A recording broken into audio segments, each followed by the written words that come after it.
How's it going? How's it going? How's it going? How do we do this again? What am I supposed to be doing? Am I painting? Is this live? Is this a stream? Are people watching? This is crazy. Oh, hold on just a second, guys. I am scattered like fucking crazy today. I guess not scattered isn't the right word.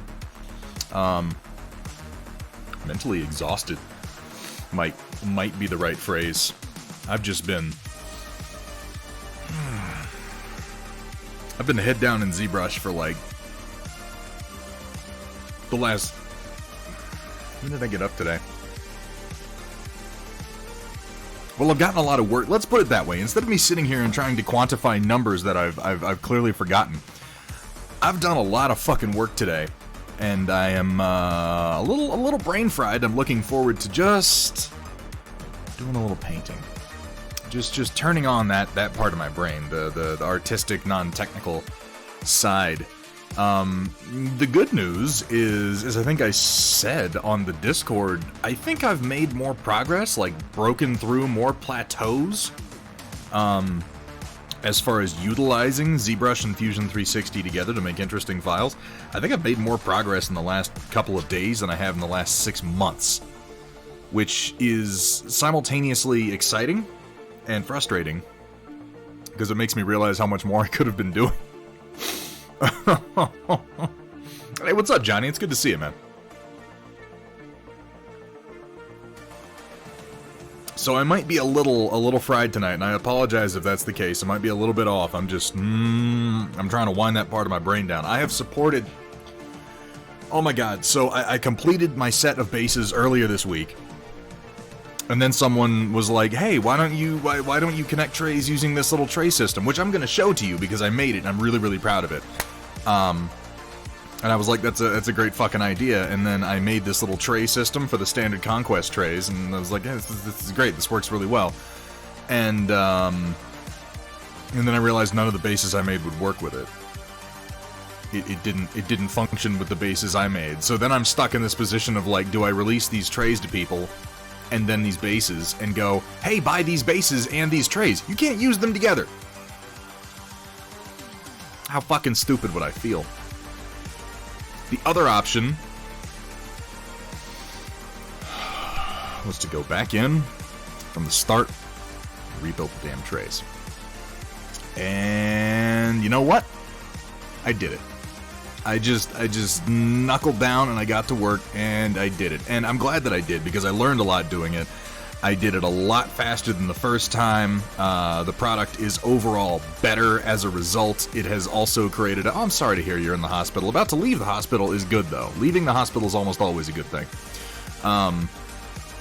This is better. And in so doing, I established a workflow for base making that is so fucking fast now. It's so fast, it's a little bit crazy. I was able to create, texture, pre-support, and put on the print plate 12 different styles of Battletech hex bases this morning, in addition to sculpting 2 new files that I had ideas for. I'm tired. I'm real tired. I've got fucking 12 hex bases on the printer right now. Because, oh, by the way, huge shout out to Cyber Knight, to Metalcore Collectibles. I was like, God, it's supporting these files is slowing me down. Oh my God, I've got to do like 50 files. He showed me a way to support files using a program. There's a feature in this program. It's not a feature, actually. It's a trick. You can trick the software. It should be a feature, and I'm actually going to send a message to them. I'm very sorry to hear that, Johnny. I mean, hopefully it gets better, man. Hopefully it gets better. How you doing, Toby and Lord? It is good to see everybody, by the way. Welcome in. Welcome in, everyone in chat. My ramblings are going to be a little slippery today.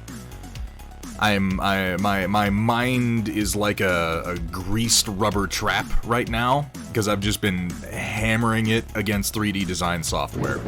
But again, we're making fantastic progress. Be buzzed. The bee buzzed, past tense. Thank you so much for the follow. Welcome in. Welcome to the stream.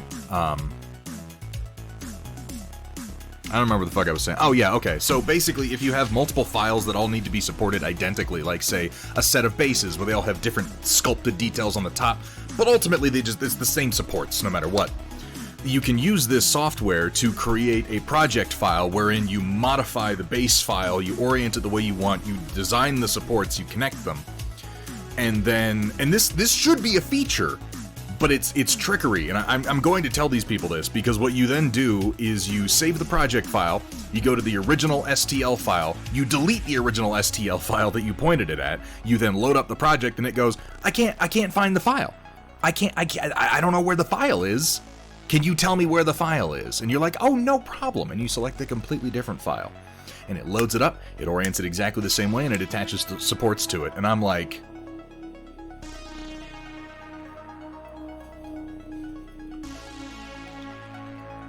How is this not a feature? How is this not on the fucking front page of your sales pitch? How is this not like, hey guys, you need to support a lot of files all in the same way? We got a feature that does that. You have to trick this software to get it to do it. But it clearly can. And it's fucking amazing, because I did my set of 12 Battletech hex bases, and this is the first this is volume 1. Because I have so many of these bases right now, and I wanted to do them in 4 formats. One regular hex base format that is the standard width of the CGL hex bases, one low profile format that is several millimeters shorter for people who want slightly shorter bases, and then each of those again, but with the inset washer voids in the bottom, so you can take a 1-inch washer and you can glue it in there, and then you have a nice weighted base. And I'm like, I don't gotta support every file 4 times, and there's 12 of them? Oh god, there's 48 files. I don't want to support shit 48 times, but you know what? This morning I was able to support all 48 of them. Just bang, bang, boom, load them in, churn them out. It was fucking phenomenal. Hamburg Tack, I would flip out. I would flip out if they patched that out. I don't even know how or why they would. Like, they would have to fundamentally change the way their program reads projects. Maybe I'll load the software onto, like, an air-gapped system. Have my supporting rig off to the side, load the software on there, and then, like, physically cut all the fucking connections with a pair of bolt cutters. Lock it in a Faraday cage. Fuck you. I'm using this feature forever. Johnny, I appreciate you stopping in and saying hi, man. I hope you get to drop in a little bit later, and I hope things look up for you, man. 14 Thunderheads? No, that's a bad idea. We don't even need 2. We don't need the Thunder's head. That's not a good thing. But 14 months, that is exciting. Shock21, thank you so much for that resub. How are you doing today? Bold of you to assume that Autodesk actually reviews its code. So it's not an Autodesk piece of software. It's B9 Creator, I want to say. I feel certain there are other pieces of software that can do this, Kursala. It's a question of which ones and how. Because on no piece of software I've found is this an advertised feature, which it should be.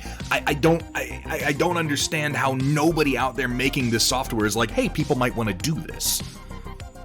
Because the sheer number of files that I have been slowed down from working on by having to support all, like, okay, I don't have to support everything that I release. I don't have to. But when I release resin printable files, I want to give you pre-supports.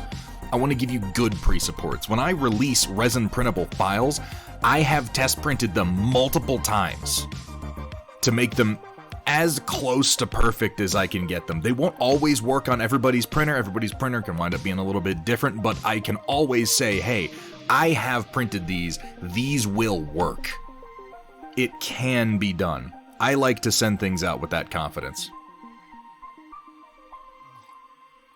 Yeah, Cyber Knight was saying that you also have a method of doing that, Kursala. I wouldn't mind knowing how you do it also, because the more methods I have of doing this, the better off I'm going to be.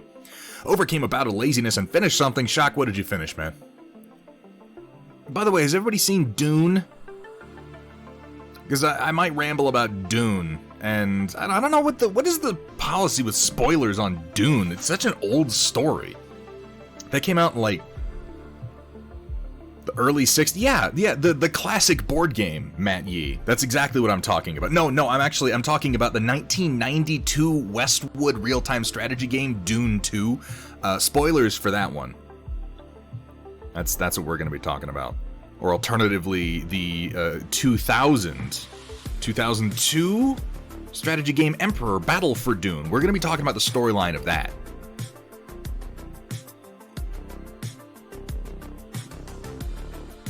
See, it's weird, Drakari. It's a weird one to talk about, because I feel like Dune is... Here's the thing. Here's what we're gonna do. For those of you who hang out in my Discord, for those of you who are hanging out in chat, we do regular movie nights, and recently we've started doing show watch parties too.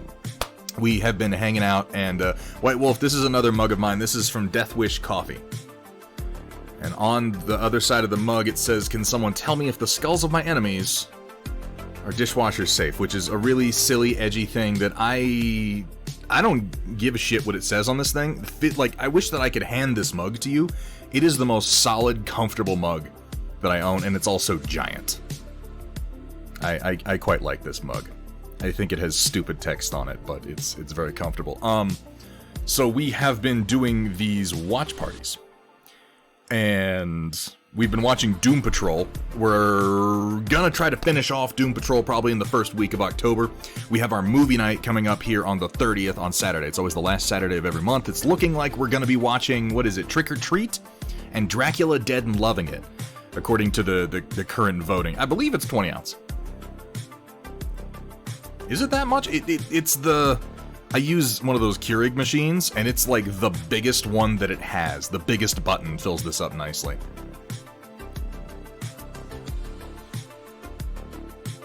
Yeah, that's actually... I didn't buy this. This was a gift from my father-in-law.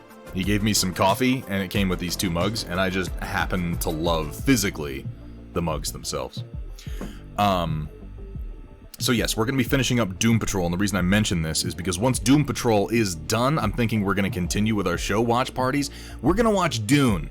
We're going to watch the 2000 Sci-Fi Channel television miniseries of Dune. Because the movie Dune is great. It's a good companion piece to the book because it leaves a lot out. It leaves a lot, and it was always gonna have to leave it out. Johnny, take it easy, man. Thanks for stopping in. Try to feel better, bro. It had to leave a lot out. Like, it really didn't have any choice if it didn't want to be like 5 hours long. That said, I would have watched a 5-hour cut. That's beside the point.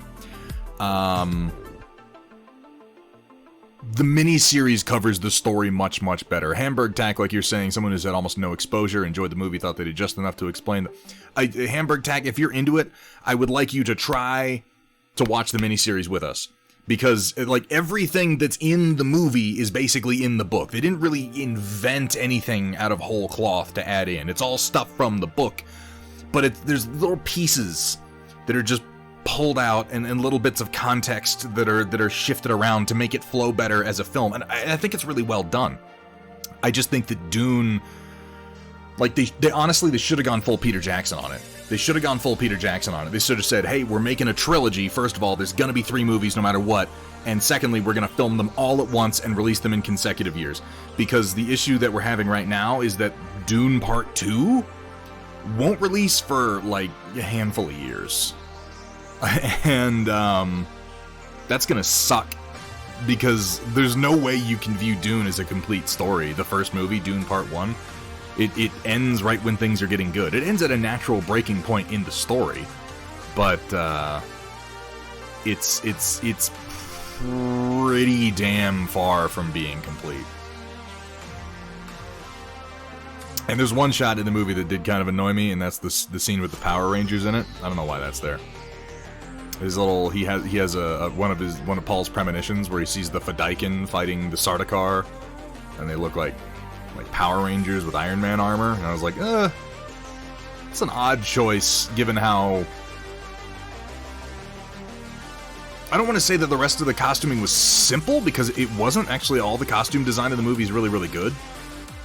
And it's all very stylized, but the Fedaykin just wore still suits as far as I remember in the book, and I don't know why they dress like Iron Man Power Rangers now. That seemed like an odd choice. It's like when you're having like a late night riff session with some buddies, or you're like pitching some ideas, you know, or talking about your ideal casting for a show, and everybody's throwing those ideas out, and then one person goes too far. One person's like, oh, what if his head was just one big nose?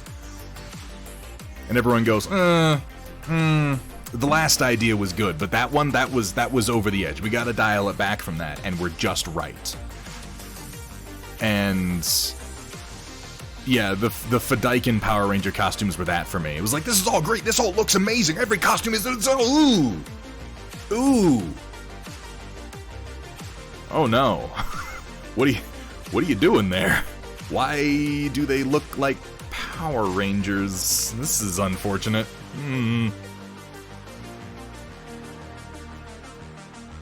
See, I think that would have... That's what you would have done if you were doing a trilogy to Square. You would have had the first movie be all of the events on Caladan and Arrakis leading up through the night of betrayal. You would include the full sabotage plot, the whole saboteur plot. You would include the Imperial dinner party. Like, these are all really important parts of the story that provide a lot of necessary context. And, then yeah, you would probably end it with the Thopter going out into the desert. And then for the second movie, you pick up with Paul and Jessica, and you go through the introductions to the Fremen, and you really kind of flesh out. You have Dr. Kynes get their proper ending scene, because that was really missing from the movie, in my opinion. You cover Jamis a little bit more. He wouldn't be in like a lot of the movie, but more than that. Have Irulan in the movie at all would be nice. You carry it forward. I would think you'd probably go past the time jump. Like, if you just tried to end at the time jump, you might be short a film. So I don't know exactly how you divide that up. You'd have to ask Peter Jackson, because again, he changed the ending point for Two Towers and Return of the King. Because, like, the whole Shelob thing should have been the breaking point, but it was not. He switched that around. So, I don't know. It's a good movie. Let me just wrap up everything I'm saying with one thing. Dune, the movie that just came out, that you can watch on your fucking television if you have HBO, which, by the way, makes me way more forgiving of movies these days. I'll just admit that. It is beautiful. It is stylish. It is dramatic. It is bombastic. I think that's one of the best words for it. It's fucking loud. Be ready for that. It's real loud. It's not perfect, but the ideas that I have to make it better are all so far out there that I'm like, this is pretty good. Like, it's worth watching. But like I said, I think it's a good companion piece to the book. If you like the movie, read the fucking book, or watch the 2000 TV miniseries, which again we are going to do on my Discord. Because if you like the movie, you'll love the rest of the story. There's big pieces of it that are missing, and I think that they work around those pieces well, but those pieces still help. I don't know, Coral, are you? It's a good question.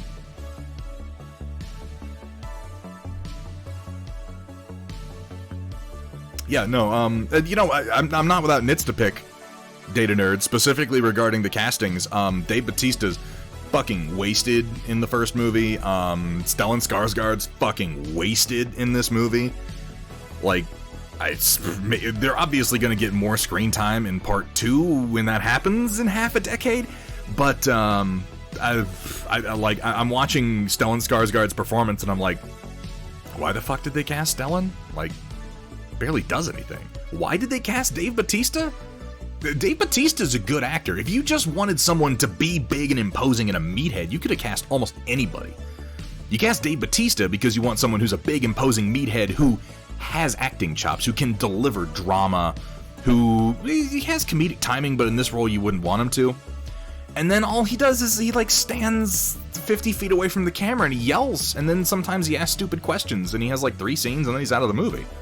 It's an odd choice, honestly. What's her name? Rebecca Ferguson. Rebecca Ferguson, who plays the Lady Jessica, she's amazing. Her performance is stellar. She steals the whole damn show. I don't know what people see in Timothée Chalamet, I think his name is. He's a fine actor, but he's never wowed me. I've seen him in a number of things now, and I've always been like, yeah, okay, that was good. Good job. Good job, Timothy. But he never, like, holy shit, that performance. Oh my god, I never forget that he's an actor. So I'm like, whatever, yeah, sure, he's fine. Rebecca Ferguson, though, as Jessica, was her performance was impactful. And thankfully, she's in pretty much the entire movie.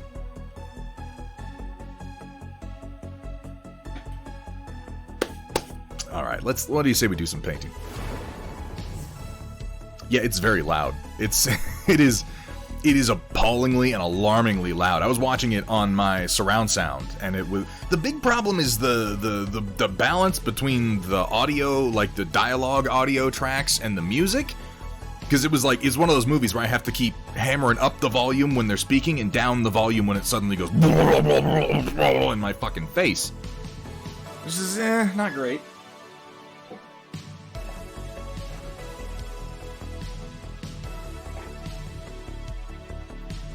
Credit where due, I don't want to say that Hans Zimmer is some amazing composer, because I don't really like him, but his style was well used in Dune. I think it really, really fit the film well, because Dune is itself meant to be, as I said, stylish, dramatic, and bombastic, and Hans Zimmer is nothing if not that. I think it suited the movie really, really well.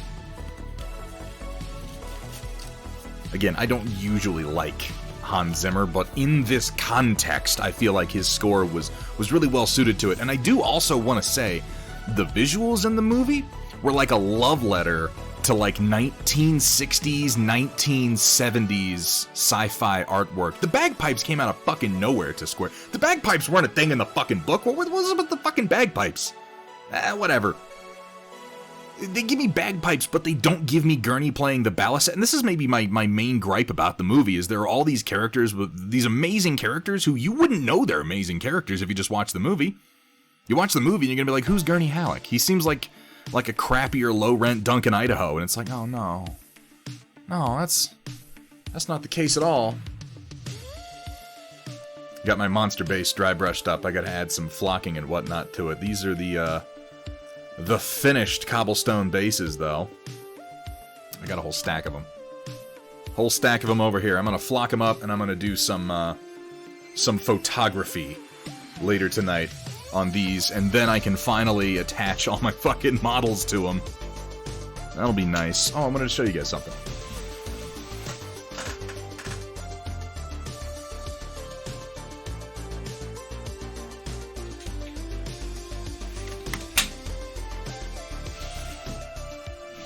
So, someone gave me the idea for this piece here, which is just a simple tray connector for Conquest.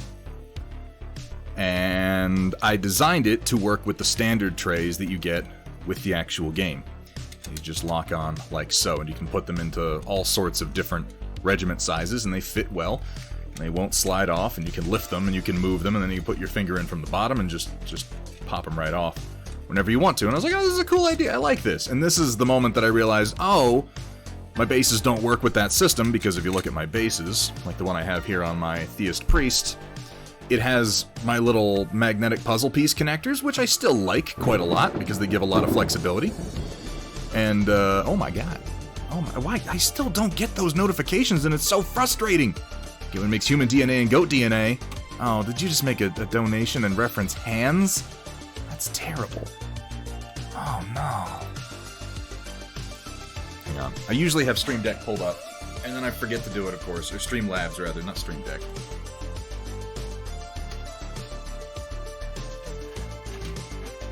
And I'll show you what I'm doing here in a second.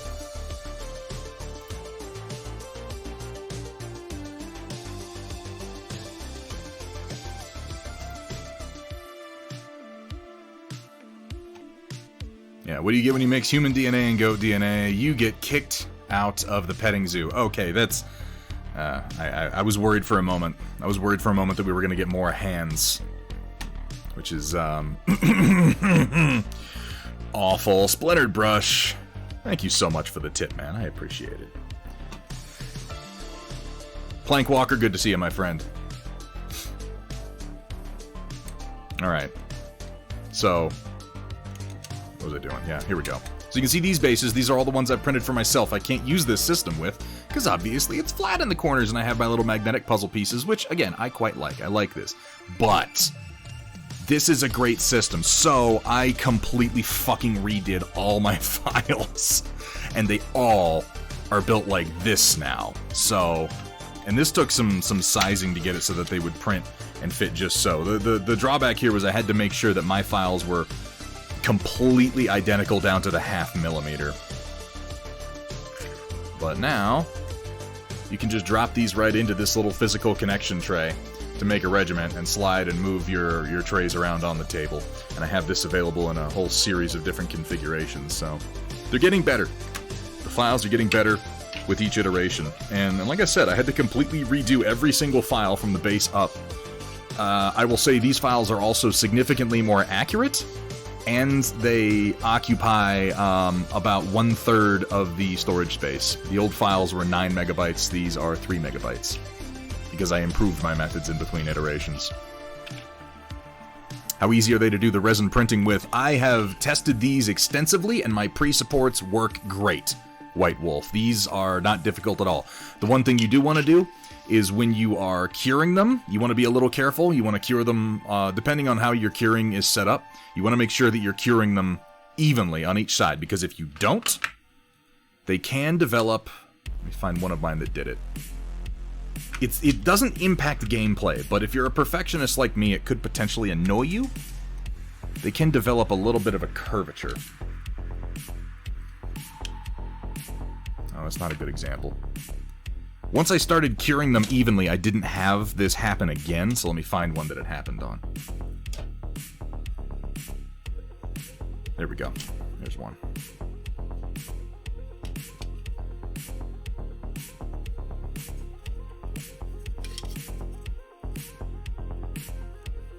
Even then, it's not much, but I think you can probably see it by lining up the two bottom pieces here. So, you know, this one just, it has a very slight curve to it. It just curled a little bit while it was curing. You would never notice it. You would never notice it if you were just using these on the tabletop. Like, it literally has no impact on it whatsoever. They still fit exactly the same way. But if you're a perfectionist, it might bug you a little bit that you have a slightly curved surface. There you go. But like I said, if you cure them evenly on both sides, they come out nice and flat. Even this big guy. Now, the monster base is a little bit more prone to it, and even this one does have a very slight concave to it. In fact, you can see it on the edges. There's a slight curve, but I mean, it's really not noticeable, and everything fits flat. It's good and secure. You just have to be sure to print it, or to cure it the same on both sides. I also did this one. Literally no one is going to notice or care. But I made like the little path that kind of goes across here. And technically you can reverse this and still have it connect up with a slightly different curvature to it and have the overall base look just slightly different. Not a lot different, but slightly. And this is all dry brushing. I have done nothing but dry brush these. I'm trying to make these very dry brush friendly. Would a curing station solve the issue? So, it depends on the curing station and how it's supported inside of it. I have the Mercury 1, and the Mercury 1, you just have to kind of flip it and cure it half and half. The Mercury 2, where it's suspended with the lights around it, would probably be just fine. If you have any issues with big things like this, curling or not curing properly like that, the thing you can always do, cure them on the supports and then clip the supports afterward. That'll keep it nice and straight. That's sort of the extremist option. What's the ET on being able to buy the line, print it out? So print it out, that is going to depend on Alex at Steel Warrior Studios. I'm hoping no more than like 2 weeks. I'm going to pressure him on that. I don't know if he'll be able to do it. I'm going to pressure him on that, though, Gilthos. And the thing is, too, like, if there's demand for these physical prints being done, like, my Conquest stuff is not exclusively licensed to Steel Warrior Studios. We could potentially license this to, like, I don't know, maybe Death Ray Designs, and they might be able to do it faster because they have more resin printers. These are options. It depends on how much people want them. I'm really, really happy with how the detail on this came out, though. Suppose a good place to ask, for the first resin, Saturn or Mars 2 Pro? First of all, don't get the Mars 2 Pro, Mech Priest Studios. Also, welcome in. It's good to see you. If you're going to get the Mars 2, just get the Mars 2. The Pro is not worth the extra money, in my opinion. The features that it adds are not worth the boost in the price. Either's a good option. Honestly, I do everything, pretty much, all my large stuff. Like, the Mars 2 is large enough to print both of these at the same time, both the base and the tray. But this is all you're going to get on it. The Saturn's big. The Saturn's is real big. So it depends on what you're going to be printing. If you want to print, like, smaller pieces of terrain, probably the Saturn.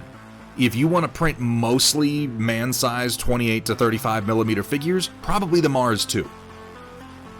Spent like $500 through MicroArts and would like other options. Gilthos, I'm working on giving you some other options. And here's the thing, too. So much of what took me so long on this set of bases is, first of all, the fact that I hand-placed each one of these stones like a fucking madman, and I'm not going to do that again. And secondly, that I was developing the mechanical aspects of all this. I was refining things like this tray connection system, test printing it, making sure everything fit.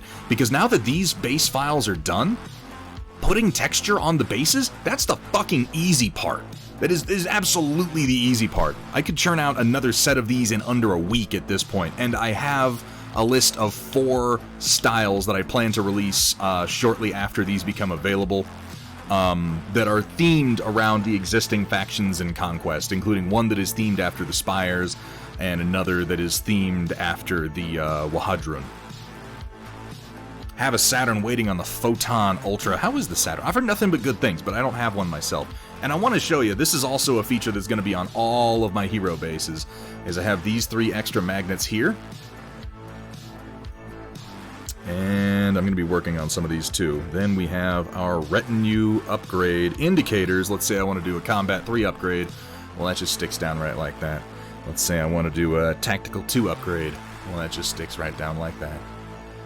And these are built in such a way, and this is important to me when I design gaming pieces, these are built in such a way that your opponent can glance at the model and know, like, oh, these are the retinue upgrades that it has on it. Because nobody likes having to, oh, what upgrades does he have? Oh, he's got this retinue 2, and that retinue 3. Yeah, just look at it.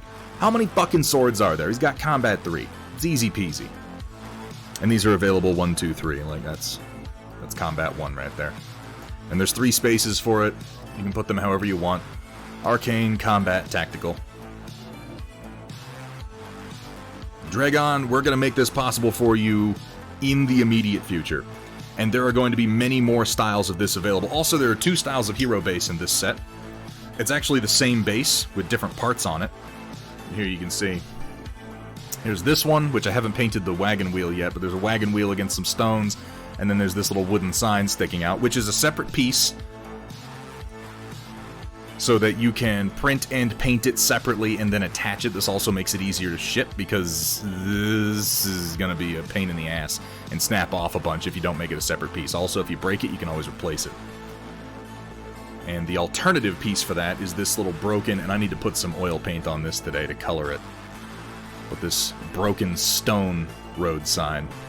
And then the hero would stand on there. I have this 3D printed Vernon Roach I'm going to be using as my Imperial officer. You can kind of get a feel for what he'd look like standing on there.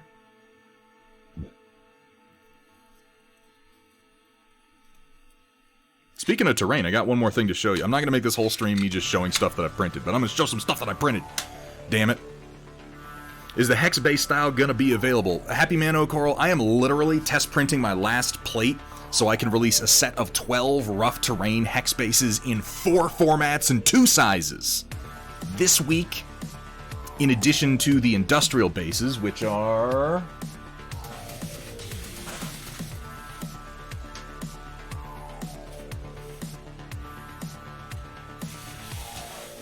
these guys. I have a set of 6 bases in this style that are also going to be releasing this week.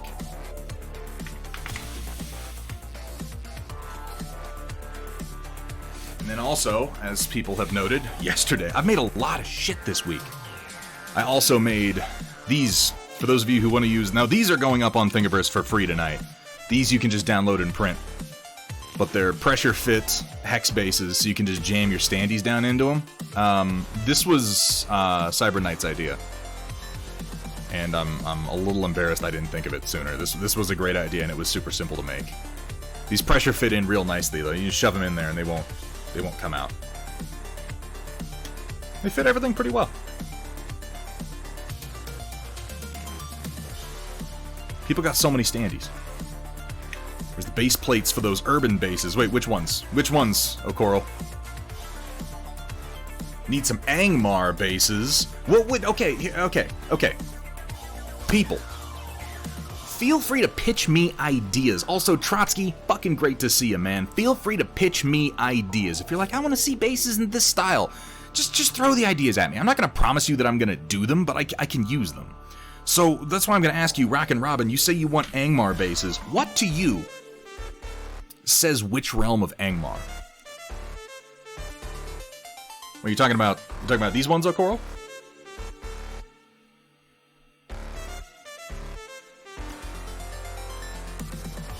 Oh, the base plates. You mean like an overall environment to seat these down into? I haven't made those yet. You did mention that, and that's a good fucking idea, though. That is really a good idea. Let me get these off my table here. I'm really just... I can't tell you how thrilled I am that this system works as well as it does.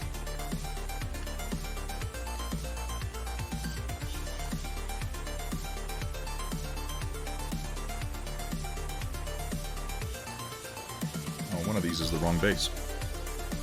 That explains that.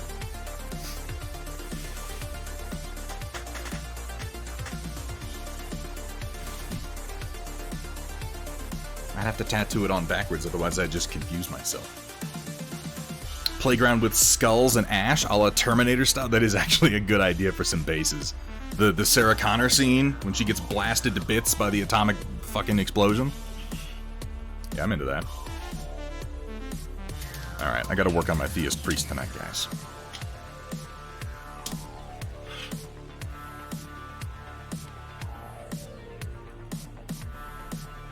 I was this many years old before I dropped queso on a baby. Well, that sounds like a fun story, Gimishkar. How you doing, man? Broken ruins with maybe a fallen kingdom feel, I suppose. Now, there's no reason I couldn't do that. Base making, I'm discovering, is definitely its own art form, because it is the art of making an environment, in just like of suggesting a larger environment with a teeny tiny 25mm circle that someone's also going to be standing on, and that has proven to be very challenging as far as making them too exciting. Thankfully, Warhammer and a number of games use larger bases now, which, oh, that's right, I have one more thing to show you. Hang on.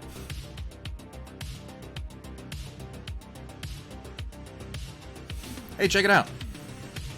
This is a giant piece of terrain that I made. In my quest to make terrain that is friendly to games like Conquest, that you can use for a rank and flank game, that uses pretty much its entire vertical footprint and doesn't waste any of your actual game table. I've made this giant fucking thing.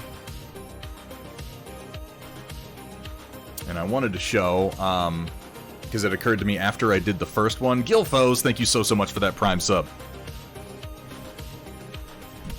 But I made these steps large enough, and I'm going to make ones on future pieces even larger. These steps were retrofitted. These were not part of the original design. I added these. But they're large enough that you can put a 30mm round base on each one with only a little bit of overhang. Nothing too terrible. Some of the middle steps are a little hokey. 25mm bases fit on them entirely. I'm going to make these larger on future versions, because again, these were retrofitted in. If I design it with this in mind, it's going to be a lot better. But the primary reason I made this was so that you can have a series of conquest-sized bases.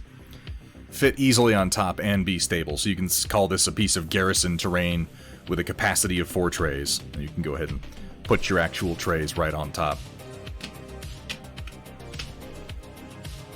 With bases, any chance of seeing 55mm and 70mm options alongside the typical... As far as the bases themselves, White Wolf, yes. Yeah, basically, any bases that I make in the future, I'm just gonna be shotgunning all the standard base sizes out there for it. Gimishkar, it was. It's worth watching. I was just talking about it for a couple of minutes. It's a great movie. My final verdict on it is that it is a great companion piece to the book, but if you like the movie, you should either read the book or watch the 2000 television miniseries, because it does not cover the whole story.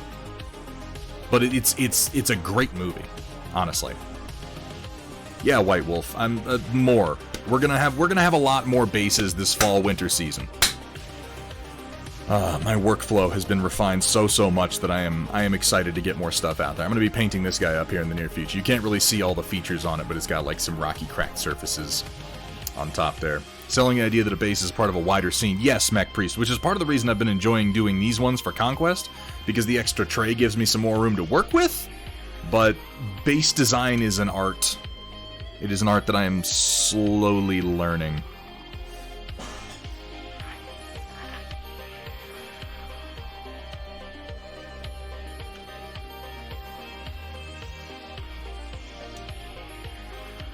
For instance, gonna have this set of bases releasing in the near future. So far we have it in, these are 25mm and 40mm bases here. Well, and you know, if you get my bases and they've got weights in them, let me see, will these...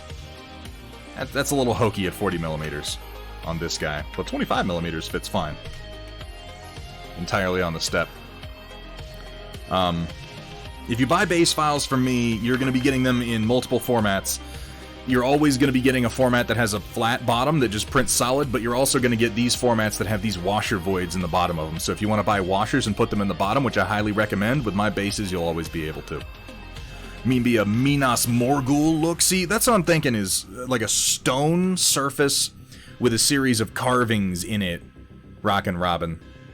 The other trick to making bases is you can't make things that are too vertical, because models have to stand on it, and the base surface all has to be fairly flat so that you can actually attach their feet to it.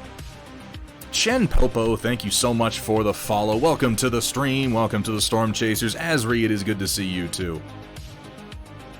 Let's talk. Let's talk Rockin' Robin. I think we could probably come up with something. Went to see it yesterday as a sci-fi fan that never read the book, and it suffered from all the ripping off everything is done to the story. Now that's an interesting point, Mech Priest Studios, and you're not wrong, because I was just talking with Dr. Rhino about this, and I was saying what I really can't wait for are the string of assholes who are going to go, oh, the Dune is set in the 40K universe because of the fold space, because of the psychers.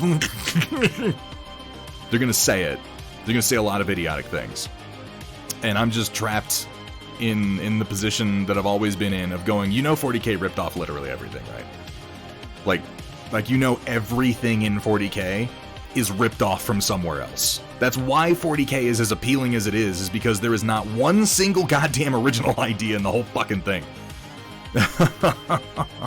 Conquest, my favorite would be cracked marble with elven-styled inlaid carvings. So, I've got a more, a style like that in mind right now, Gilthos. I can't remember the name. I cannot remember the name. I have it on my list over there. But something that is meant to be like a decadent temple or formal environment that then has cracks and holes in the tiling showing dirt and stuff like that. So keep an eye out, Gilthos. There will be a set like that in the immediate future. This set is just a general base set, by the way. This will be getting released here soon. We're going to have a lot of stuff. Basically, guys, there's going to be a whole lot of shit coming out of Thunderhead Studio over the next few months. So keep an eye out if any of this interests you. Where the fuck does this go? It goes over here for now. Sure, that's fine. I should paint something.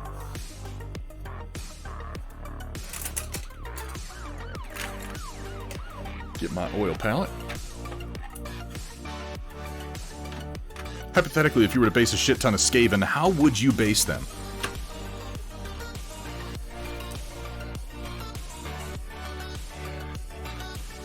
I would, if I didn't have bases that I wanted to print.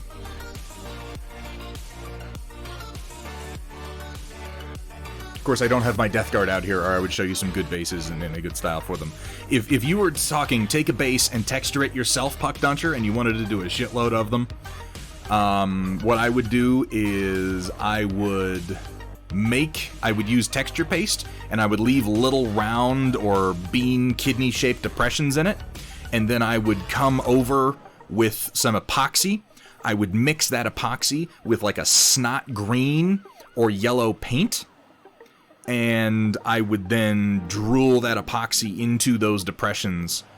And if I was feeling really fancy, I would then take a bright yellow paint on the tip of a needle, and I would just stir it into the top of the epoxy before I let it set really quick to give it kind of a noxious look. I would let that set, do those en masse. I'm talking dry brush the texture, and then drool in the epoxy, let those set, and then base your Skaven on those. So it's like they're in some dirty, nasty ground with like pools of toxic shit around them. That's how I would do it. I did something similar with... Why do I have so many fucking models, you guys? I can never find, like, the one... I think of one model. I'm like, oh, this one model's a great example. Fucked if I know how to find it.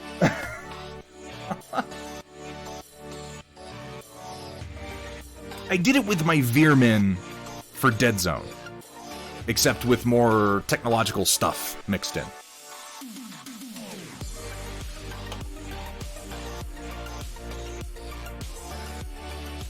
Seen that already as a review. Yeah, and there's a lot of stuff in Dune that it doesn't explain very well. I had somebody say they thought that spice was spaceship fuel, which... And this is the new perspective I've had to have on the movie. I've been looking back on it and trying to ask myself, like, okay, I know the story really, really well, like, inside and out, at least for that first book. When you get into, like, Messiah and Children of Dune, I lose it. But the first book I know really, really well. And so I have to ask myself, if I didn't know the book really well, would I still understand everything that happened? So I've been going back and kind of trying to be like, okay, well, they didn't actually explain this, they didn't explain that, they didn't explain Mentats, really. There are a number of characters that didn't have any characterization, but the spice one really kind of got me. They didn't really explain what it does. They're like, the navigators, the ships. Yeah, Puck Duncher, but what does that mean? Like, in the context of what spice actually does, that's pretty meaningless. It's not a big deal. That's why I say it's a good companion piece to the story. I don't think I would recommend anyone just watch Dune. I would say watch Dune and also read the book or watch the miniseries that's going to explain everything much more fully.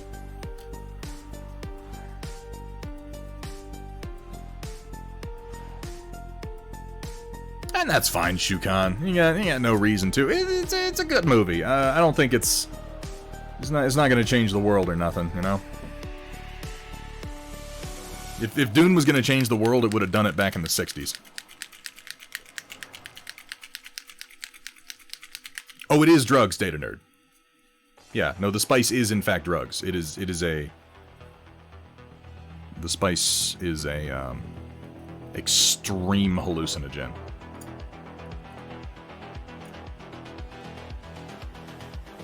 Technically, it is melange. Alright, I'm going to come back over some of my non-metallic metals to get started and just add some highlights. Who worked up the nerve to finish Little Nightmares. Uh-oh, sewer creature. Uh-oh. Twofer would have had more to do in the story if they had included the Saboteur plot. Like, Twofer got a lot of development during that, but that's not in the movie. Both he and Gurney will probably have more to do in the sequel if/when it happens. It probably will, but I don't know that they've actually confirmed it yet.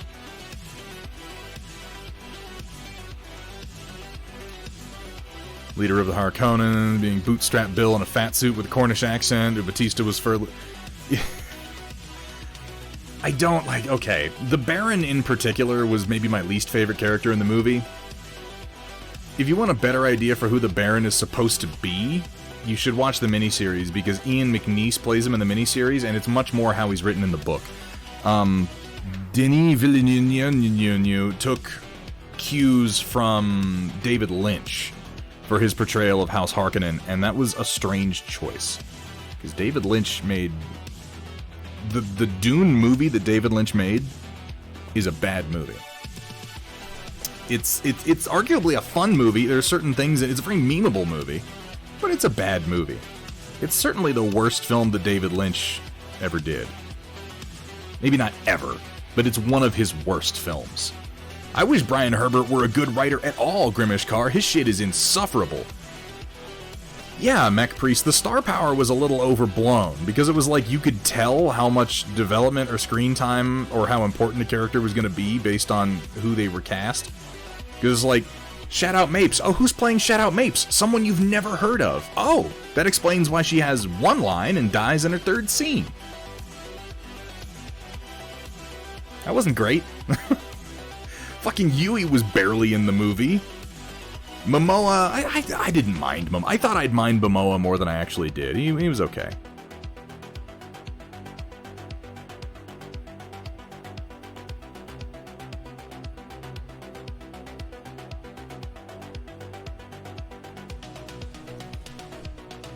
I think he worked out in the end.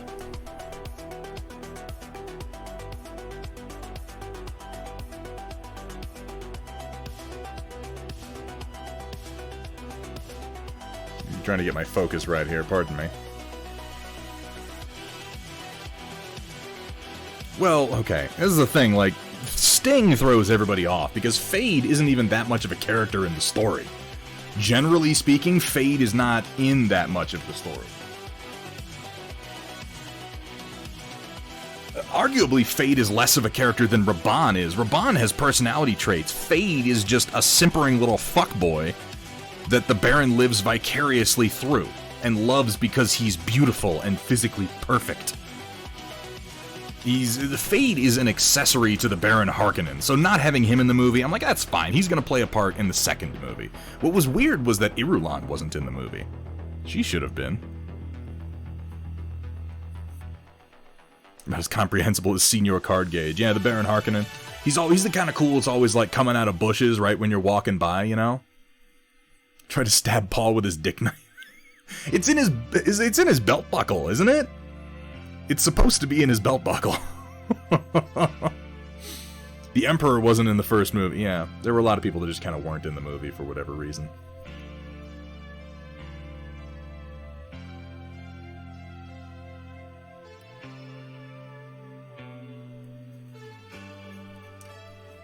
It's not a perfect movie. I have my quibbles with it, but you know what it is? Again, it's an experiential film. It is a visual feast. It is a love letter to 1970s science fiction artwork. It is incredibly dramatic and fun to watch. The visuals are great. If that's what you're into, if that's what you're after, go watch it. You'll enjoy it. If you want a solid telling of the full story of Dune, go watch the 2000 Sci-Fi Channel miniseries. It is very low budget, and they spent most of that budget on a truly fantastic cast. Like Ian McNeice and William Hurt.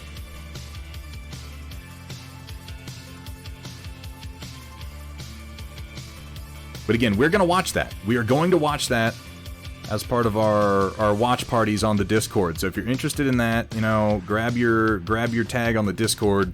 Watch out for notifications. We're going to sit down. We're going to watch Dune. We're going to get the whole story, because it's a great story. Was it Shock or was it Square? One of you pointed out something funny, that right now we've got Dune and we've got Foundation. And these are similar in that they're both, like, classic sci-fi from, like, the 50s through the early 70s. And but ironically, we have Charles Dance as Shaddam. But don't get me so fucking excited, Roland. That's not gonna happen. We've got Foundation on Apple Plus right now, which is actually pretty watchable. And it's a Square. Yeah, I thought it might have been you. Where Foundation is this huge macro story. It is this gigantic story that barely has any characters in it, because in between chapters we usually jump like 50 to 150 years. So it's always like, okay, so all those characters are dead, now let's meet a new cast. And they're telling this in a show format, and they're writing all this drama and personal interaction that wasn't in the book in order to make a show out of it. And then we have Dune, which should have been a show, because Dune reads like the script to a play. It's almost nothing but personal interactions with distant allusions to macro-scale things, or with macro-scale concepts being told to us through contemporaneous narration from Princess Irulan. And, like, that should have been a show. Dune should be a show. Dune works best as a show. It's kind of weird to make a movie out of it. But that's what we got.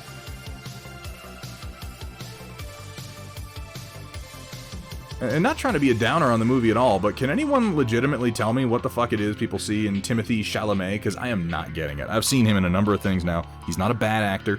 In fact, he's a good actor. He is a good actor. He's not an amazing actor, and I keep seeing people talk about him and regard him as if he's blowing their minds, and I'm like, really? Are we talking about the same guy?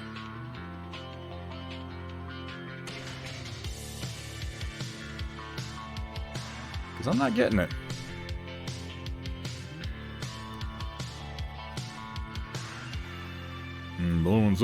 Nice for some more good sci-fi. You know, I was just saying this the other day too, pun expected, is if this movie is what it takes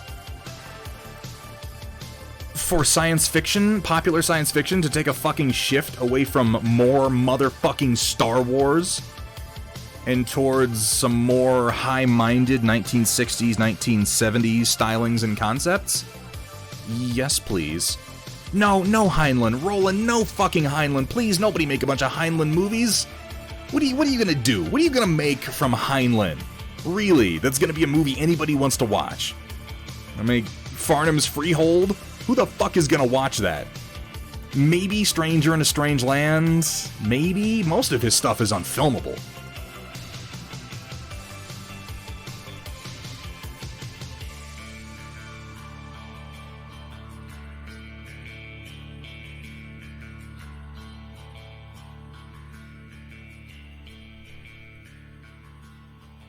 Put some scratches on here later. Just doing some white pip highlights for now. Tried to get like kind of a dirty iron look, and I wonder how successful it is so far, but I'm just trying to add these last few highlights to add some contrast. I wanted to let the oils cure before I did this. I'm discovering for non-metallic metals and oils, it definitely helps to let the oils cure before you do your final highlights.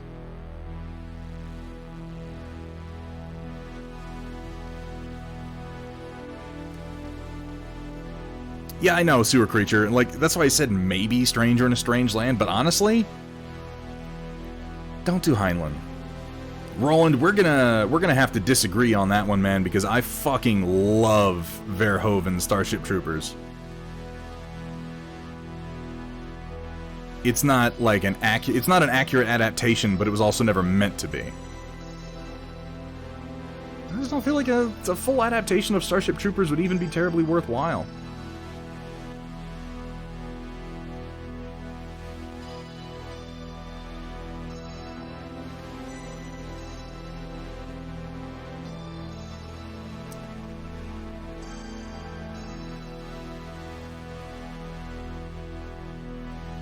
You know, pun expected, it's funny you mention that, because I've been watching Stila Rebel do that with some of her fluorescent pigments, and yeah, that might have to happen.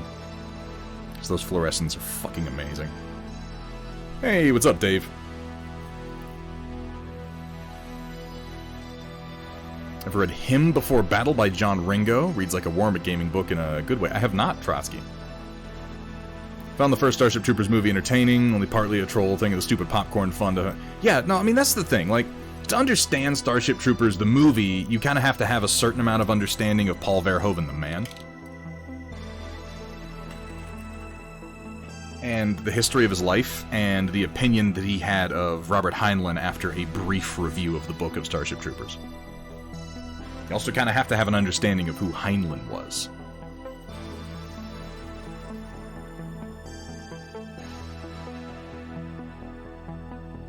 Hang on one second.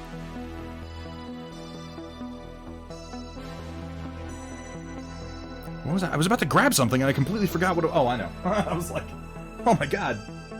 My brain no work. I told you my brain isn't going to work tonight, guys. Heinlein had a lot of ideas. He had a lot of values and he had a lot of views that were never tested. He had a lot of opinions on the military, and he served in the military. But he served in the military during peacetime, and he served on a communications ship where he spent essentially his entire period of service kind of running a radio. Things that Heinlein notably did not do. Go to war. Fight anyone. And from that perspective, it's good to take his views on combat and the value of battle to the human soul and psyche with a big grain of salt. And I think that this is supported by reading Heinlein's own work, Roland, before you go off on me for that. Would you argue that the Robert Heinlein who wrote Starship Troopers is the same Robert Heinlein that wrote Stranger in a Strange Land? Because I don't even think he would have argued that. He grew a lot in between those books. Would you say that the one who wrote Stranger in a Strange Land is the same man who wrote Farnham's Freehold? Because they were not the same men. Heinlein changed a lot over the course of his life. I was Anakin Skywalker, unable to pay for dinner.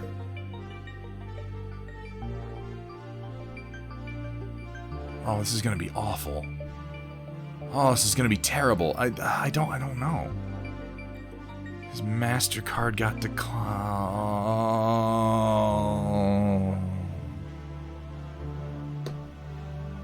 Oh, no. Take a seat, young Skywalker. Oh, my God. In the current political climate, I'm terrified what a faithful remake would end up. See, that is also part of the problem, Amish Dig. Starship Troopers, the book, is very jingoistic. It's violently and ignorantly jingoistic, to the point of being comedic, which is what Verhoeven saw in it, and what Verhoeven made his movie into. It's the just vapid... Like, every character in the Starship Troopers movie is fucking terrible. Every character is a fucking self-interested, vapid fucking moron, and there's only like one scene in the movie where Johnny Rico has this brief moment where he flirts with being a fully realized human being. Oh, I need a little bit of Terra Rosa, or rather raw sienna here. And that is when he is in class with Mr. Ratchak, and he recites to him, the difference between a civilian and a citizen. A citizen takes responsibility for the safety of the body politic, defending it with his life. A civilian does not. And he says the exact words of the text. But do you understand it? Do you believe it? And Johnny Rico, the only moment of humanity. And if you think Verhoeven cast brainless faces as his main characters for no reason, you don't know Verhoeven very well, because Denise Richards and fucking Casper Van Dien are basically balloons with pretty faces on them. I don't mean to talk too much shit about Denise Richards. She has had tough times with her kids and Charlie Sheen, and I actually respect her a lot for that. But as far as being an actress goes, and the characters that he wrote around them were just vapid fucking morons, like Melrose Place characters. But for that brief moment, he flirts with being a real person. He just spent that scene doing what? Fucking making little kissy faces at his girlfriend while theoretically learning about an incredibly important and influential subject, but that's all that his life is concerned with. And that idea leaves him just as quickly as it came, this idea that he might have some doubt, that he might not completely believe in this insane world that his elders have created, and from that moment on, there's no doubt left. He doesn't even think about it. Then he's off to the football game, and then it's all competition from that point onward. No, he isn't, Roland, you're right, he's South American. But I mean, like, you look around at the world in Starship Troopers, how every adult who has served is horribly fucking maimed. How it's pretty clearly stated in the movie that, like, we have not even attempted a peaceful solution with the bugs, even though they are clearly responding to our aggression in many cases. Like, Filipino... Oh, no, you're right. You're actually absolutely correct. I'm sorry. It's been a long time.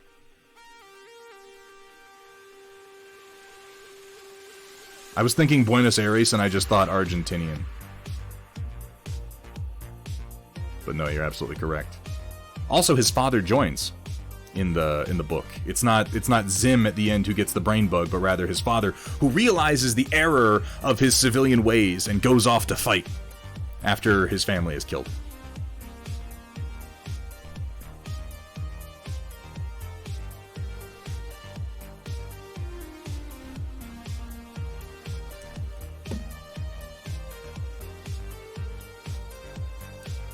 Who murders Doogie? Nobody kills Doogie. Doogie Howser gets murdered, not promoted. Oh, yes, yeah, no, in the book, yeah, that's absolutely true. And I mean, like, it's not like Paul Verhoeven was terribly subtle with any of that. He has Doogie Howser go off, and then, like, the next time we see him, he comes back, and he's just straight up dressed as an SS officer. And at the end, they're all like, the two characters who weren't really in love with one another but thought they were, they got separated, and then at the end, like, all the good people in their lives, the people they had real relationships with, all fucking die. And at the end of the movie, they're just back together with their arms over each other's shoulders, like, yeah, everything's great, being human rules! Let's kill everybody! It's like one of my favorite scenes because you have the brain bug, and he goes up to it, you know, and he puts his hand on its head, and he's like, it's afraid. It's afraid, and everyone starts firing their guns in the air and hooting and howling, and I'm like, of course it's afraid. Of course it's fucking afraid. Who wouldn't be terrified? This bug is completely surrounded by howling space ape rednecks with automatic weapons firing their guns into the air who actively want to annihilate his entire race. Yes, he is afraid, and rightly so. And at no point does anyone question if this is really what we want the bugs to be. It's just war. It is just war. Dave Doog. Welcome, welcome, welcome in. Thank you so much for the follow.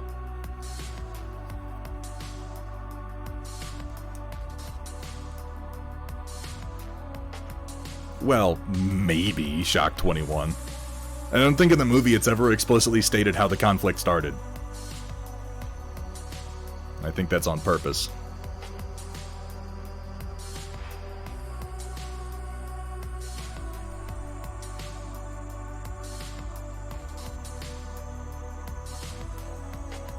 Some of the only conflicts we see in the movie are us aggressing on the bugs, for that matter. And I am talking movie, not book.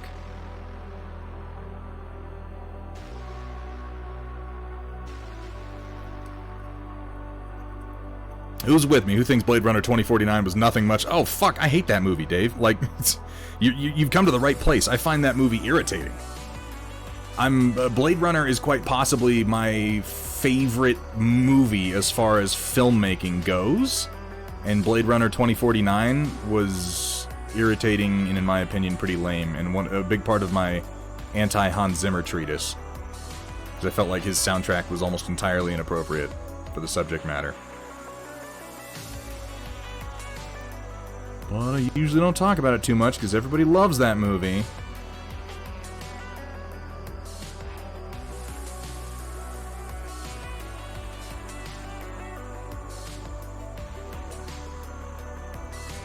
And that's entirely possible, too, to Square. There's nothing in the movie that actually indicates that the bugs really did fire that asteroid. There's nothing saying that humans did it either. There's no evidence either way, but it's fair to think based on how the human government acts.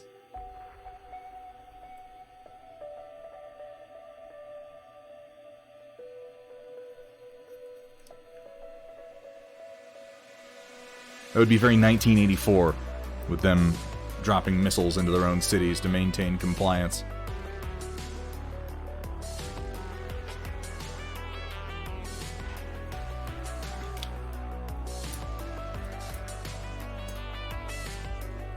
My film takes makes you vindicators. That has to be a typo. I may be a chauvinist. It's possible, Roland. I think we love you anyway, though.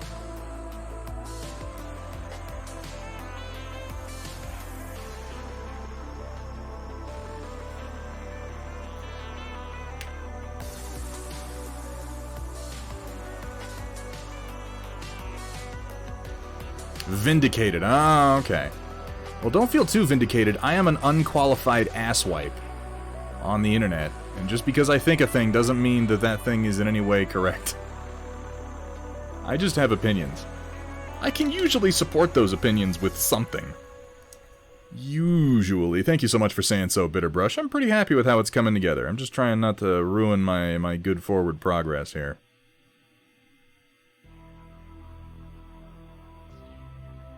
Trying to get this kind of iron-plated look to his various pieces of armor. I actually went much more red than I had intended, so I'm going to try to ease that out some.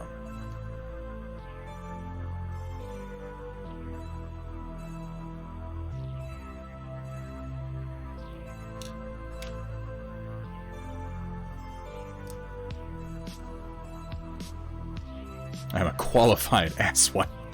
Oh yeah, there are a lot more aliens in the books. The book starts with Dizzy Flores dying on a drop to kill a bunch of aliens called the Skinnies, which, of course, as we know, Heinlein wasn't casually racist at all. Oh, God. Maybe a little bit. The end of Blade Runner 2049, when the main replicant protagonist sacrifices himself and the replicant's daughter in their bubble home. I don't even remember that. Like, I gotta be honest, I barely remember the plot of that movie. I remember finding a lot of it pretty dumb. Like, I was watching the beginning of it, and they're like, we don't like androids. Androids is bad because of things that happened in the past, and you're no good, android man. Now go to your nicely furnished apartment. Why don't we keep you in a closet? I don't know. Like, wow, this movie's really big on internal consistency, isn't it? Like, why is he allowed to have a home? Why would he not be reminded of his status as an appliance constantly? I have no fucking clue. Oh yeah, that scene when Harrison Ford gets punched in his face. I don't know, that scene's kind of worth it just because I know that they did accidentally punch Harrison Ford in his face. That's not to say that I, like, strongly dislike Harrison Ford. I actually quite like Harrison Ford. But he's a bit of a smug prick who came back to do a couple of stupid movies, and I think getting punched in the face one time is a really small price to pay for that. And it's kind of satisfying.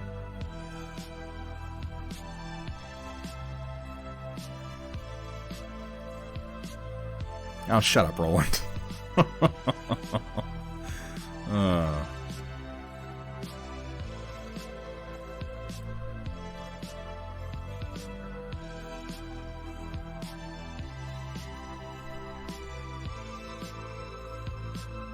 You want a hot take? Is that what you're here for? You want hot takes? I got one for you. Shia LaBeouf was great in Kingdom of the Crystal Skull. Suck it.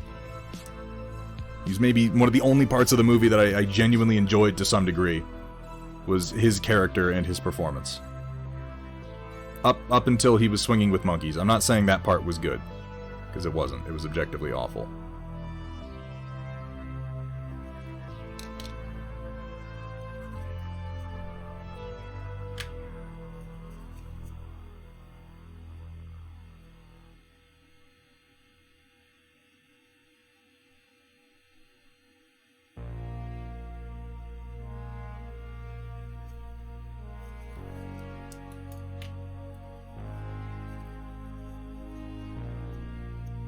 You know, this is the thing, like, an objective analysis of Indiana Jones and the Kingdom of the Crystal Skull, I'm realizing there are things in movies that are nits that I pick that I don't give a shit about if the movie's good. Like, Indiana Jones in the fridge getting blasted through the air and how that makes no sense. Like, I don't care. I don't give a shit, if I'm being totally honest. That's not important. If the movie was good, like if the characterization was good and the action was exciting, if everything else went well, I'd be like, yeah, that's dumb, but who cares, and I'd move on. But when I don't like a movie for other reasons, when everything stacks up against it and it's overall a piece of shit, then I'll pick those nits. Then I'll be like, yeah, and what about that fucking fridge? Yeah. I mean, for God's sake, I like Pacific Rim, like, a lot. So I can't stand here and be like, every movie must be super realistic. No fucks to give. Coming in with that raid. Welcome, welcome, welcome in. How you doing?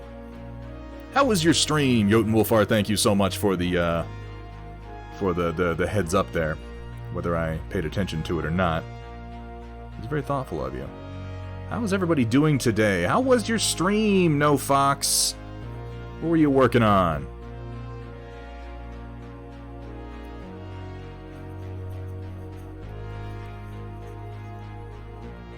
Well, obviously. Well, thank you so much. I'm still learning. I'm definitely still learning with the oils, but each project gets a little bit better. I'm mostly through, but for some detailing I haven't felt like getting back to. Mostly through with this oil-painted Sanguinius. I feel like he came together pretty well, all things considered.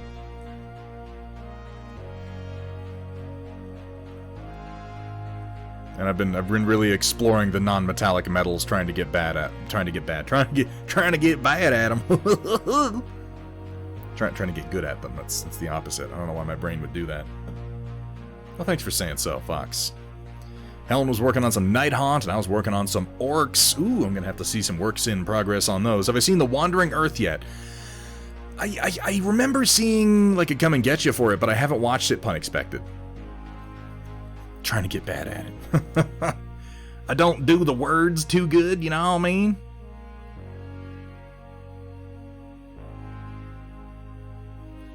And we started working in oils on this character figure here for Conquest last week. Now I'm coming back to it, trying to do some detailing over the dry oils, and finding it's actually pretty good. Dry oils are easier to do fine detailing and freehand on.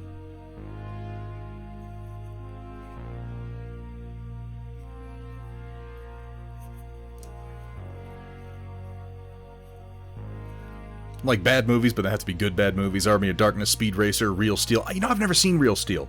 I do like Speed Racer. It's a terrible movie. It's stupid as hell, and yet I enjoy watching it. I don't even, like, there are performances in it that I can't explain why I like Matt Fox's performance as Racer X. I'm like, I don't know why I like this. I can't give you a reason. But I do.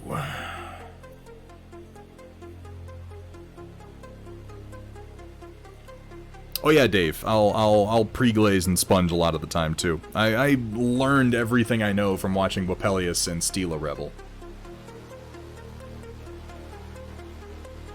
Oh, I need a little freshness here.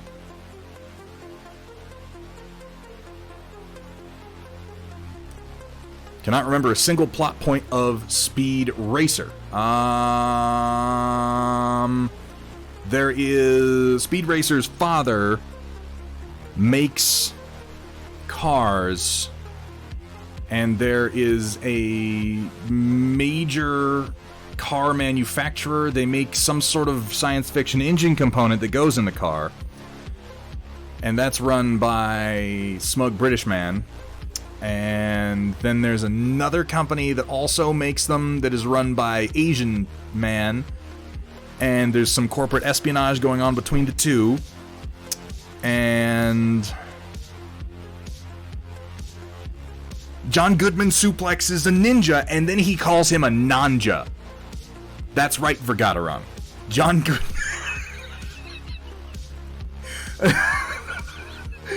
Goodman is fighting a ninja, and the ninja attacks him, and John Goodman like grabs him like by the leg or by the balls, I don't remember which, and he heaves him up over his shoulder.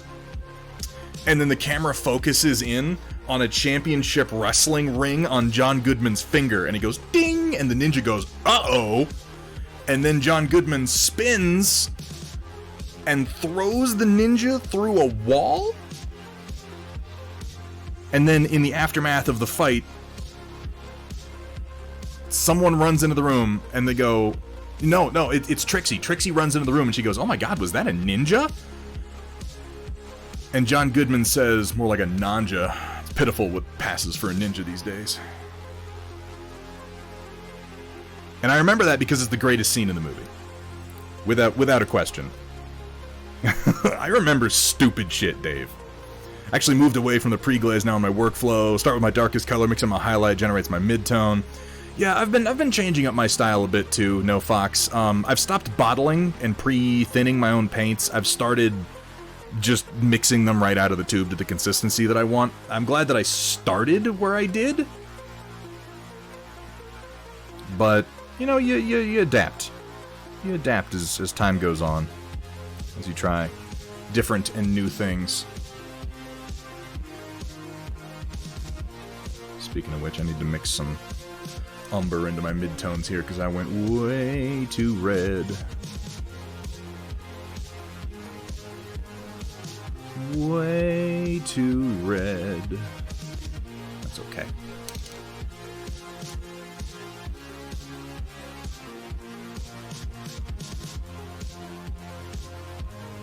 Oils make it pretty easy to fix, thankfully, when you fudge something a little bit.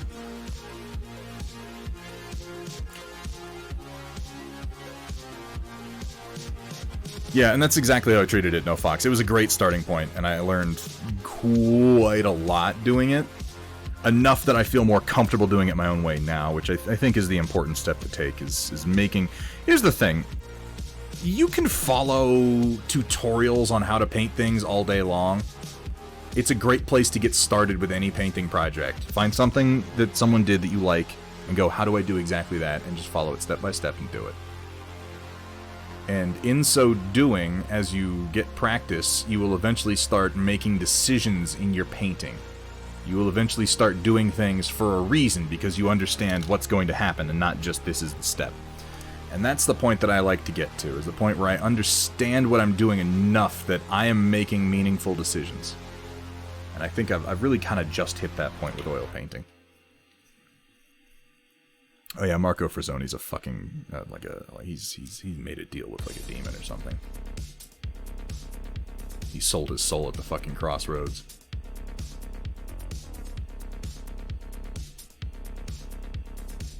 Oh, I need to do more on that. That's okay.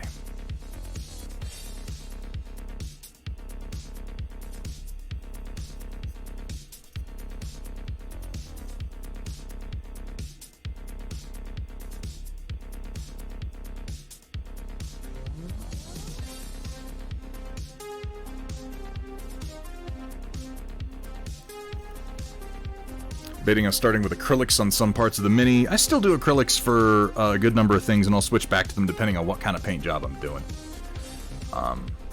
You can't dry brush with oils. Like, you can kind of do some dry brush-like techniques, but you can't dry brush with oils like you can with acrylics. Sometimes you just gotta dry brush something, you know what I mean?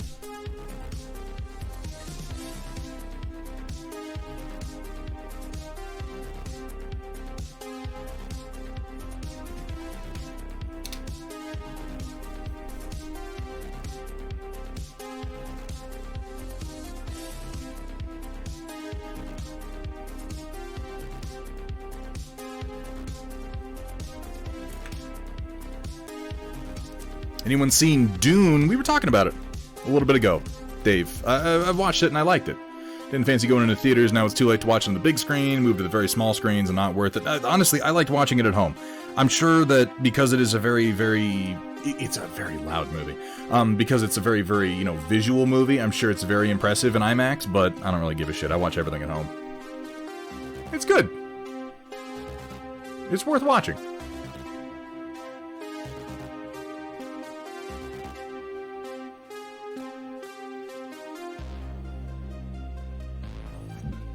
It's not a perfect movie, but it's very enjoyable. Particularly, I think it's better if you've read the book. The most important thing I can say about it is that being very familiar with the story of Dune and most incarnations of it, I feel like it is a good companion piece to reading the book or watching the 2000 Sci-Fi Channel TV miniseries. You're going to get the most complete version of the story by consuming both of these things. Yeah, I keep meaning to watch it, honestly. Amish Dig is just always, like, something else to watch.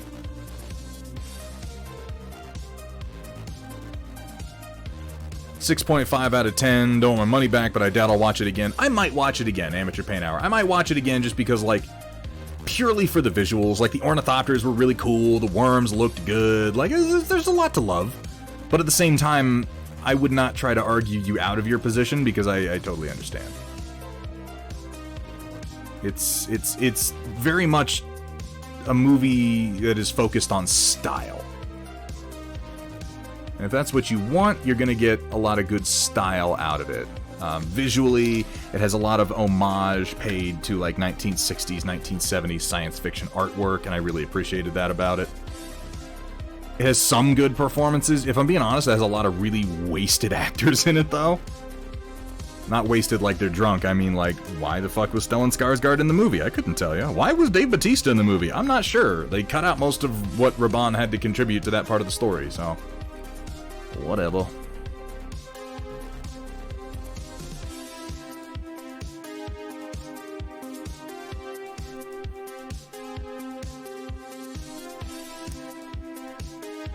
It is very loud.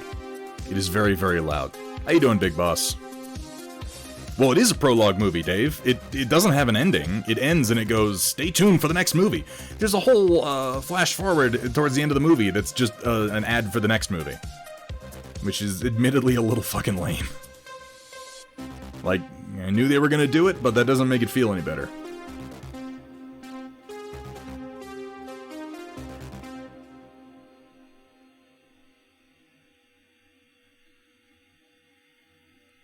But at the same time, like, when I criticize movies, I usually like to do so with the knowledge of, like, what would I have done different? If I'm going to criticize something, I like to have something in mind to say, well, if you had done it this way, it would have been better, because otherwise my criticism is mostly meaningless. And in the case of Dune, if I'm being honest, the only thing I can say is, like, you should have gone full Peter Jackson on it. You should have made 3 movies, first of all. You should have filmed them all at the same time and been ready to release them in consecutive years. But since they haven't done that, I'm not sure what else you can do. It's gonna be what it is.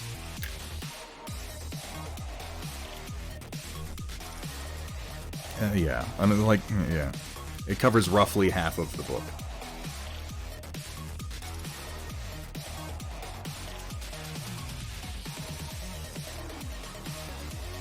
And then Paul has a bunch of premonitions about things that are gonna happen in the next movie.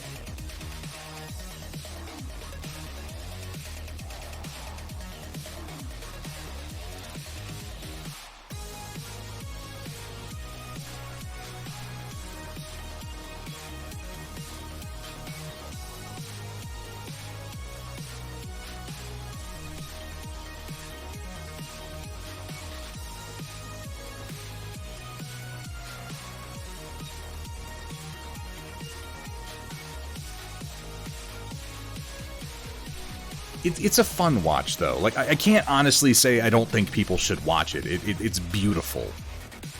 But do consume the rest of the story elsewhere, because it's worth it.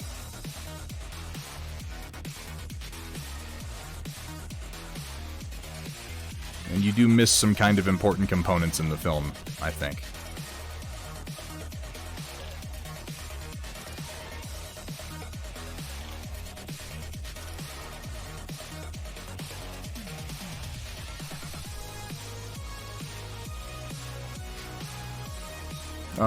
Dr. Rhino and I talked quite a lot about it last night, and we may actually do a stream where we just kind of give our opinions on the movie and give like a mini review and argue with each other a little bit, because we like talking about it. So if that interests you, you know, keep an eye on our Discords, and you'll see something about that. I like talking about movies. Just generally. Even movies I don't really like all that much. I like talking about them.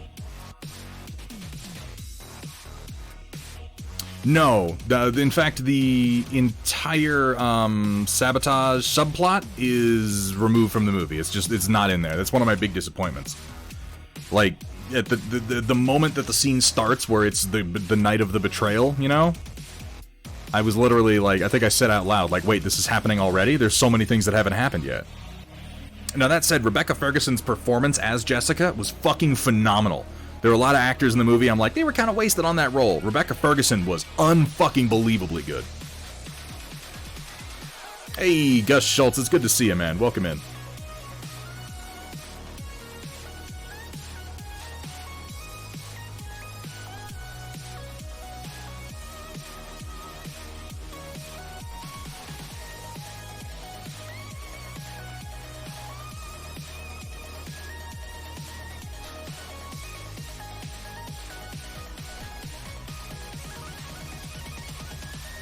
Yeah, that's what I mean. It definitely has that 1960s, 1970s sci-fi look to it. Big spheroid ships and shit like that. I thought the Highliners looked good. It's a hard movie to make because there's so much to Dune that if you're gonna make a movie and it's not gonna be 5 hours long, you're gonna have to cut some things out. So I asked myself, what would I cut out? I'd ask for 3 movies or a show is what I do, but nobody's fucking asking me, so nor are they likely to. Not particularly, Roland. About the wokest thing they do, knowing how you feel about that sort of thing, is they don't include Frank Herbert's unfortunately dated characterization of the only homosexual character in the story as a depraved degenerate. They don't do that, which is honestly a relief, because that is one of the most problematic things about Dune. Is that Frank Herbert wrote precisely one homosexual, and he made him the fucking villain of the story. And a twisted weirdo. It's like, oh, Frank, oh no. Why, oh. It was a long time ago.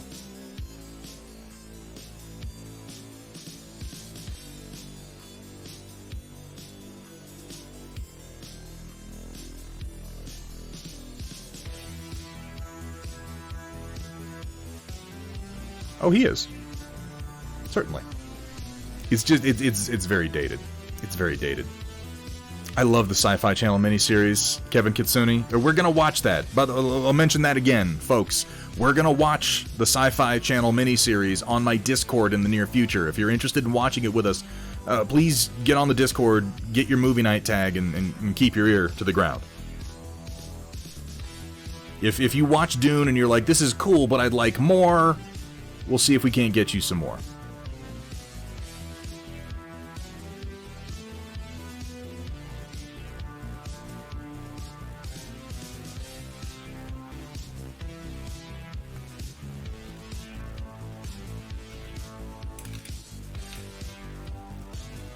It's a great one. Kevin Kitsune. I love that one. Oh, no, that's just Paul in the story, Shock 21. Like, Paul's always a fucking whiny little turd in the beginning of Dune. I don't want to be the Duke. I don't want to be the Kwisatz Haderach. Oh, I just want to do hood rat things with my friends. Why can't I hang out with Duncan? Oh. That's like Paul's character.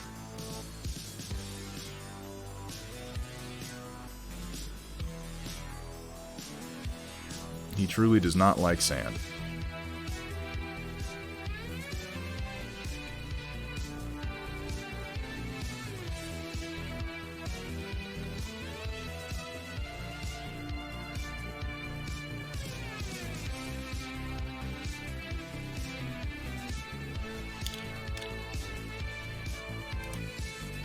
Paul is the worst until he wanders off into the desert. He's definitely the worst between the time that he's blinded and the time that he wanders off into the desert. That weird period where he is blind, he can't see anything, but he has such clear prescience, such a clear vision of the immediate future, that he can use his future sight to just have normal sight. Like, what? I fucking hate Messiah. I really don't like that book. If I'm being honest, as far as Dune, the overall series goes, like, I love Dune. I love the book Dune. And then Messiah and Children of Dune are like, no. Yeah, Leto Atreides for Giant Worm Man 2024. Why not? The whole merging with the sand trout thing, God, I swear, Frank Herbert lost his mind somewhere in there.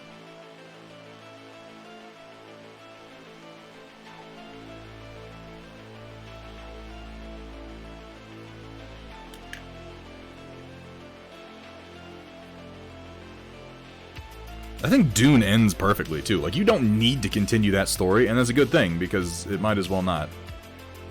The rest of the story is pretty lame.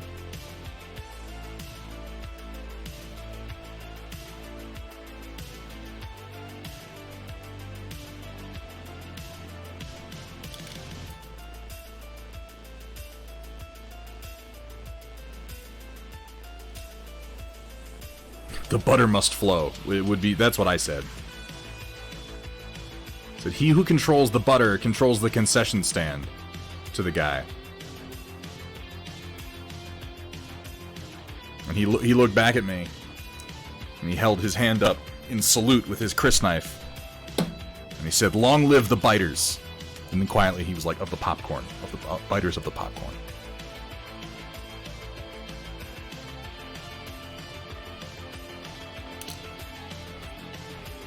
Yeah, Dave, that's, Can we just not have any conversation at all about the Duncan Idaho Golas? Can we just not do that? Because they're terrible. You know, Colonel Matthew Steiner, it's... I have mixed feelings on the David Lynch Dune because I enjoy watching it. I think mostly for nostalgic reasons.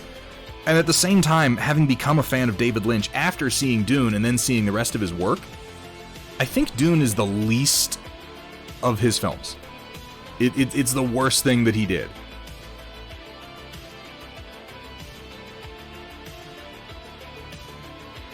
And yet it is still oddly watchable, mostly because of some of the individual performances like Sting, and because, you know, I like Kyle MacLachlan a lot. Obviously David Lynch likes Kyle MacLachlan a lot too.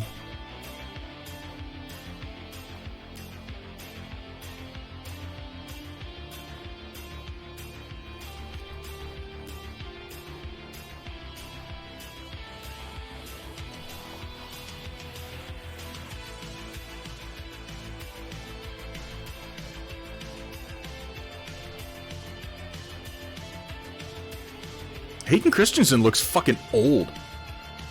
That's a mean thing to say and to start off a conversation with, but I'm just saying, there was that headline the other day where it's like, Hayden Christensen's coming back for the Ahsoka series, which is like, yeah, no shit he is.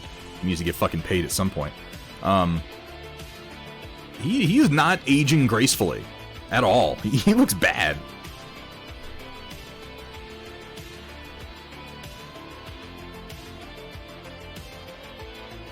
In fairness, he's aging more gracefully than Jake fucking Lloyd. They'll fix that in post. They will. I think that's the only reason that he wants to sign on to do Ahsoka at all, is he's like, the ILM masters will make me look like I'm 20 again, and for just a moment, maybe even I'll believe it.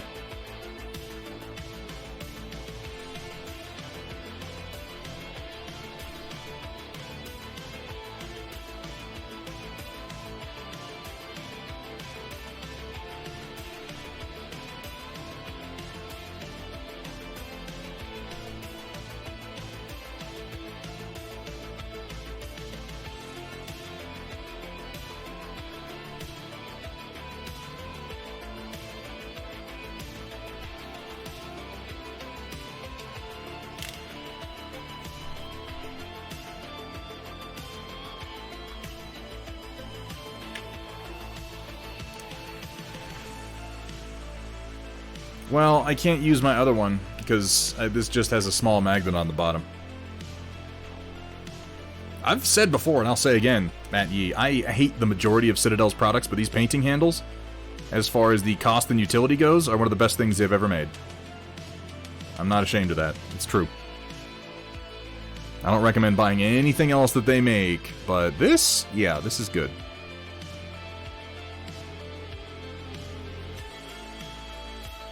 Don't buy their paints. Don't buy their brushes. Don't buy their mold cleaning tools. Don't buy any of that horse shit. But this is worth the $10 or so they were charging in the beginning. Buy empty GW paint pots for my scale 75. Hell yeah, I buy it for my Pro Acryl. I take my old... You know what I really like are the old paint pots where I use them for a long time and there's that crust, you know? The ring of paint that's really just solidified around it, so you can't actually close it all the way, so it just closes like maybe, 7/8 of the way or 3/4. I'll take that and I'll drip my Pro Acryl paints slowly. I'll just suspend them. I won't even squeeze them. I'll just suspend them upside down and let them sort of drip into the open pot. Is this... am I doing well, Matt? Is this how we play this fucking stupid game?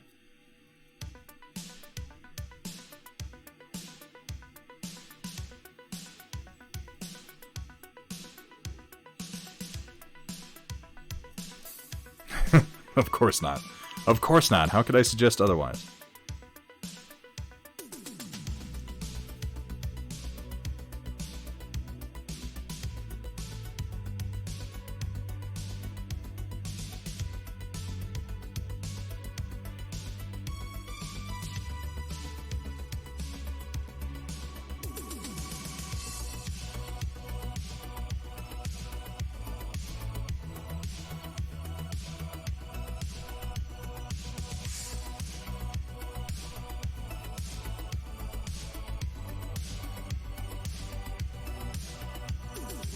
Looks like the end is curling up. Hang on, let me check. 1 sec.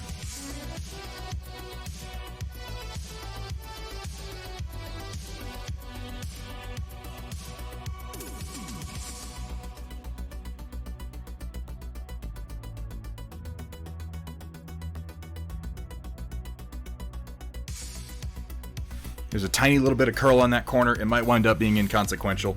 It's towards the edge of the plate, so that's not entirely surprising. If that gets worse over the next few hours, it might be worth redoing and re-leveling, but if it doesn't get any worse than that, I'm not going to worry about it. Thank you for noting that, though.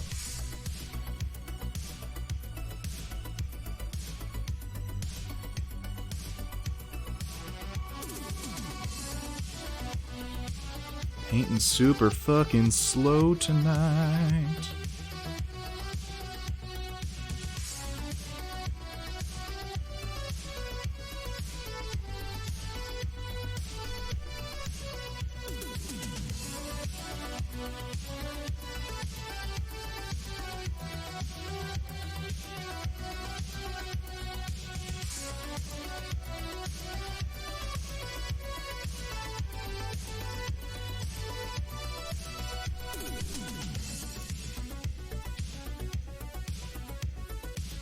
Well, you know, I don't like to rush my characters. I don't like to rush painting in general. This is one of the reasons I don't do commission painting. So much of my ability to paint just depends on me feeling like doing it. Commission painting, when I'm like, I have to force myself to do this to meet the deadline, I just don't want to do it.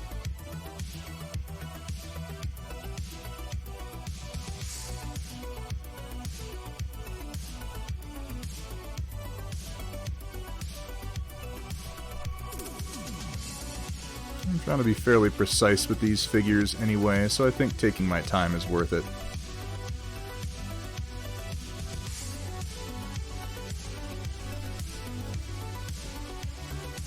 Painting's like making love. You want to get it over as quickly as possible. Grandma always told me painting is like making babies. You know? Just remember to breathe.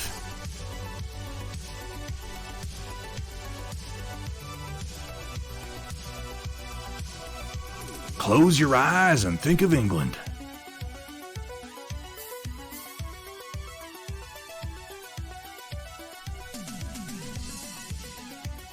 Like, something fundamental about my technique is wrong, but I can't figure out what.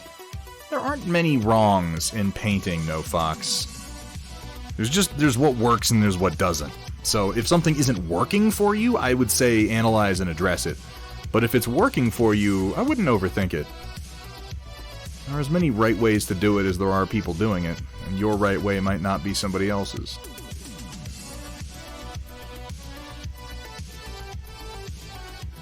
Now, that is one thing I've definitely had to get used to with oils in particular, or are you talking about acrylics? But with oils, like, you really don't want to use much paint. Like, as far as actual volume of paint goes, barely any. Which is one of the nice things about oils is, man, they last for fucking ever.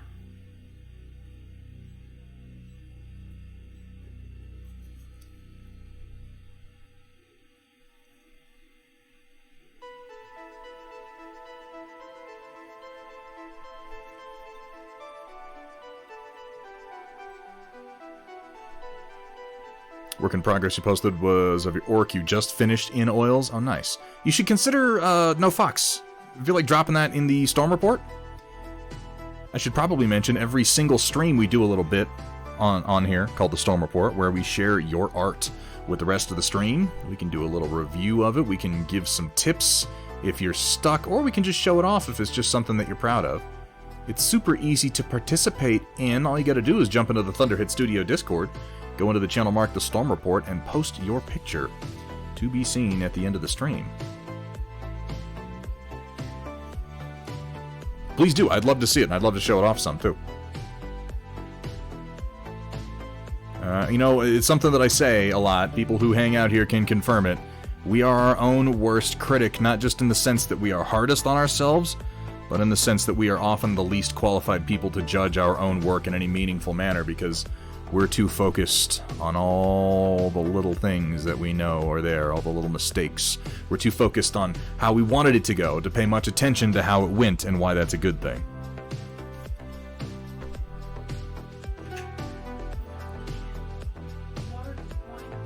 I would have a beer, please.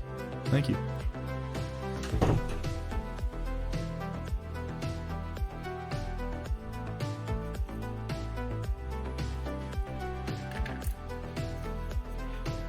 Teeny blend.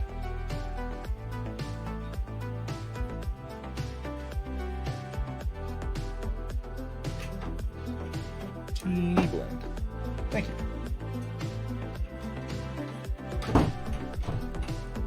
Ah, there we go. I'm liking how that sword looks now. I think I can probably move on from it.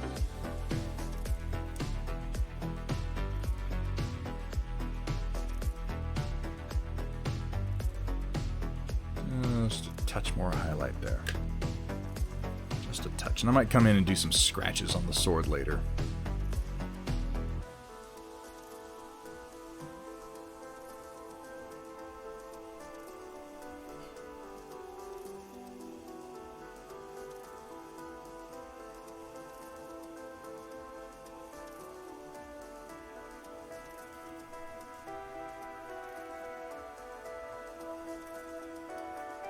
Oh, I really am Colonel Matthew Steiner. I live the fucking dream.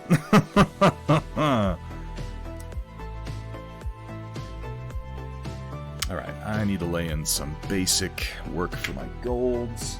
There's just a few spots that I missed. And I need to throw down some cadmium deep reds. So let's do that.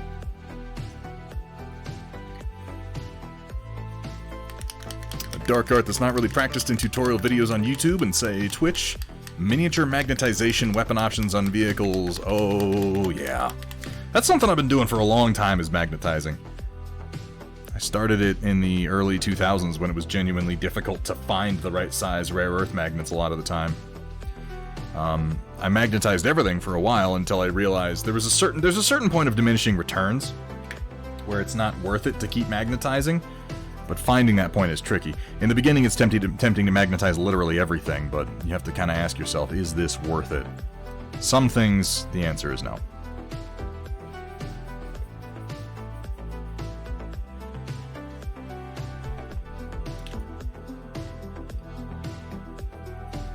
But I mean, all these bases are magnetic. I love magnets and miniature bases at this point. And all my regiment connectors have magnets. Inside about the new Conquest armies look sick sitting on my shelves in plastic wrap for years to... You know? That's something to say. The Conquest boxes, they look really, really nice lining the shelf over my desk. They're good-looking boxes. They've got good art on them. This is important, because that's where they're going to live for most of their lifespan. ST Jal, thank you so much for the follow. Welcome to the stream, my friend.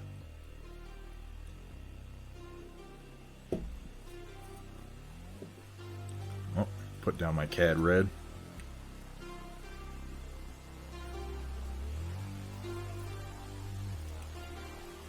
Yeah, see, this is why I'm doing right from the tubes now, is because a lot of these bottles have dried up quite a lot.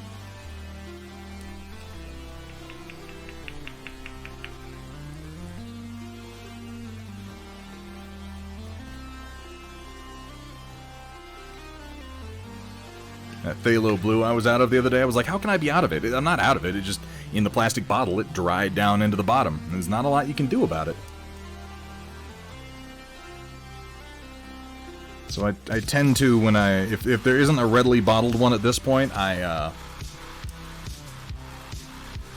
mix it right out of the tube.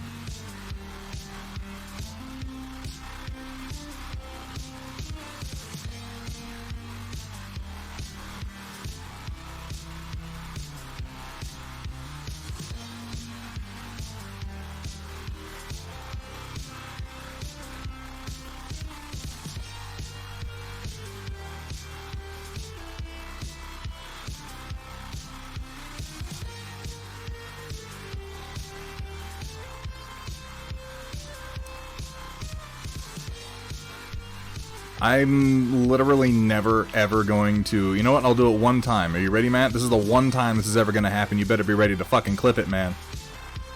Singular instance of saying that Matt Yee was right. He was right in not pre-thinning his oils. He's a wise man. And I will never, ever say those words again. Except for the next time that I say them and I make a big stupid deal about it.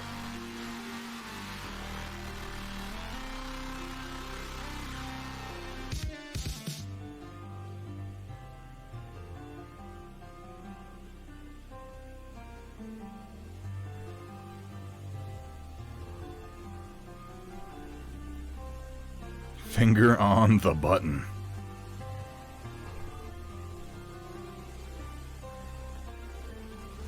Actually, no, I am glad that I started pre-thinning my oils because it got me through the learning period where I started to figure out how I wanted my oil consistency to be. If I had just started off thinning right out of the tubes, I might not have continued going because I didn't know what I was doing. I was not comfortable with it. Now I'm comfortable with it. Now I know enough about what I'm doing to feel good manually thinning right out of the tube for each individual application. So like I said, I'm glad that I did it, but I'm past it now.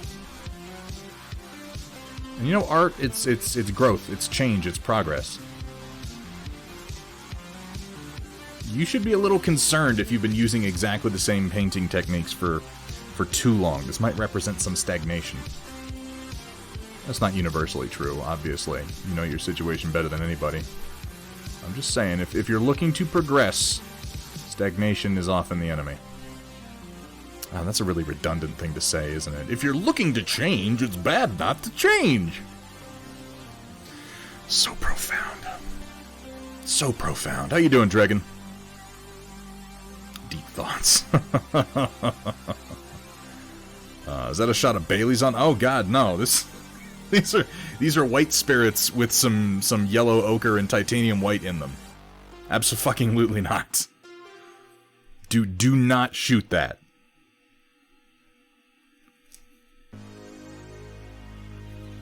Alright, any other yellows I want to put down?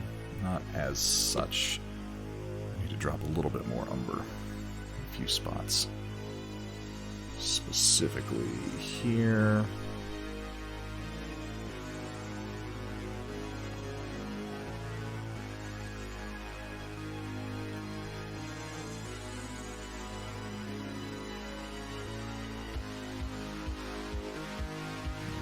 Here. And a touch more in this glove section here. Build that up into some red leather.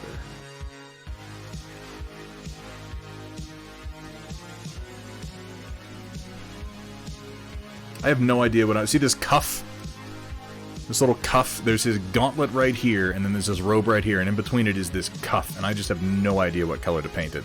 You gotta think about that. It might wind up being red.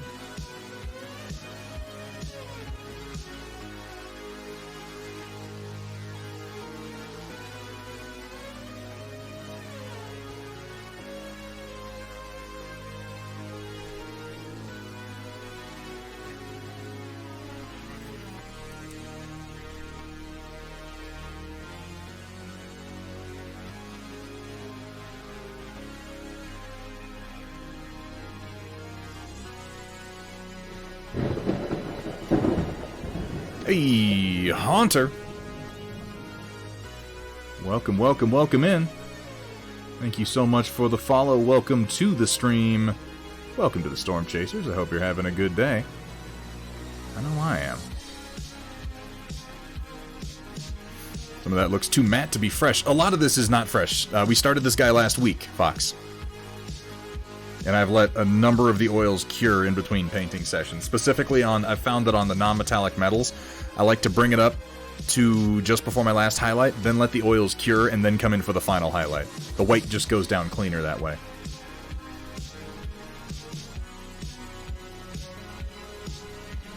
Otherwise, titanium white wants to blend in with everything around it, which admittedly is one of the strengths. Saber TS Gaming, thank you as well for the follow. Welcome in. We got a lot of followers tonight. Hope it's because y'all are seeing something you like.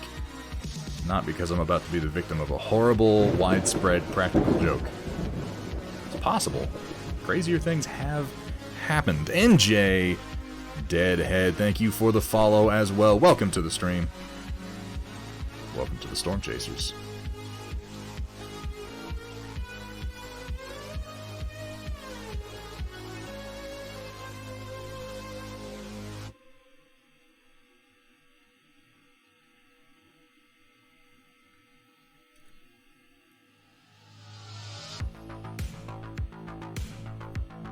This is a la prima. Are you layering over cured semi? Oh yeah, no, that's what I was just saying.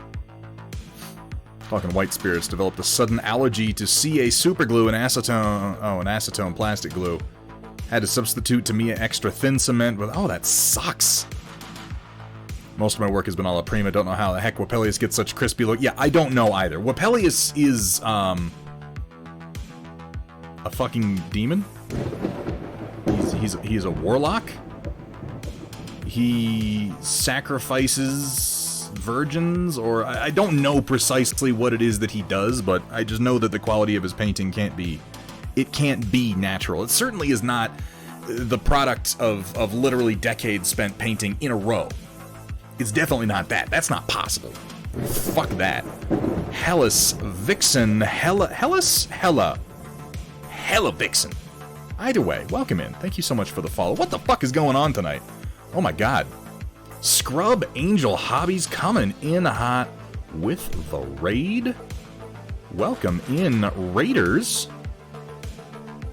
I don't believe I'm Scrub Angel. Am I following you? It doesn't sound familiar. Let me have a look here real quick. Oh no, chat, stop moving. Let me click this. Let's go have a glance right quick. I gotta rig this up so that I can pull up my browser on the stream. It's incredibly unprofessional of me to not be able to do that. Here we have Scrub Angel. Oh, my audio is playing on my speakers for some reason. It's also unprofessional. Let's stop that. I'll drop you a follow. I'll have to check out your next stream. There we go. There we go, there we go, there we go. Scrub Angel and Chocoboradia Gear. Thank you so much for the follow. Welcome to the stream. Merlin Models, how you doing? What's up? What's up? Could we get a shout out from Merlin Models, by the way? And thank you so much for saying so, Scrub Angel. It's coming along. It's coming along. We're trying new things.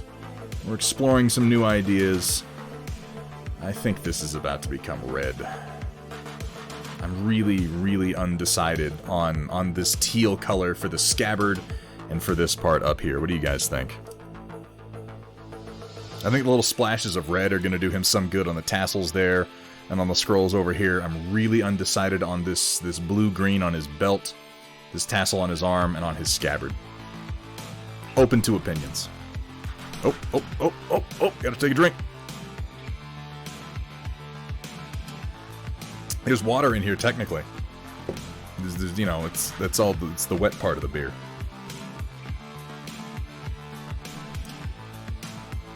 Alright, what the fuck was I doing? Clearly I was doing something. Oh, I remember. I needed to do some white. I paint, my painting is so disorganized, it's frankly shameful. I'm just kind of like looking at the model like, what haven't I done? Should I do everything at once? No, I'll just kind of do it piecemeal, why not? Oh, to square, thank you. Oh, crossbow roof. How you doing today, man? We need some white on this gold down here. It is far too yellow.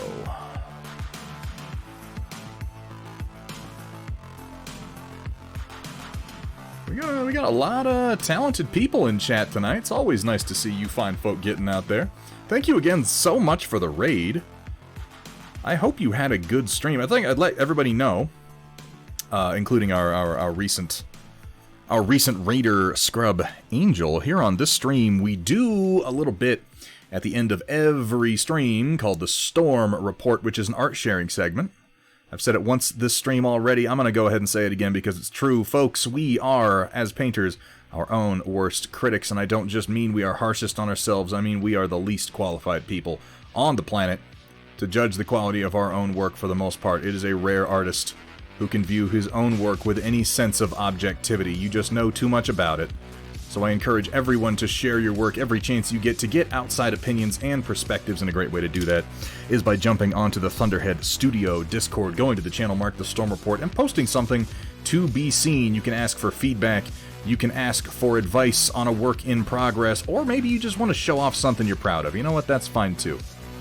That's just fine too. You can go ahead and do that, and we'll just take a look at it and appreciate it right alongside you. But if you feel like posting some of your work in progress from tonight, I would certainly love to see it. Let's blend that out. That's too much white.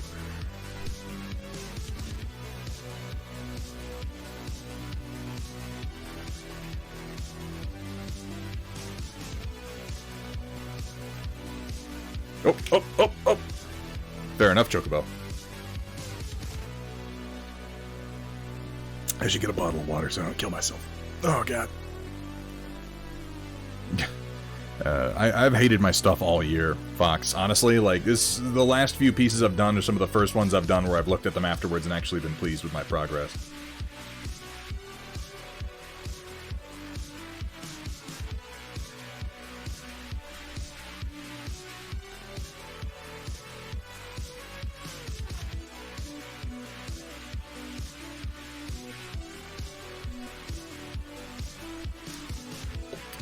Grab some of that Terra Rosa.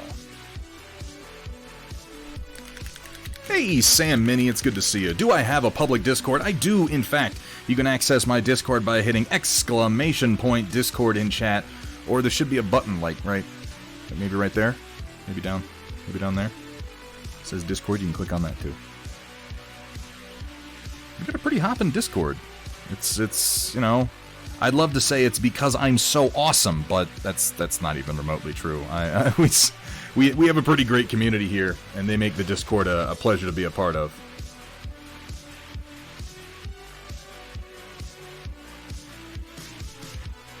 Here at Thunderhead Studio, we specialize in turning your shame into more shame.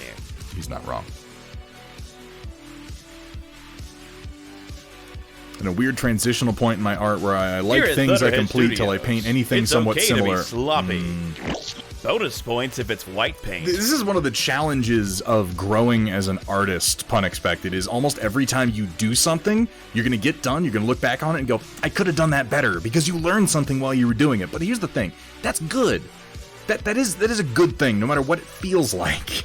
And I know it's disappointing and I know it's frustrating, but if you just keep going, if you just keep moving forward, don't get bogged down in the thing you did last time. Focus on what you're going to do next. Sam Minnie, how are you doing, man? It was a pleasure to be able to catch your last stream. I think it was your last stream. You might have had one between those. But Sam Minnie, an incredibly talented painter. Like, holy shit, talented. Yeah, maybe talent's the wrong word. Maybe you're talented, Sam Minnie. I usually think of talent as something that you just kind of have, and skill is something that you build. And I gather that Sam Minnie is more skilled than talented. You can feel free to correct me on that. There are painters out there. And this is important to remember as we paint things. There are painters out there who they sit down one day with some paints and they have this innate understanding of color theory and composition, and they just start painting and it all just works. It all just goes exactly the way that they wanted, and it's fantastic, and they just keep doing that for their whole career. Or at least that's how it appears. And you know what? Good for them, but we're not them. The rest of us have to fucking work for it, guys. A little bit of both. There you go. That's something. K-Sauce, thank you so much for the follow. Welcome to the stream. Welcome to the Storm Chasers.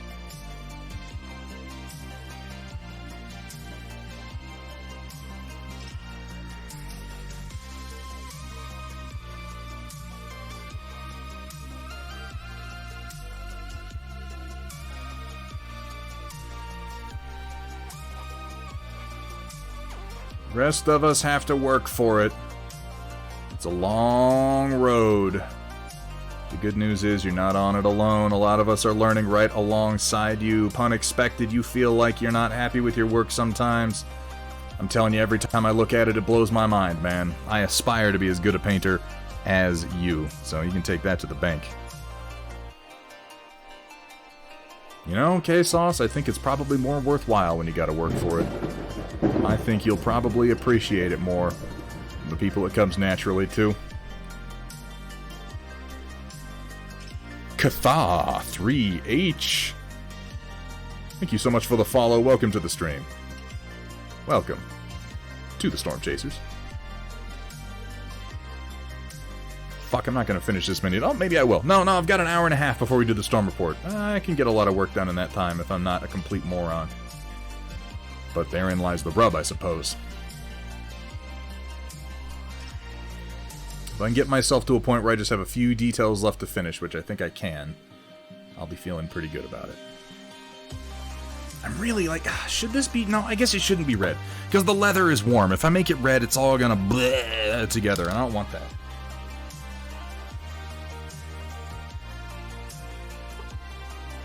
What I need is my phthalo green. I need my phthalo green.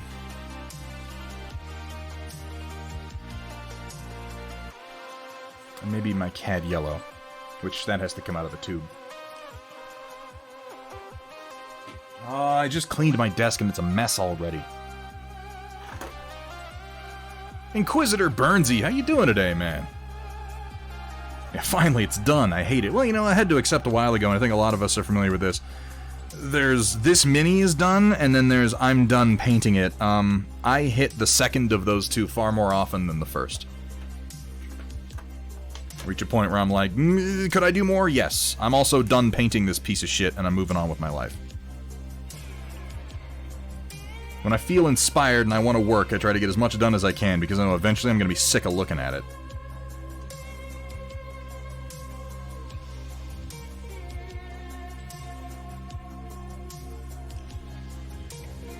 Grab a little bit more white spirits here for my mix.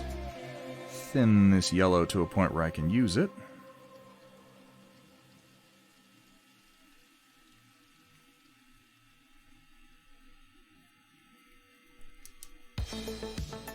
Oh, that's a big mess. Hang on. Pretty well just been lurking, eating some dinner. How am I? You know what? I'm having a good day. I've got a shitload done in the last few days, Burnsy. I've just been hella productive. Right, can we bring hella back? Is that a thing I'm allowed to say again? Because I feel like I missed that the first time. Like everybody said it and then they all stopped saying it and I was totally behind.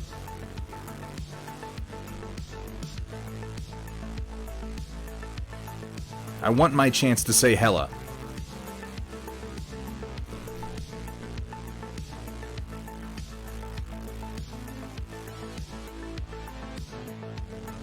I'm gonna have to deepen that some. That got too bright, but that's okay. That is okay.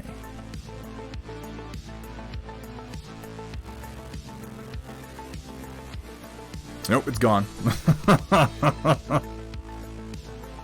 Like you fucking know what's cool, Matt Yee. Come on. What are you? Some kind of culture maven? Horse shit.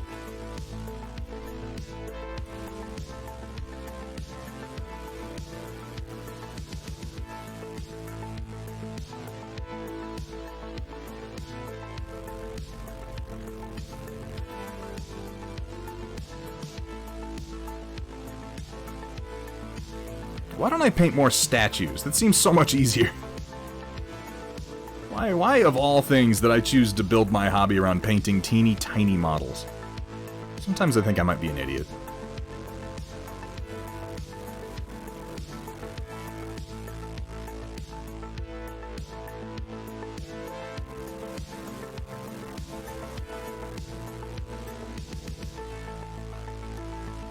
Kate Blanchett? Kate Blanchett. Kate Blanchett?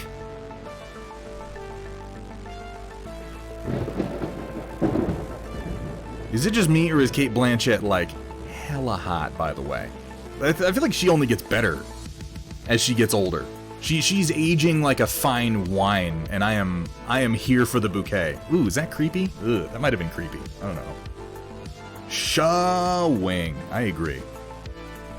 You know? Kate Blanchett, am I right? Huh? And unfollowed. Delta Goner, thank you so much for the follow, man. Welcome to the stream.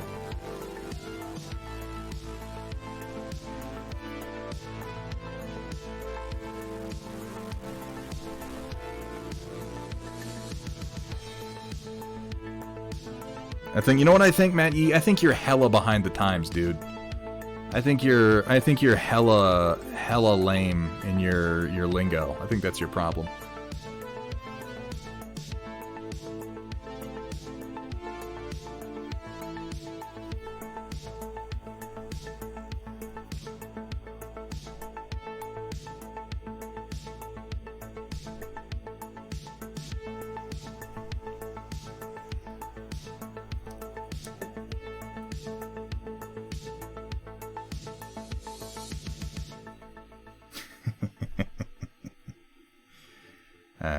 It's unfair how many awesome emotes you have, by the way.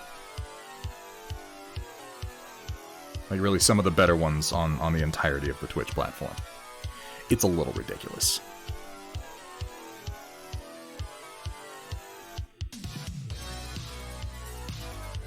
These are going to be like a dirty parchment color, so I'm working from umber into yellow and then to white after that here. I'll worry about the red afterwards. This is the level of detail on a model where I could probably afford to just not paint these at all and nobody would ever notice, but I put so much effort into the model already, I might as well do it.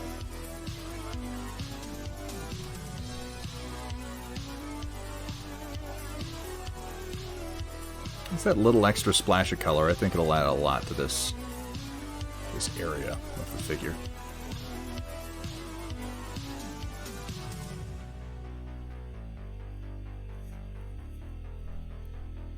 I ain't doing no tiny text, though.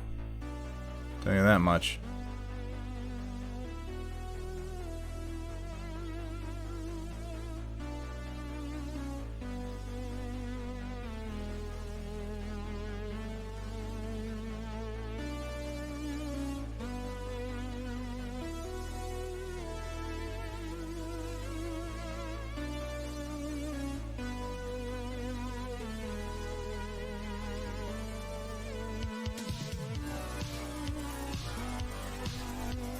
Time to get the Micron pens out. You know, that was one of the first things that I used. I was painting 40K. The first time I did scrolls, I discovered the Micron pen. I was so pleased with myself. Doing the little lettering. In retrospect, it was largely a waste of time. I could have done a better job with a brush, but I didn't know that at the time.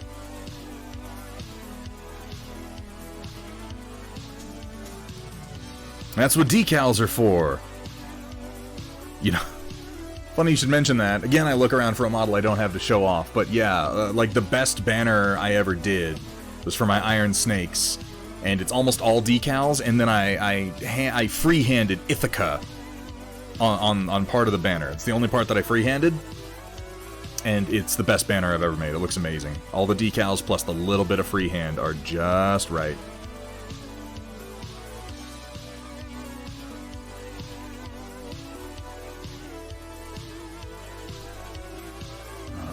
Rest for a minute. Let's zazz this up because it's pretty untouched. It needs that little bit of gold shine.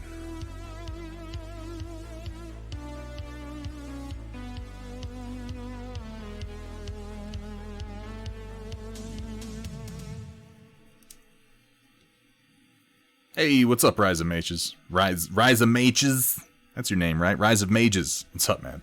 Have heard of FPG? FPG... Far Point Garrison? I feel like I know some things that FPG could stand for, but I'm not sure exactly what you're talking about.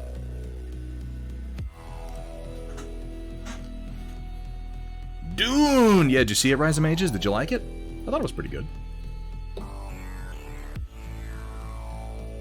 I have my opinions on it. Elmens, thank you so much for the follow. Welcome to the stream.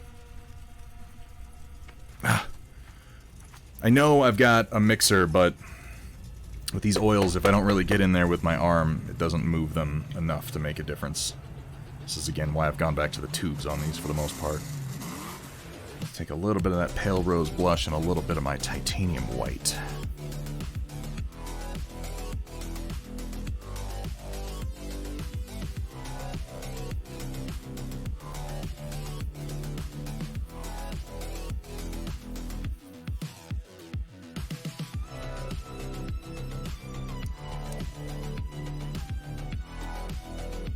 Probably my favorite sci-fi movie, but I'll wait until the second part before saying it. I personally wouldn't go that far, but I can definitely understand the appeal. It's a gorgeous movie, and it's a whole lot of fun. We're going to be watching the Dune television miniseries on my Discord probably next month, largely as a result of... I feel like the Dune movie, I've said this a few times this stream, I feel like the Dune movie is a great companion piece to the book or the miniseries, because it leaves a lot of stuff out, but it focuses on a lot of the important stuff. So if you enjoyed the movie and you're not familiar with the story overall, I strongly recommend either reading the book or watching the miniseries, which goes a lot more in depth. The miniseries also leaves stuff out, but I mean, you try including everything in that fucking book. It's crazy. It's crazy. Oh, very much so. Yeah, it's one of my favorites. Oh, Fighting Piranha Graphics. Yes, I've got a bunch of... It's funny, I didn't know what you were talking about, and I literally have some of their stuff. Like, I can reach over and grab it. I have a bunch of FPG stuff for Cav Strike Ops.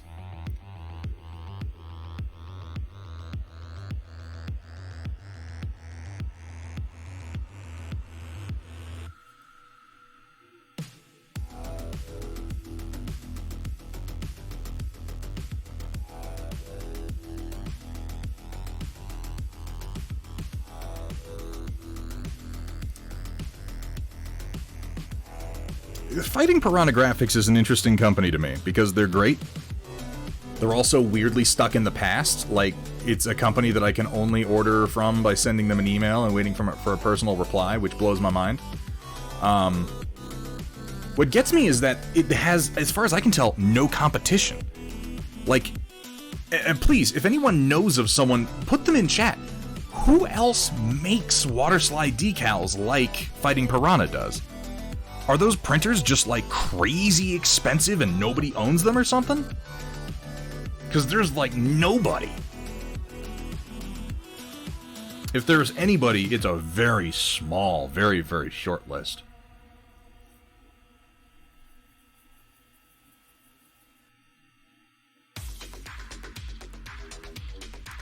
Yeah, I figured it's probably one dude.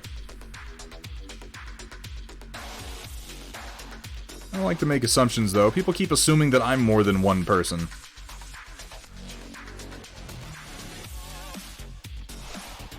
Admittedly, I do use the royal we in my social media posts. Maybe that adds to the confusion.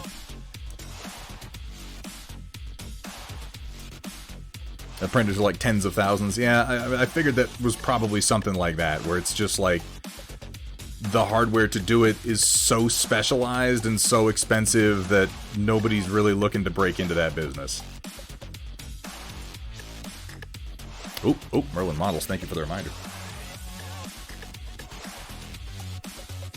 I learned that nanotanks by printing some of my own decals. It was not until that moment that it hit me, and it's so obvious, I was like, you're right, printers don't have white ink because that doesn't make any sense. You print on paper. So I started printing When watching decals Thunderhead's on... stream, you may feel the urge to do the cha-cha because he likes to slide it to the left You and got then me. slide it to the right and got then me. hold it off screen entirely. Come on, Thunderhead, put it back on camera. Got me good that time. I forgot what I was saying. Couldn't have been that important. Do I accept links? I try not to make it like a super regular thing unless I know a chatter pretty well, but sure, Rise of Mages, from you've been in a number of times. I won't show it necessarily on the screen.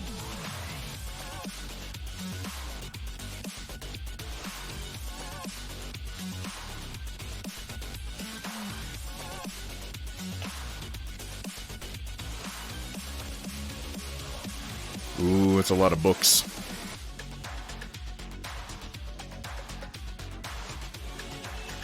House Harkonnen, House Atreides, House Carino. Oh, those are all the ones by, yeah, Brian Herbert. I want to like Brian Herbert's writing so much more than I actually do. I just, like, I don't know. In comparison to his father, he is a lesser son of greater sires, to quote Theoden.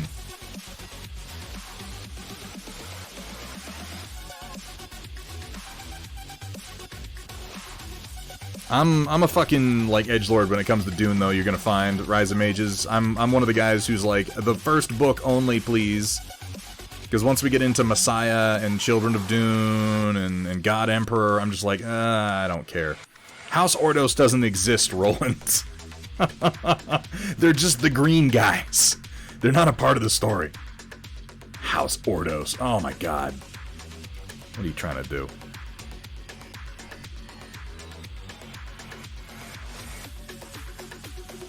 They needed a third faction in 1992, okay? It's the only reason Ordos ever came into existence.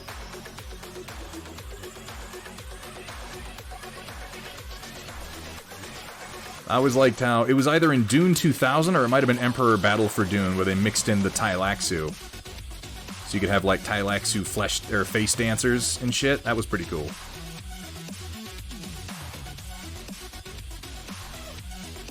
Don't the TLAOK eventually like perfect the creation of artificial spice? Isn't that part of the story?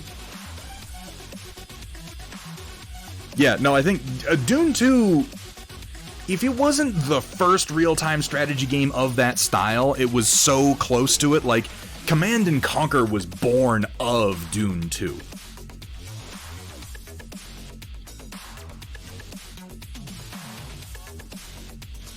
The planet Arrakis, known as Dune, home of the spice melange.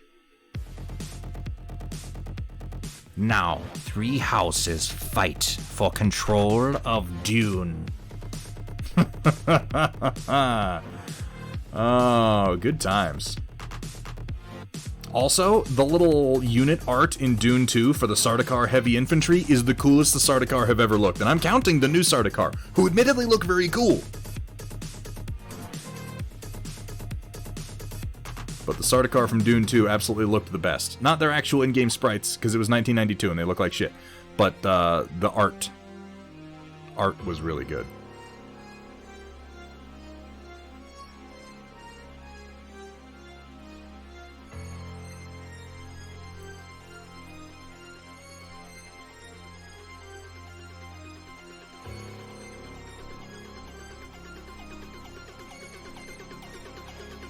For 75 cents, I can't argue with that to Square. God damn. Always loved Doom, but it never got its chance. I'm just super happy it finally did. Whoa, whoa, whoa. Let's slow down. Let's slow down a second there. Dune got a pretty amazing miniseries in 2000. Admittedly, not a lot of people paid attention to it, but it was good. And David Lynch was just the wrong fucking director to make a movie about Dune, of all things.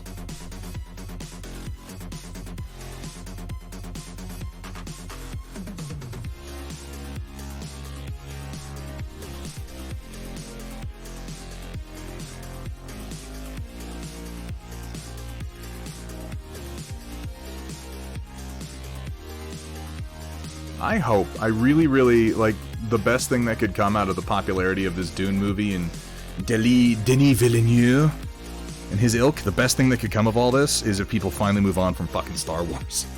For the love of God, can popular sci-fi please move on from fucking Star Wars?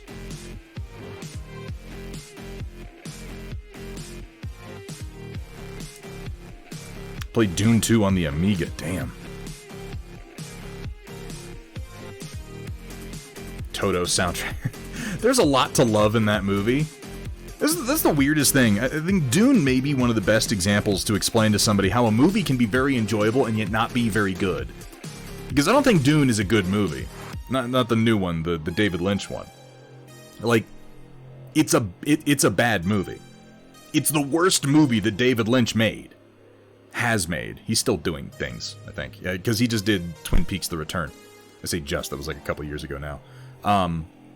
But it's a lot of fun to watch because there's a lot of cool shit in it. Yeah, like Sting. Sting is Fade Routha, who's just like, okay. Whatever you say, Mr. Sting. You fucking weirdo.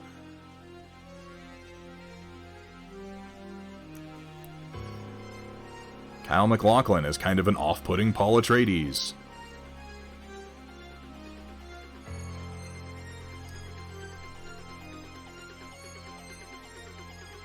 Oh no. Oh no, pun expected. Why? No. I don't know what it's gonna be, but I'm not a fan of it. The flying fat man. Yeah. Bring me that floating fat man. The Baron. I'm kind of hoping we get that in part 2 of the new series. It's very clear that Denis Villeneuve is heavily inspired by David Lynch's Dune, specifically in the form of his portrayal of the Harkonnen, which very much conforms to the unique take that David Lynch had, and not necessarily to how they're described in the books.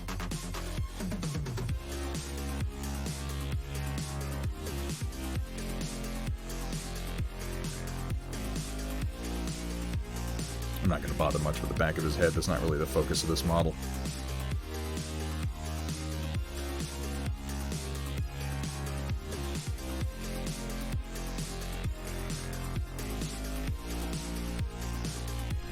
Yeah, it's like, how can you tell they're the bad guys? Well, look at them. Like, that seems to be the attitude. When in the books it was trickier to tell. They presented themselves very well, and then they happened to be cruel, sadistic, murdering bastards. Anytime you only do half the book and just the ending, you're gonna have problems. You're not wrong. You're not wrong.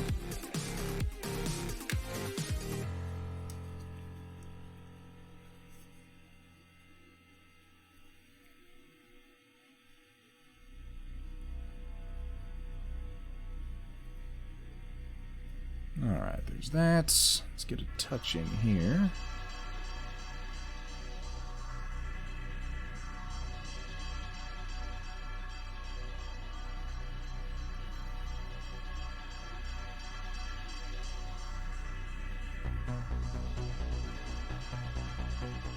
A little bit of the old titanium white.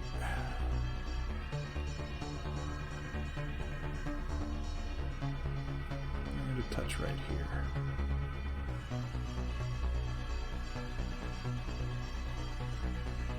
I realize there's a portion of his robe I kind of forgot about right here on the crotch. I'm gonna have to get around to that. No, Rise of Mages. David Lynch wanted to make his own fucking movie, and he made up a bunch of shit for it. Which is, I mean, you just have to take that into account when you're watching it. It's a David Lynch movie. It's not really a Dune movie. Remind you of Scorpius from Farscape. They did have a similar, like, I'm wearing this bondage gear because I like it. Hey, what's up, War Master? Hey, Binary Shield, how you doing, man? It's good to see ya. How's things? How's tricks? How's life?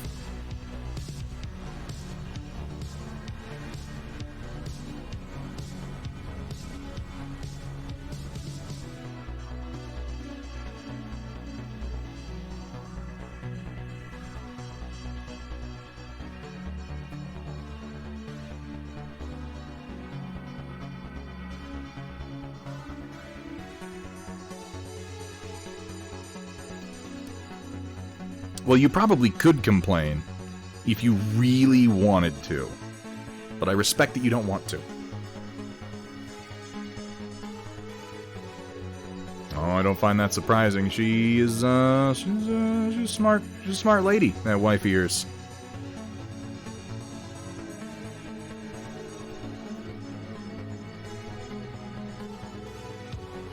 Really, really glad to hear that that has all panned out for her.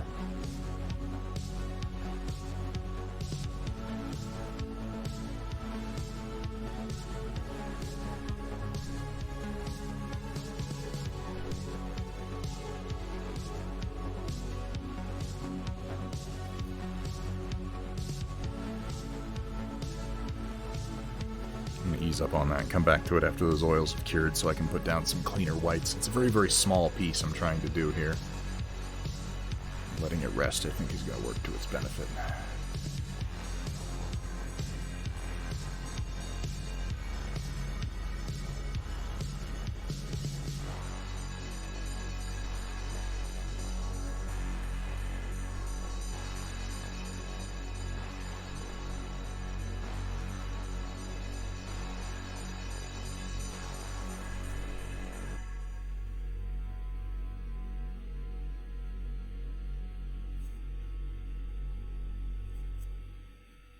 Dab that away. Couple little dippy dots here. Boop. And just to bring that contrast out. Just a touch. Don't need much. It's all about subtlety. Except when it's not, which is also a lot of the time.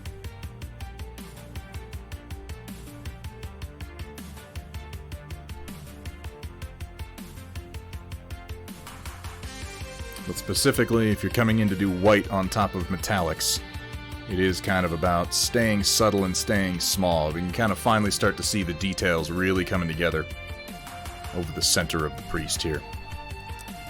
Thank you so much for saying so, man. I've made good progress lately. Binary Shield, did you see my Sanguinius? This is probably my first oil painting project that I'm really happy with. He actually has a few details I still haven't done on him. I just reached a point where I was like, I have to step away. Story I heard was Lynch was told to do Dune, take one for the team. Yeah, that makes sense.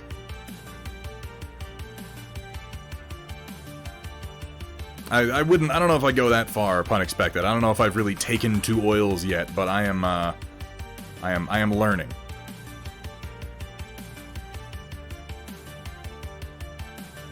I've had the benefit of some very excellent and enthusiastic teachers. Thankfully. Spottiest Shark. Not Spottier Shark. Not just the Spotty Shark. The Spottiest. Welcome to the stream, my friend. Thank you so much for the follow.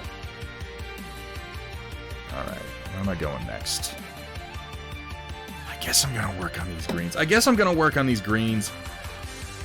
I'm still not sure if I like them or not, but we're gonna work on them.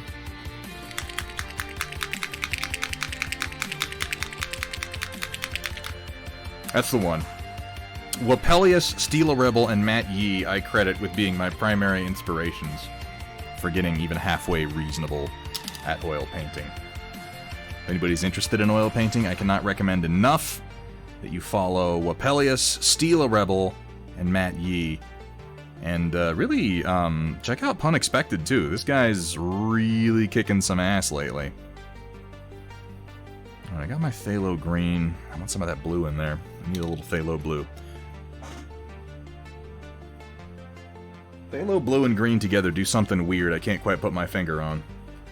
I guess they turn into a very vibrant blue-green. I guess, you know, as soon as I said it out loud, it's not actually that hard to put my finger on.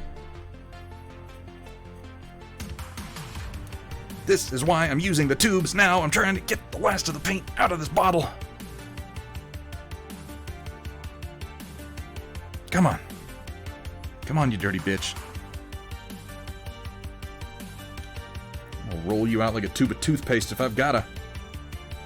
You're gonna give me the paint that's in the fucking bottle, though. You dirty bitch. Alright, fuck it. I'm popping the top off and I'm digging it out. Because it's in there.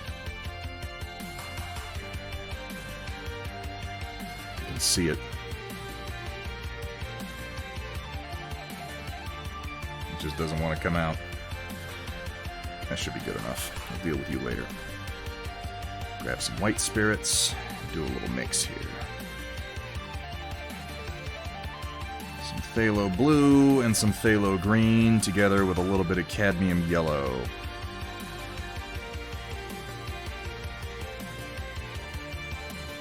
That's the business.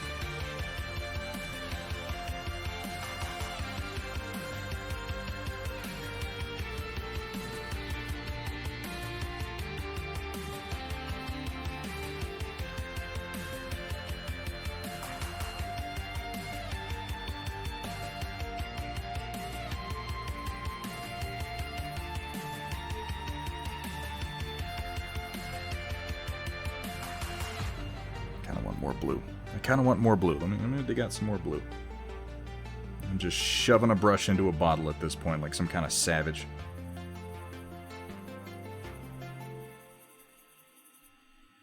Oh, I'm making a big mess of my paint palette right now. Don't mind me.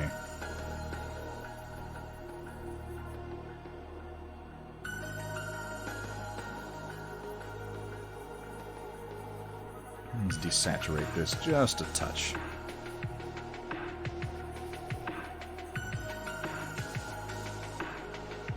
Alright, let's try that. Let's try that insane mix that I just made and see what it does, yeah?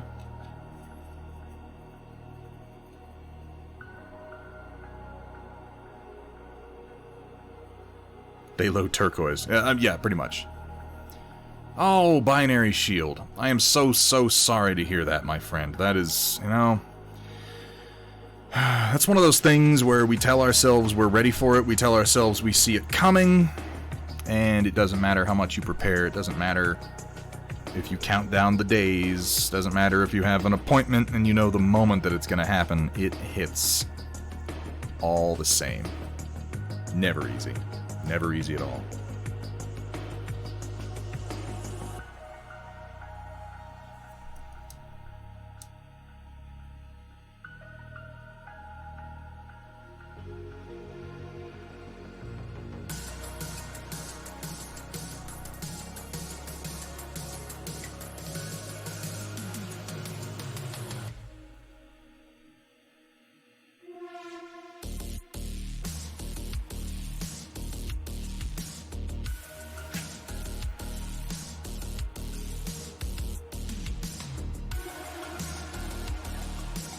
You buy me a shirt so I could dress as the Russian from The Punisher? Oh, okay, fair enough. Oh shit!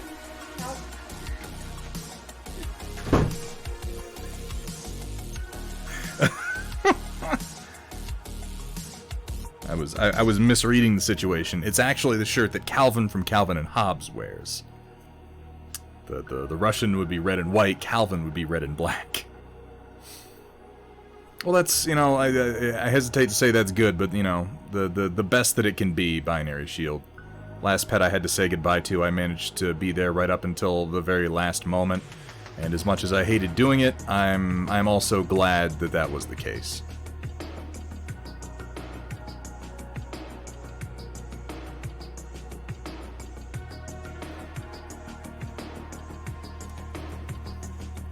Just signed up for my content. Oh, shit, cool.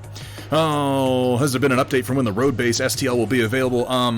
Inside of this week. I'm aiming at just the next few days, because I obsessively overprint everything DFW, because I want these files to be as perfect as I can get them. They all include pre-supports, so I have pre-supported these and test-printed them extensively. You should be able to just plug them into your printer and go. This is the monster-size base, by the way. I'm going to be taking some photos. I'm going to be finishing flocking them tonight, and then taking some photos tomorrow, and that's when I'm going to post them up, because I want to have some photos of the finished product available. I was just showing them off, actually, earlier, along with the new tray interlock system. You're actually going to get better files than I have, because almost all of the files that I've printed for myself... Not at all, I don't mind talking about my own stuff. Almost all these files that I printed for myself have these flat bottoms on them with the puzzle piece connectors. And at the last minute, and after I printed all my own bases, I came up with the idea for a interlock system that you can use with the base standard trays. And it only made sense for me to make it compatible with my own trays. Which led me to completely redoing the entire file set so that they have these voids in the bottom, in the corners, which link into these regiment trays. So you can put them all together. And I should have done it from the start, but all the files in the future are just going to be like this from the very beginning. Do I sell 3D prints? Spottiest Shark, you can find all of my 3D work available on Steel Warrior Studios. I think if you hit ! Steel Warrior in chat, it should give you a link over. Most of my stuff is Battletech related. Recently, I've got a lot of Conquest stuff coming out. I also have a good number of Warcaster specific files. Most of them would work for almost any war game. But I do tend to make stuff kind of specifically. I've got a piece of Conquest. I'm making some Conquest terrain lately, like this piece. I just got done printing. There's another one that's on my printer right now.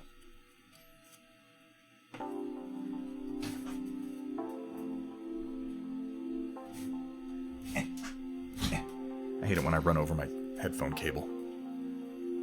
Thank you, Shock. But yes, basically everything I make is up for sale. It's either up for sale or it's for free on my Thingiverse. One of the two. I have a lot of free files also. But never feel bad for asking about my stuff. If there's one thing I'm always happy to do, it's toot my own horn, so to speak. Which I realize as I say it out loud sounds like a unflattering euphemism.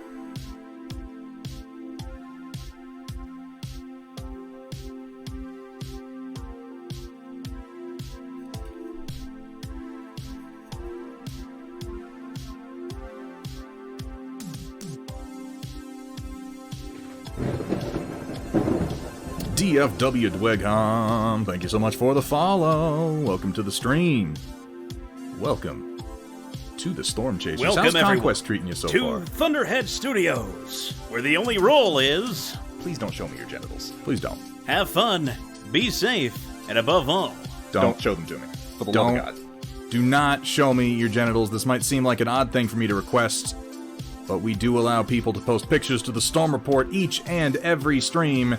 And as I have learned through growing up on the internet, if you go onto the internet and say, send me pictures of things, the first thing people do is take pictures of their junk. So, we are covering our bases, ladies and gentlemen.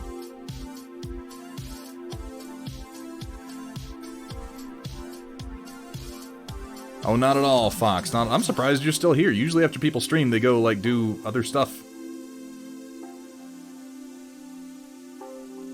You madman.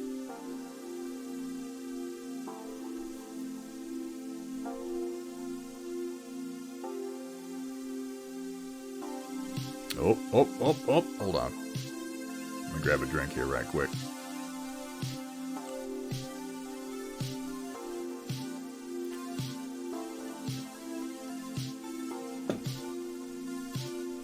Hypnotizing. If only I could monetize that.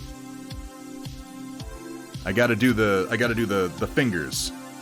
You know? I think you can only do the hypnotic move though if you're double jointed and Hungarian. Isn't that the rule? You will subscribe to my content. You will pay me lots of money to do nothing. That's probably not working. Again, I'm not double jointed and I'm not a Hungarian, so.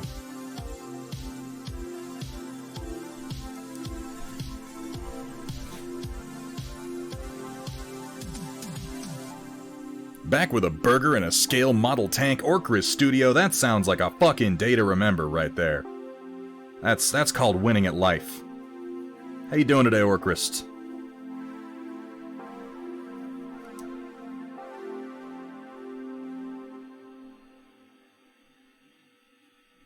It sounds like you're doing wonderfully, but I hate to presume too much.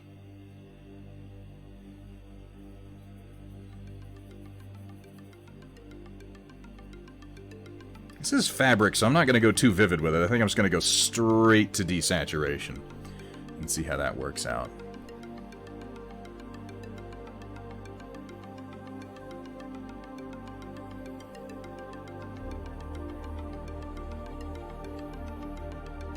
It's just meant to be a little bit of fabric hanging off his arm after all. No reason to get too nuts.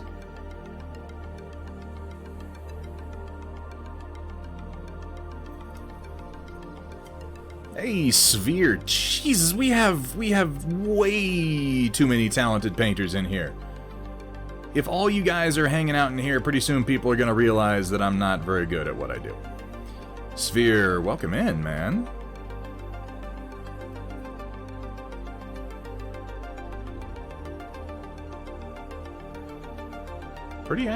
Pretty active hop and chat tonight. I hope you guys are having fun. I hope you're enjoying watching me kind of slowly blunder through this project. Hope you guys are enjoying the chat room. I encourage everyone again to go ahead and hop into the Thunderhead Studio Discord if you're interested in participating in any of our numerous events, including the Storm Report that we do every single stream, where you can show off some of your work and we can all get a look at it.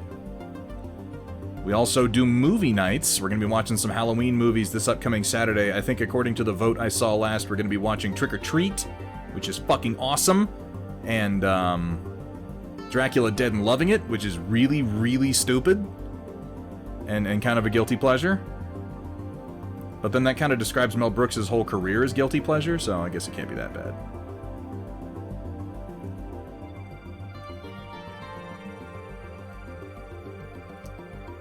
Still here dragging the average down. Oh, Stig.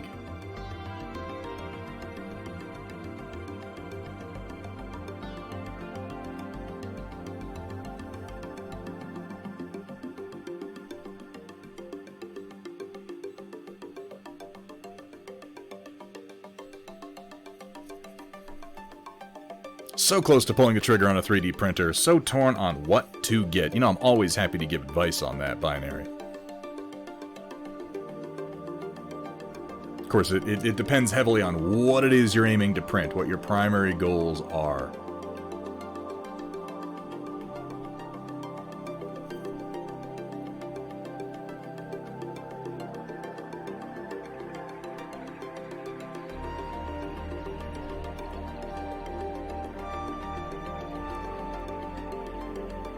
I mean, we've got so many printers in the Thunderhead Studio community. I feel like I don't even... Like, my advice is the least of the advice you're gonna get asking around these parts. We have so many talented makers and printers.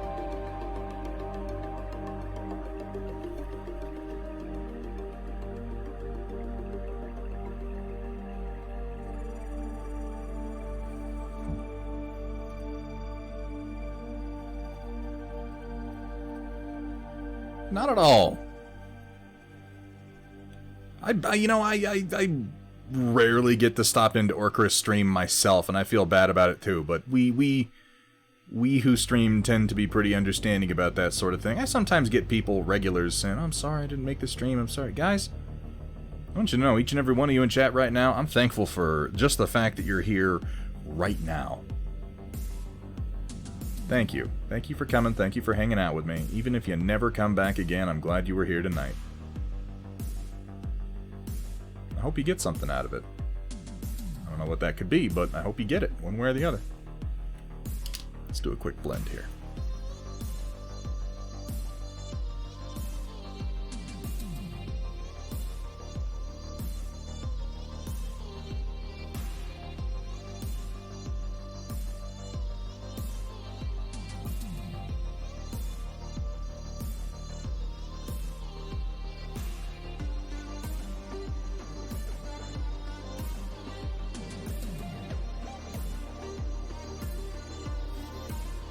Let that green rest and cure, and then I think one more quick highlight once it's cured is going to do it. I'm not going to go too nuts on it. Let's do a little red. Getting into some of this cadmium scarlet.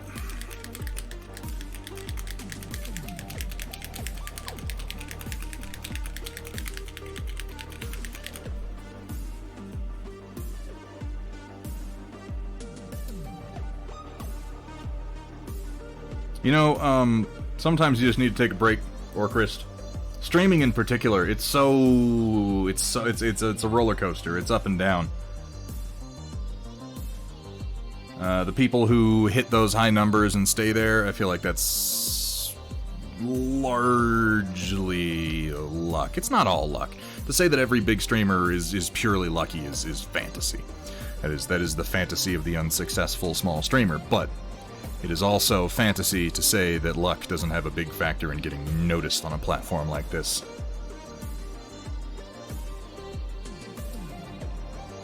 That's why I think it's important to just keep doing it for yourself. Don't worry about all those people out there. Just you do you, you know?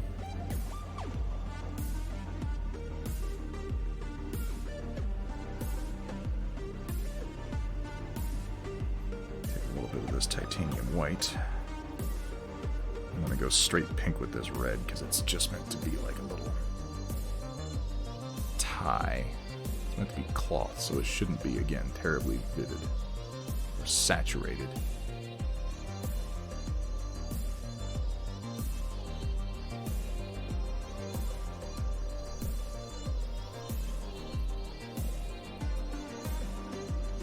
Woodworking materials, organizational options, cosplay.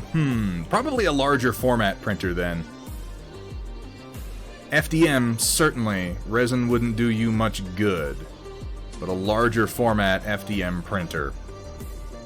I don't personally... I run a pretty small format printer, so I have a hard time giving too much advice on larger format stuff, but I'm sure there's some people in the Discord who operate some bigger print plates than I do.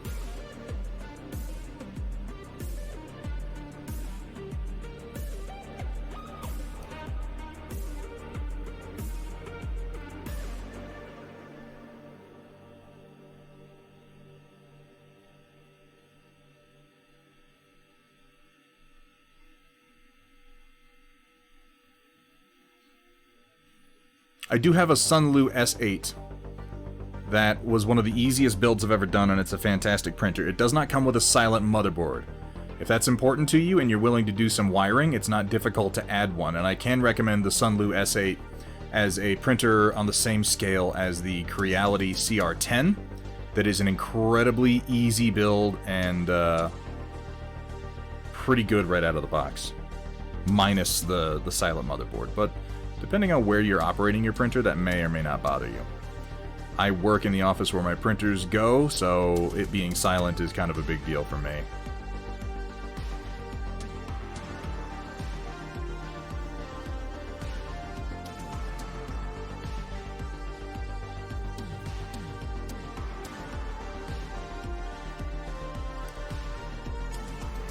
The E5 Plus. I've wanted the Ender 5 Plus.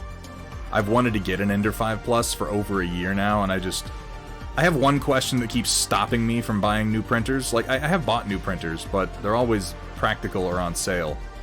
I always ask myself the same question to stop myself from spending money when I'm feeling particularly, like, stress purchasey. Which is just, am I pushing my current printers to their absolute capacity? Am I using them to the limit of their functionality to the point where I need that new print bed? I need that bigger print bed. I need it, need it, need it. What am I going to do with it? And usually the answer just comes down to, well, I just want it, and then I don't buy it. Every now and then, I'll be like, no, I actually do need it, and that's when I wind up with, like, a new Mars or something like that.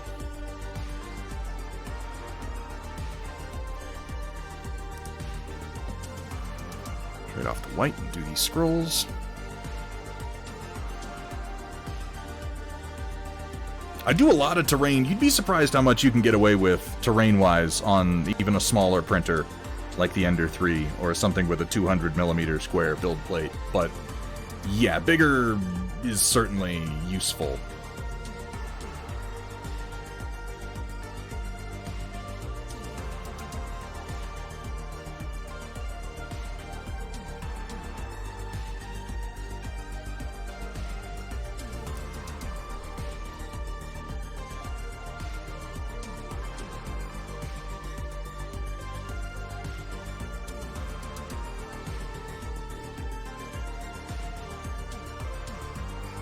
I also need more space before I go much higher than the Ender 3's build plate. I'm running the Neptune 2 at this point, admittedly, but you know, it's functionally identical to the Ender 3, aside from being a little bit better built and cheaper.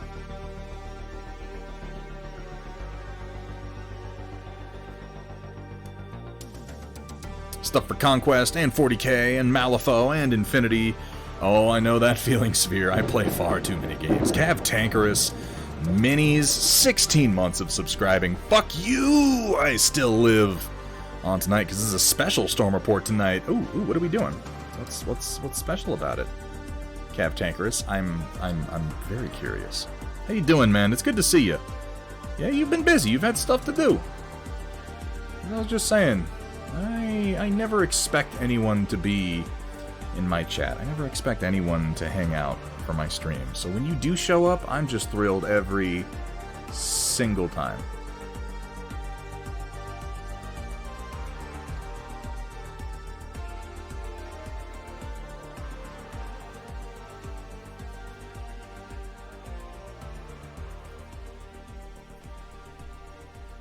Board game organizational inserts. Yeah, you'd probably like something in the range of the CR10. I would suggest taking a look, Binary Shield, at the Sunlu S8. I think that it is a wonderful get. It's cheaper than the CR10. It's an easier build. There is the silent motherboard concern, which if it's really important to you and you don't want to change that out yourself, there is a CR10 model. I think like the V2 has the silent motherboard. I will say the silent motherboards are really, really nice. You won't realize it until you get used to the singing of the 3D printer. Get to the point where you can tell what shape it's making based on the song that it's singing, then you know you've lost your fucking mind. You're like, oh, it's making circles. Okay. Not afraid to solder if I need to. Yeah, you'd be able to change it out then for not too much difficulty at all.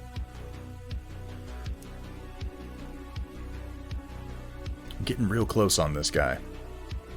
Getting real close on this guy. The only thing... I still haven't decided what to do here. I guess I could do some red.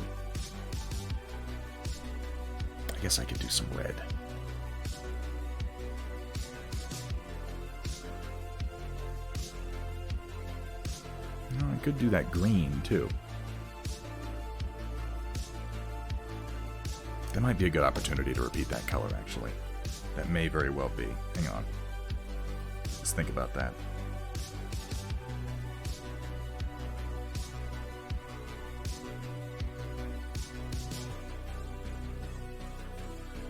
Yeah, let's do that. Why not? That way I've got a nice little... I've got 3 spots of the same color. That's a good balance composition-wise. And will serve to break up some of these warmer tones in here. I've got gold, I've got a red-brown, I've got purple, I've got a lot of warmth in here.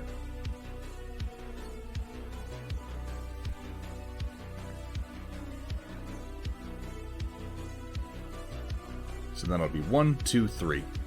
I think that'll look good. Let that set for a minute. Sometimes it does sound like R2-D2 and his harem, as it were. Yeah, the sound of robots fucking.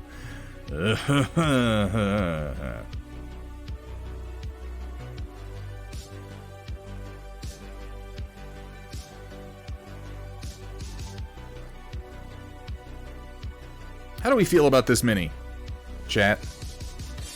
I'm very close to calling it done. I've got 1, 2...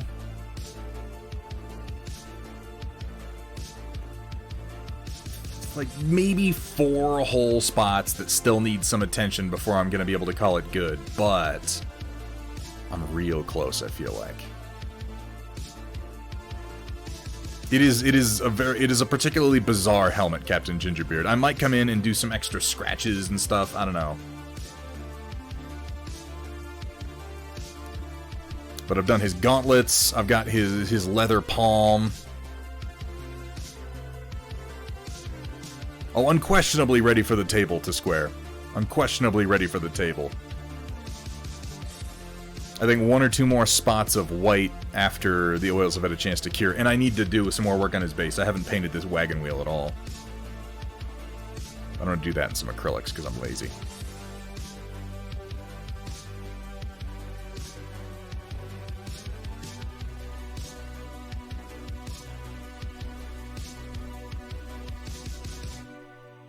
little bit more work on that scroll and on that red.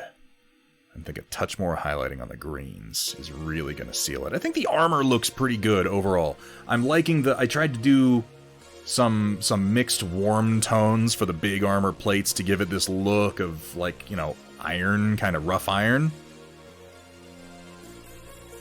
And I think it worked. I think it worked. We do 1 or 2 more quick white highlights. I am going to do this, and then I'm going to take a short, quick bio break. We're going to finish up our painting for the night, and then in just about 25 minutes, we will be starting tonight's Storm Report, so make sure you guys stick around for that. Check out what art we have to share from the community. I shouldn't use this brush. This brush has green in it. I'm not going to get that out with a wipe.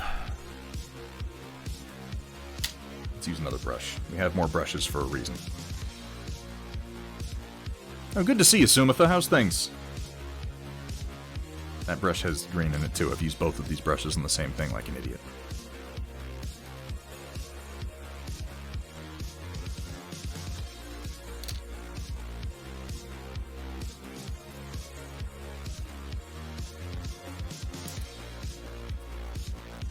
What about this one?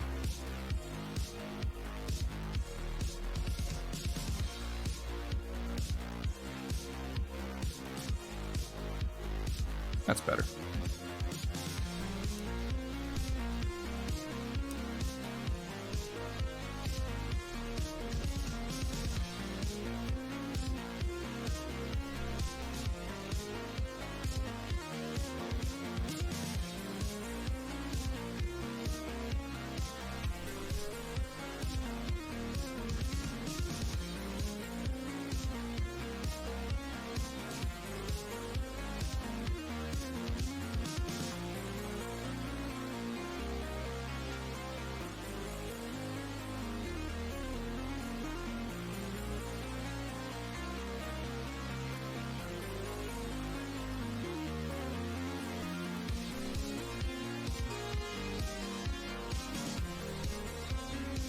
That worked pretty well.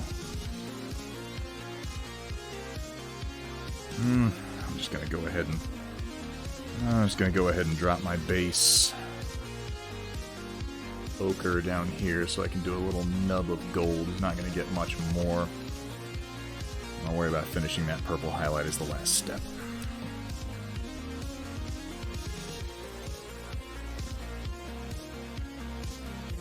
Unicorns out there that once painted minis with watercolors. Pioneers. Those days were the old fucking West.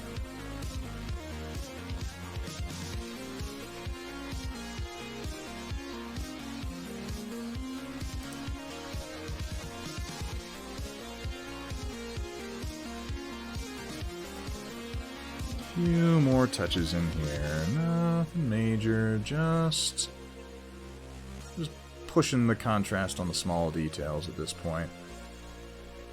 Give it that extra bit of punch, you know? I think this mini will photograph well.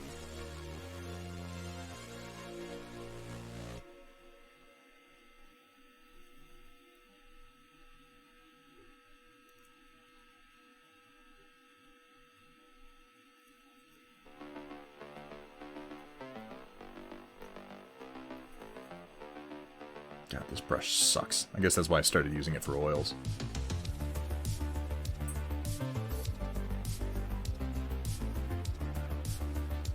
Really, really liking the Game Envy Phalanx nylon brushes, by the way. If any of you are looking for some good, sharp tip synthetics for your oil painting, really do recommend Game Envy.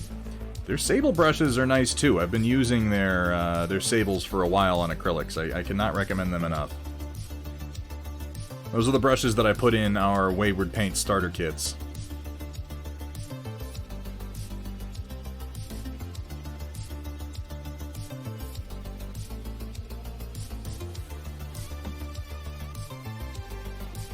Oh fuck yeah, Cap Tankerous, I'm glad to hear that.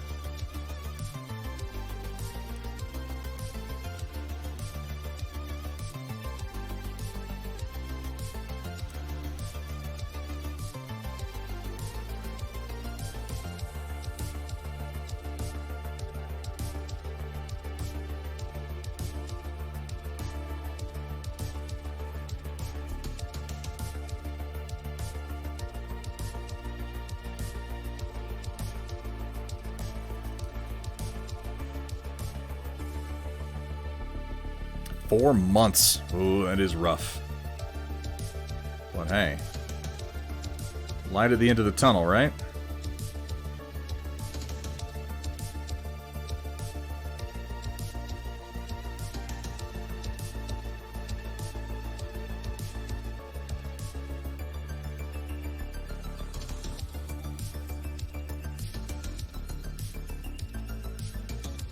I was saying earlier, sometimes the mini isn't done, but I'm like, I'm done painting it. I'm definitely starting to feel that way with this guy.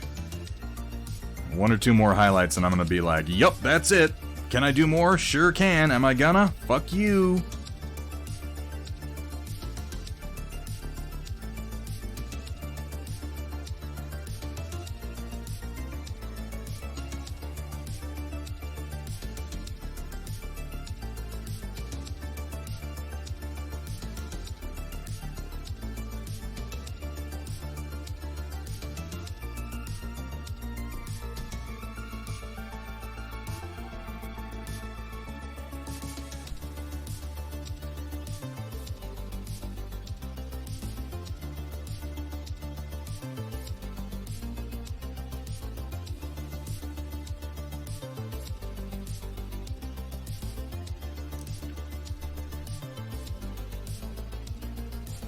What's going on the Ender? If you're ever curious, you can always hit !STL.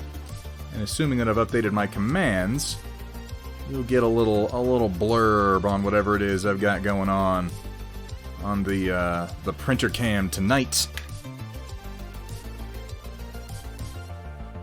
Specifically, that is some terrain. That is going to be a companion piece to this piece, which I just finished sculpting and printing the other day.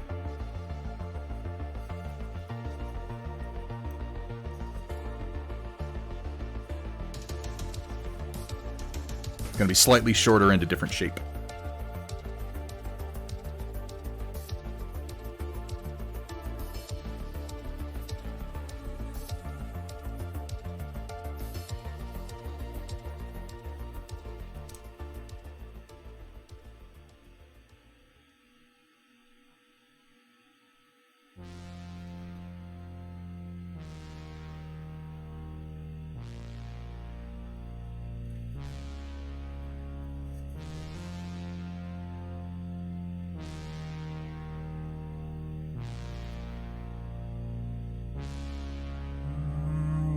There, not a lot here. I can leave a lot of this in shadow. I just want some on the front.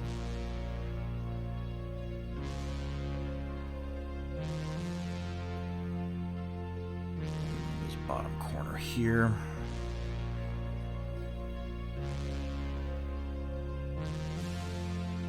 That was a bit messy, but that's okay. We can be messy with oils and still come out with a good product, thankfully. Do a whole lot of 3D printing, folks. A whole lot. Some might call it an obsession. I just call it a hobby.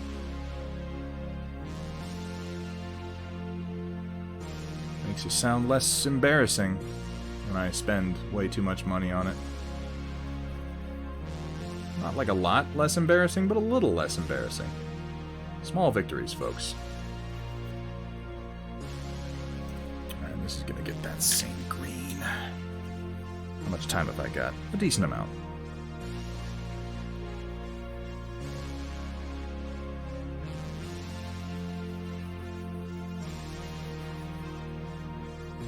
Grab some of my green from right here. Just work this in real gentle like. Don't need to go too crazy.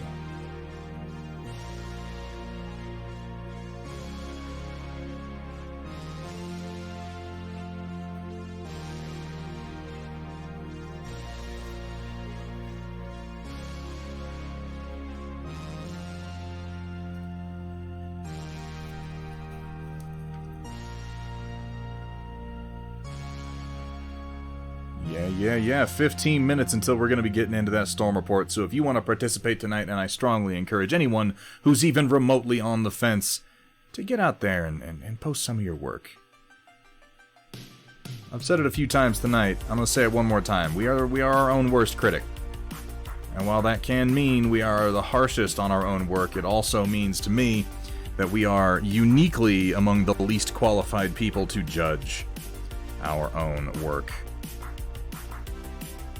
Outside perspectives are incredibly helpful to recognize your own strengths, so if you are feeling at all like you might want to share your work with us tonight, please do. Make that leap. Make that leap on over to the Thunderhead Studio Discord, where you can go ahead and jump into the channel Mark the Storm Report and post a picture of your work. It can be finished, it can be a work in progress, it can be anything you feel like sharing, anything you want an opinion on, or just want to brag about a little bit, and we'll be taking a look at that live on the stream here in just about 15 minutes.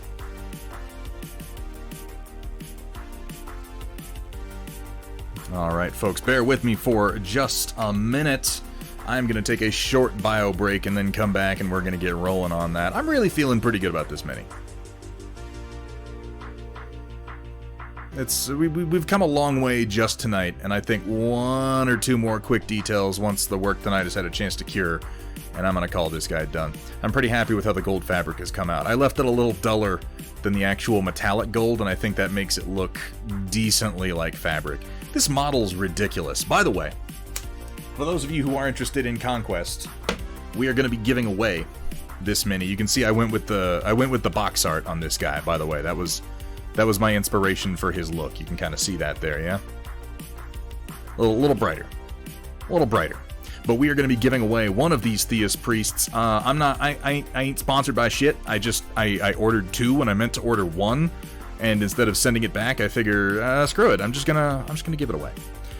So that's going to be later this week. If you are interested in getting your hands on one of these Theist Priest models for Conquest, and it's a damn nice model, hop into the Discord. Make sure you get those notifications for that.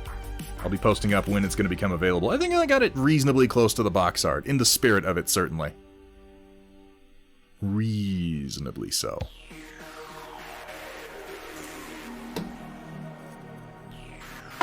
Alright folks, I'm going to step out for just a second. I'm going to stretch my legs, grab something to drink. I will be right back, and we will carry on looking at some of your work. Don't touch that dial, or mouse, or keyboard, touch screen. God, that phrase is dated. Oh, Jesus, I'm old.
ha, ho, ho, ho, poopy jokes.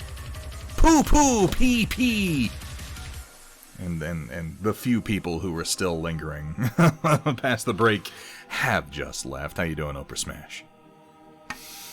Alright, let me get cleaned up here, and we will roll right on into the Storm Report, see what y'all fine people have been sharing with us since our last stream. Let me get my oils and my brushes out of the way so I don't make a mess out of anything. You know, more than I do normally. Oh, I just threw away my white spirits, but I still need them. Thankfully, I didn't spill them. Rinse my brushes out real quick.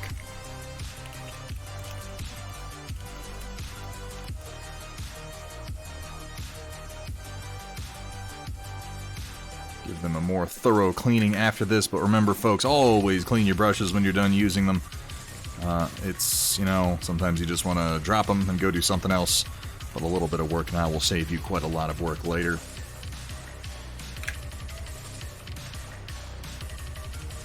Oh, I gotcha, Marlon.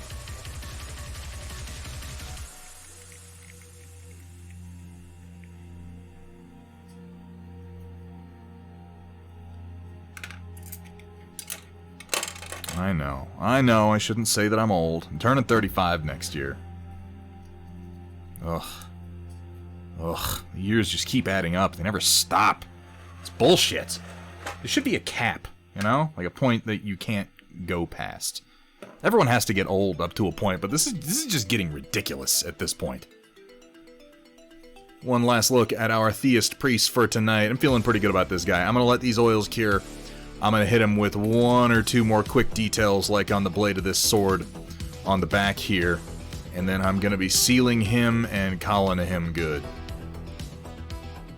He will be a resplendent, fucking glorious purple priest to lead the hordes of rabble, which are the only ones that the Theist Priest can take as part of his list building. He can take peasants and Sicarii, which we don't have models for the Sicarii yet, and I'm curious what they're going to wind up looking like. Alright, let's toss this Thalo blue bottle, because it's no good anymore. And put you in the trash, put you over here. I gotta flock that and take some pictures later. I should start making lists, so I don't just have to remember everything that I need to do. That would require being more organized, though. And that's for nerds. That's for big old nerds. We don't do that. Love being in the mini community. The only place online makes me feel young still. Yeah, you know, if you just refuse to grow up, in a way, you stay young. That's wisdom. That's wisdom right there. I don't care what you say. Vergaderung, good to see you, man. Vergaderung, by the way, you're a fucking saint. I'm sorry we haven't gotten as many games in this last week as I had been hoping to. I'm a butthead, but I've gotten a lot of work done. I realize that doesn't help you, but it is... take that not by way of excuse, but explanation, perhaps. Alright, let me get the Storm Report pulled up here.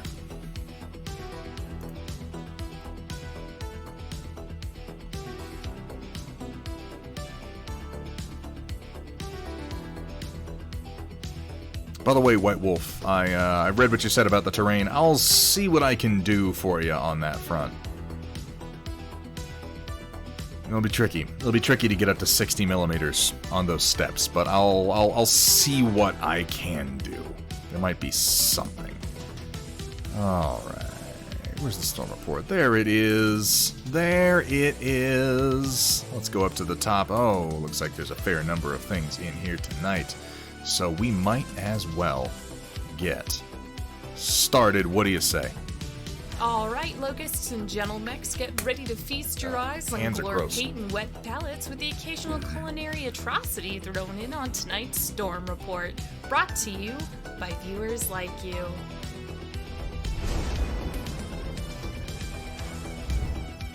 That's what happens when you get old. Have to make lists so you don't forget to brush your teeth or whatever. Brushing your teeth. What? That's such a racket. That's ridiculous. Lost another 5 subs right there. Here we have from Drakari getting us started off on the right foot. Don't remember if I've shown this off here before. Wanted to take advantage of Throwback Thursday. This is probably... What is going on with my microphone cable? Hang on, let me fix that. That was not routed where it was supposed to be. Oh my god, what is it doing? Stop that. There's a hook here for you so that you don't fling all over the damn place, you maniac.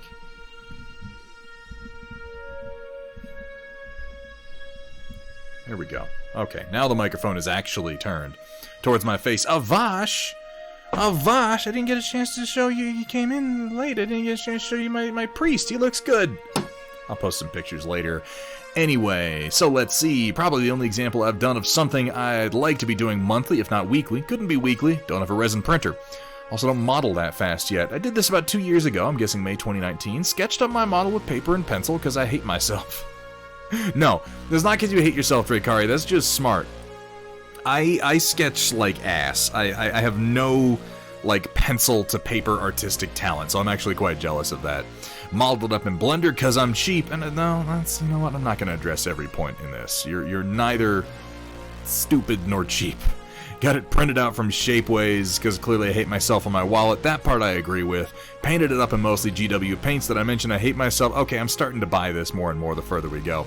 Oh, and it's a Space Marine for 30k, because GW. Getting all the way through this process is really hard to stay motivated for, but I mostly only finish my minis so I can play with them. My play groups have gotten too busy to play since COVID. That's the best sort. The best sort of motivation. Ooh, nice work. Good sketch work on this guy, too. This is exciting. I like seeing from paper sketch to final painted model. This is some 30k salamanders, yeah?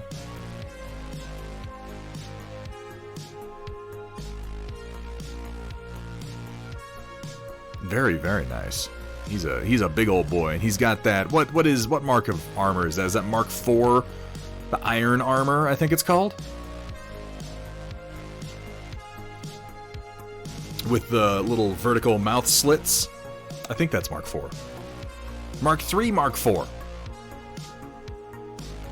Mark I made it up. Well, it's clearly based on one of the actual marks of armor, to be fair, Drakari. But, fair enough. Fair enough.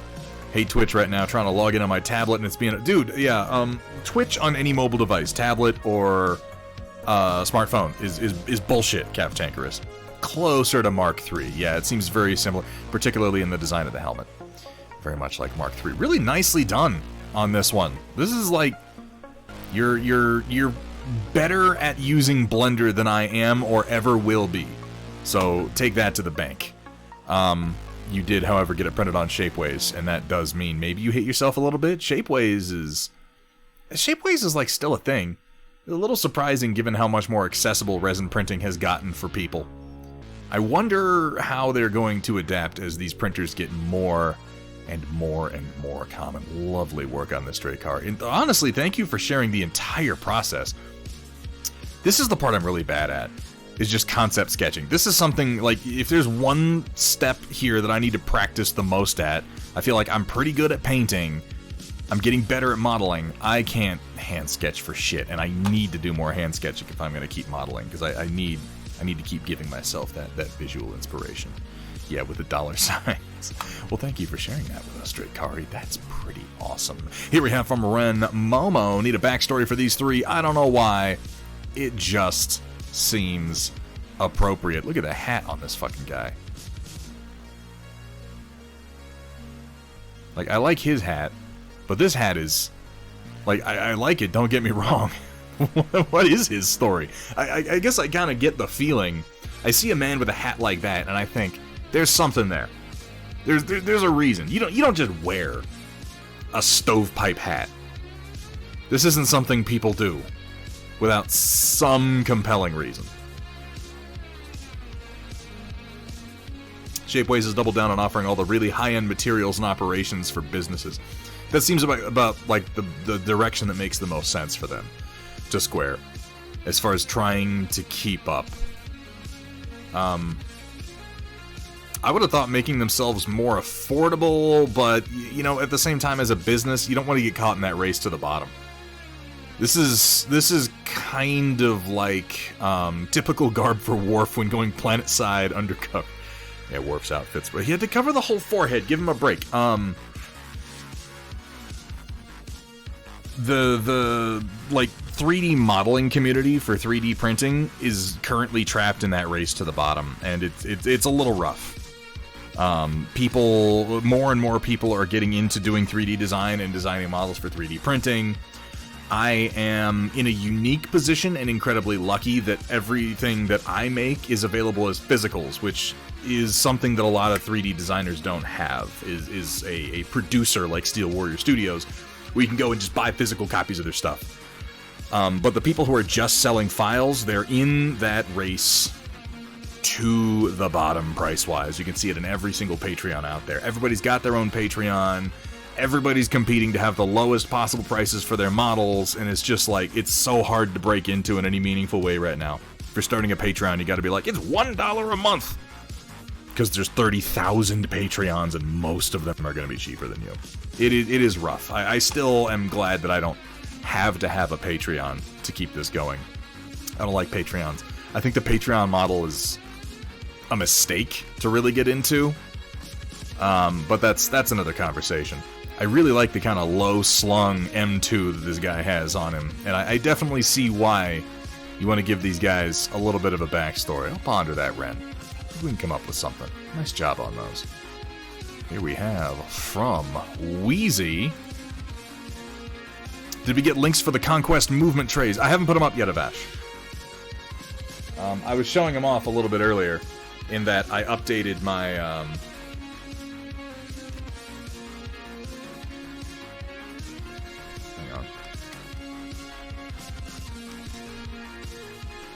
I updated my cobblestone bases to work with the new movement tray, so these slot in and out real easy like.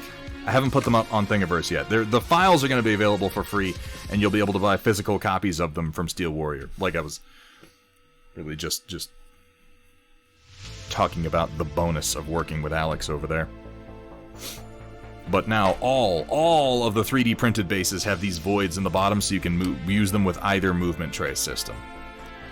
Here we have from Wheezy, recently painted a binary of Clan Wolf Beta Galaxy. Tried a few new things. First attempt at laser lens jewels and this type of cockpit jewelry.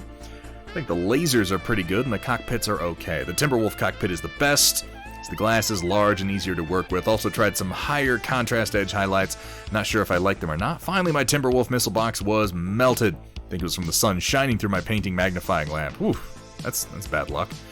Yeah, this is the kind of thing you don't think about. Like, because it's only going to be for one period of the day that angle would really line up anyway. Overall, I'm pretty happy with the results, but no, I have more room to improve. Don't we all? It's a little melted, isn't it? That's nuts. I worked it into some battle damage. The cockpit, honestly, no. This isn't a matter of, it looks a little okay. All of the jeweling here looks great. In fact, these paint schemes overall are incredibly effective. Is there room to improve on some technical aspects? Absolutely, but you have gotten a lot of the big things right here. Your contrasts, your color placement, your composition, your color choices, your temperatures, the clean bases, good use of edge highlights. These look really nice. Like, okay, I see a lot of painted Battletech minis. These are some of the better ones I have seen in a while. What's with these people who haven't shut out the sun permanently? I wasn't going to say that, Vergataron.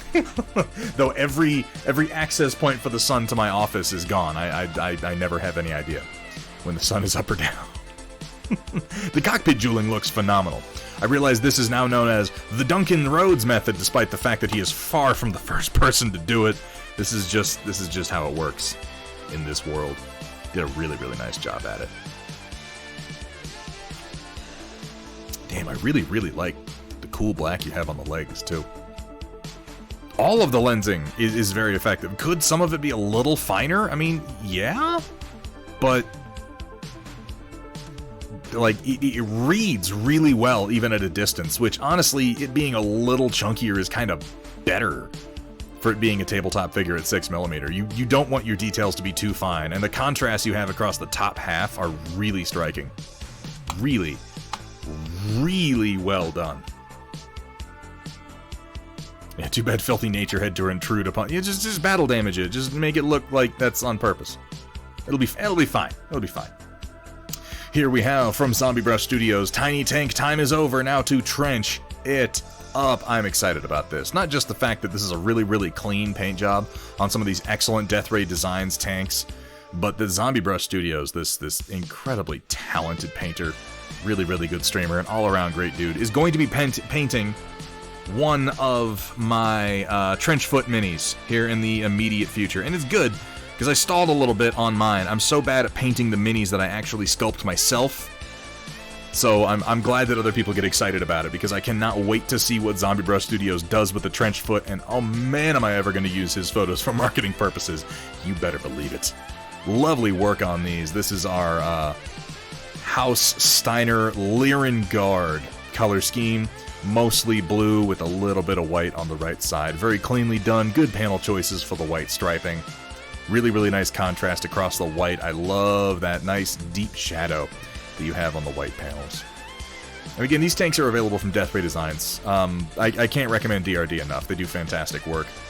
Here we have from Mafik, work in progress on another world-building explanation of the military. Oh, on the military itself. Also, I found Scorponok that I lost for 3 weeks. Oh, little, was that like a Lego Scorponok? Poor Scorponok. He's been off having an adventure somewhere. I like this sketch so far. It's got a nice sense of dynamism to it, a nice sense of movement, sense of motion, with the body weight leaning one way and the running posture of the legs. And I've always liked this kind of like rice paddy style pseudo-futuristic helmet. You see it a lot in like cyberpunk stuff. Very, very cool stuff. I'm excited to see. I'm excited to see what this world-building piece winds up being. Mafik, you do a lot of really, really interesting, unique, and creative work. And while some of it may be batshit crazy, I think that that's the price you pay for being a creative. And some of these pieces really come out fantastically.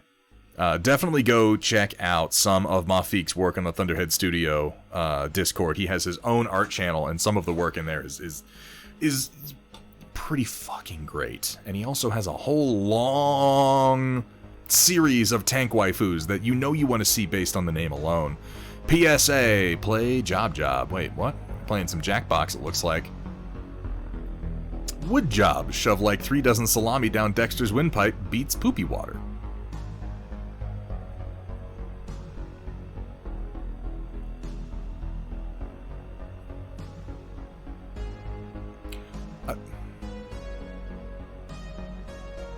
So not knowing the rules is... yeah. But why not glorb thrice as hard first, right?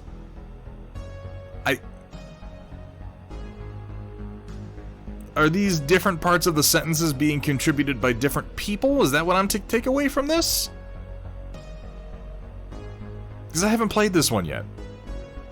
Okay. So it's like it's like an insane Mad Libs. Players answer prompts giving words for people to use for the second prompts. Oh, all right.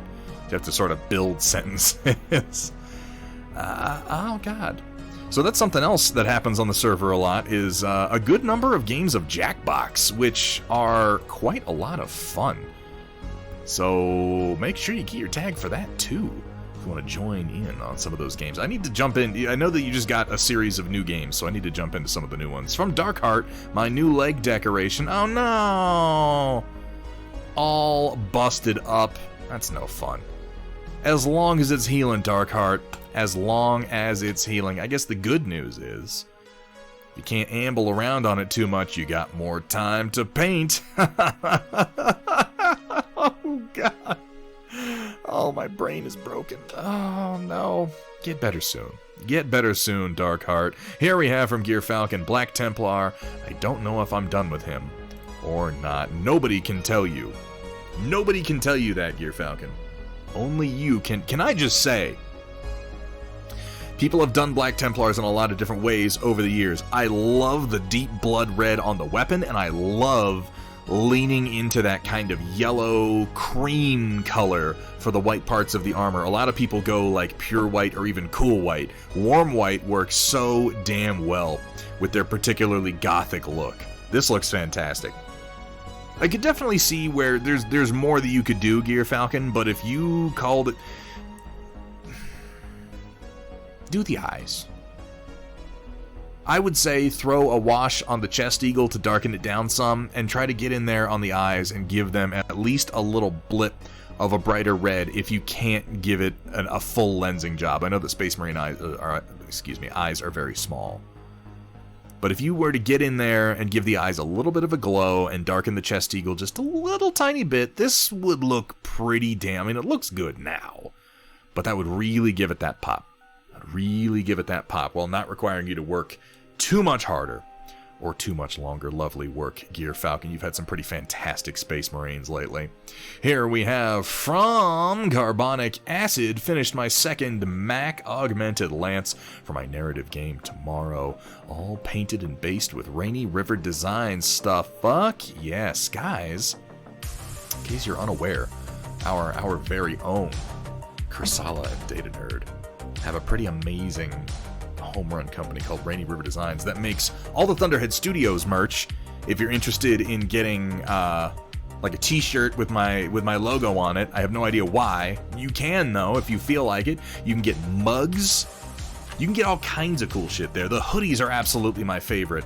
But on top of having Thunderhead Studio merch that they make, there's also a whole line of acrylic mini paints, washes, glazes, basing materials, flocks. Definitely check it out. As noted, you can always hit !Rainy River in chat to get a link. There's one right there.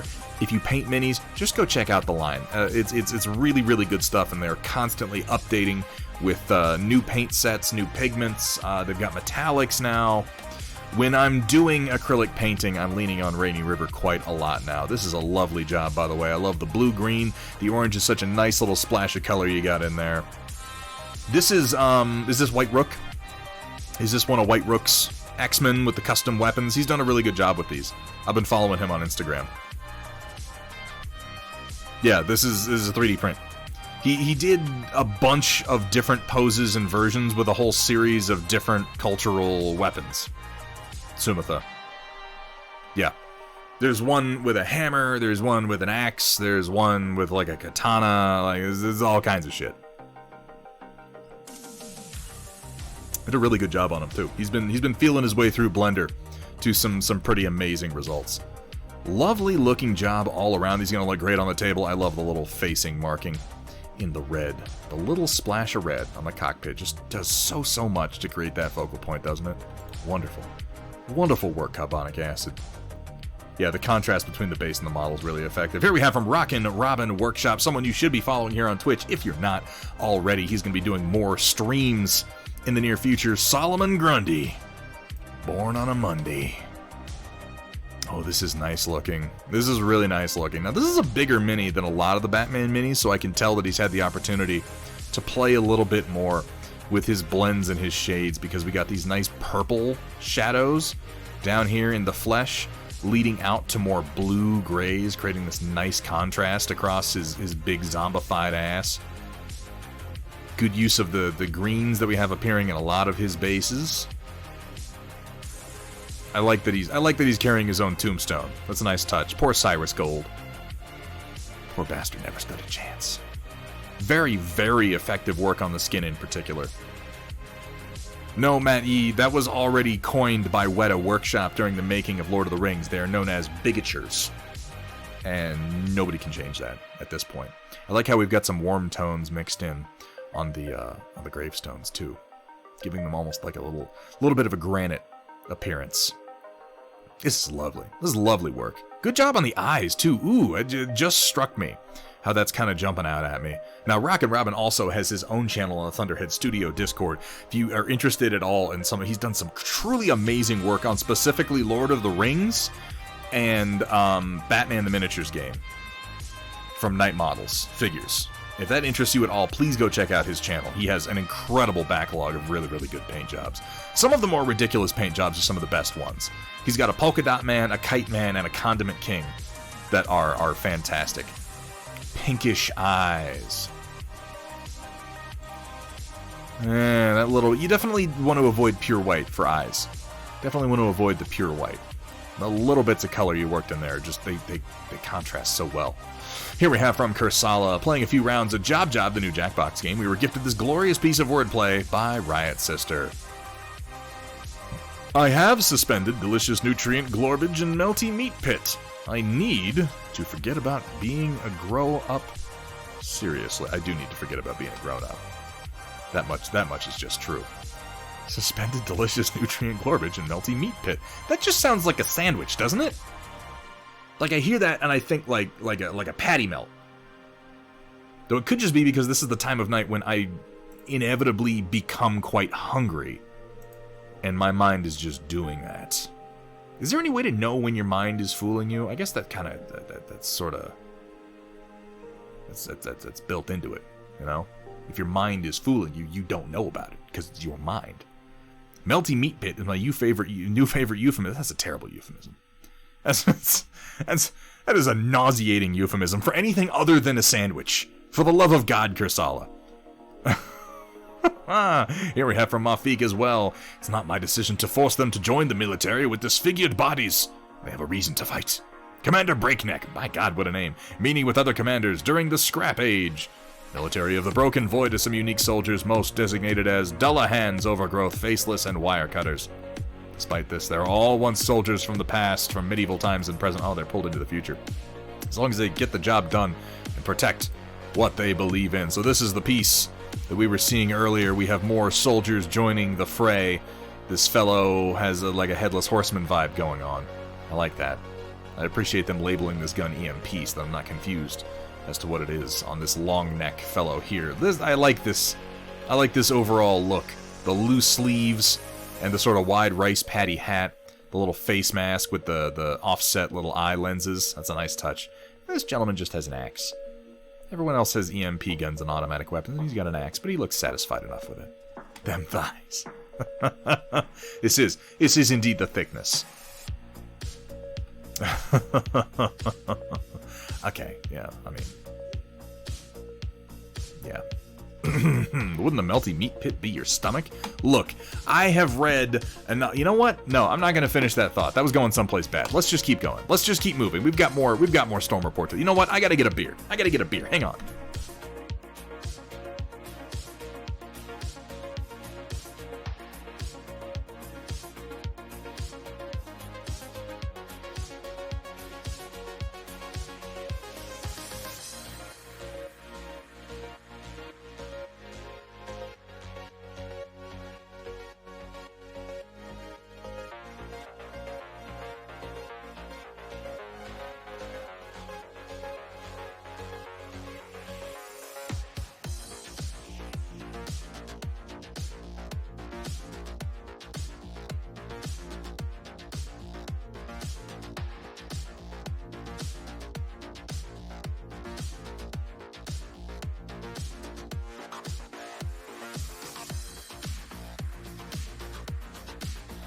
Way too sober for this crap. Why is that still up? I'm sorry, the donation goal isn't supposed to be up. We're not still running that. Let me get rid of that. There we go. I didn't realize it was. Data nerd, if you insist.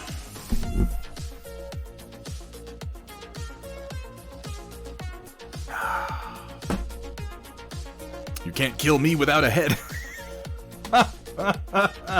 Is that the logic there, Mafik? That's insane. You can't headshot that which has no head. Fucking brilliant. Here we have from Cav Tankerous Miniatures. Ladies and gentlemen, and of course, Thunderhead. Today I'm proud to say that an endeavor that was undertaken a year ago has reached a climax point. Ooh, oh my. What started as a simple, innocuous Battletech record sheet has reached its end state. I want to thank everyone who helped with this project, from conceptualization, is that a word? Conceptualization? Probably. To its official line art done by the wonderful Project Dark Fox, to physical product. Speaking of physical product, it will soon be available for order from our very own Rainy River Designs by Kursala, who did a wonderful job translating PDF's artwork into a miniature. And Data Nerd. A little backstory on that, by the way. I approached Kursala not long after the artwork was completed about a partnership with him to make it a Rainy River Designs exclusive, so that anyone who wished to have this beautiful miniature could do so and add to his already expansive line of sci-fi armored vehicles. This likely will not be the last Cav Tankerus / Black Knight Forge Works exclusive to be offered through Rainy River Designs either. That's fucking exciting, by the way, guys. That's exciting as hell. I look forward to future collaborative efforts with this wonderful community. All of you are simply the best. And then there's a heart emoji. Addendum. The cage on the back is called a bustle rack. I was probably going to ask, too. Ooh. Yeah, this has been a long time coming. I remember seeing the initial sketches of this guy. Bustle rack. I'll have to remember that. I love the asymmetric turret. I really, really do. It just, it speaks to me. Big, nasty guns on him, too. Nice, aggressive front profile. Looks like a bunch of ablative armor plates on the side. I kind of like how far forward from the tracks the hull hangs. That is some nice work, Kursala. Look what else you've got. Look what you've done. I've said this before, and I'm probably going to say it many, many more times, assuming that this stream continues being a thing, but... it's something that you do when you start making content, when you start putting yourself out there, when you start running a stream. You ask yourself, like what is sexy it? battle mechs, sexy streamers, and sexy Solaris cheerleaders? Well, Thunderhead Stream has some of those things. Some. And more. And more. You ask yourself what it is you're trying to accomplish, and I've asked myself that a few times. What is it I'm really trying to do by running this stream at all? What is it that I hope to get from it? If I had to quit tomorrow, if there was never going to be another stream, how would I feel about what I've done so far? And I have had the distinct privilege of hearing from a number of you that me getting on here and doing this has been in some way the catalyst for your creativity. Maybe it was just you were on the edge of something and it just gave you that little bump that you needed to keep going. Maybe you weren't quite sure about jumping into minis and you got on board after stopping in here. I've had the pleasure of sending out a number of get started painting kits to a number of painters, Chaotic Harmony, Sehul Pinu, our very own Dark Heart, getting these guys kind of started on the path into this amazing hobby that controls so much of my life. That's an inappropriate thing to say. That dominates so much of my own creative energies, and that's something that hasn't changed and probably won't. That's what I get out of this. That's what I get out of this. If this helps you, if this gets your creative juices flowing, if this gets you moving forward on a project that you might not have done otherwise, I can't ask for anything more than that. I can't ask for anything better than that. So that's fucking awesome. That's really fucking awesome. Guys, go check out Rainy River Designs if you haven't already. Kursala and Data Nerd are amazing parts of this community that I'm deeply honored to be a part of.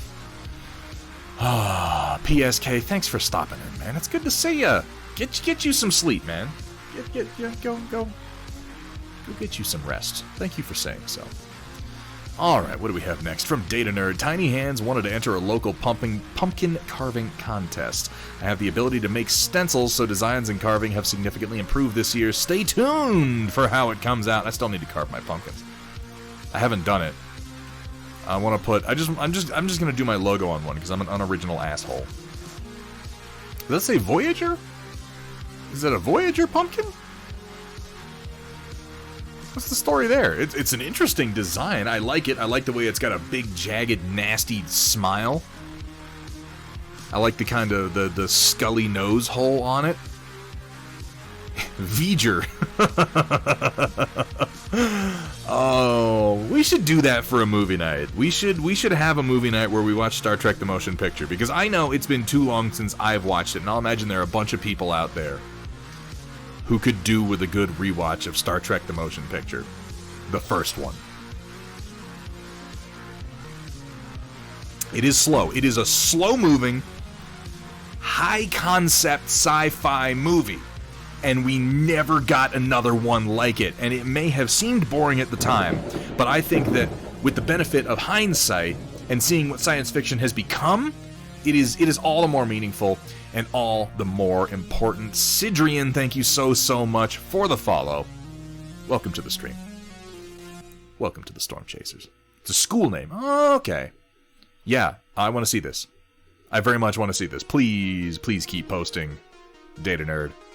This is pretty nice. This came out well. I assume that we're gonna have like the X, this area is all gonna be carved all the way through, and then maybe the lettering is going to be partially carved in so that you have a difference between the teeth and the letters. I'll be very curious to see how it turns out. Haven't seen it, Gimishkar. It's worth watching. It's worth watching.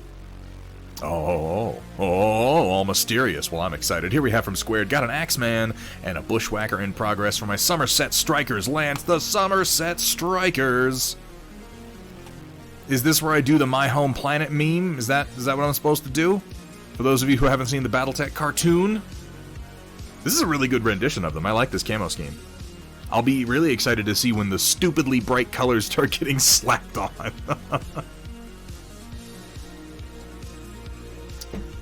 Well, I don't know if you're a part of our movie nights at all, Gamishkar, if you have any interest in them. If you go to the Welcome channel on my Discord, there are a series of emotes you can do to get yourself different roles based on what you want to be notified of. You'll note in my Discord that I fucking never use the everyone or even the here shoutouts, pings, because I hate them. Nothing makes me fucking more irritated than getting hit with an everyone. No, that's not true. Every once in a while, it's okay. But when there's a server that uses everyone for everything, it just drives me fucking crazy.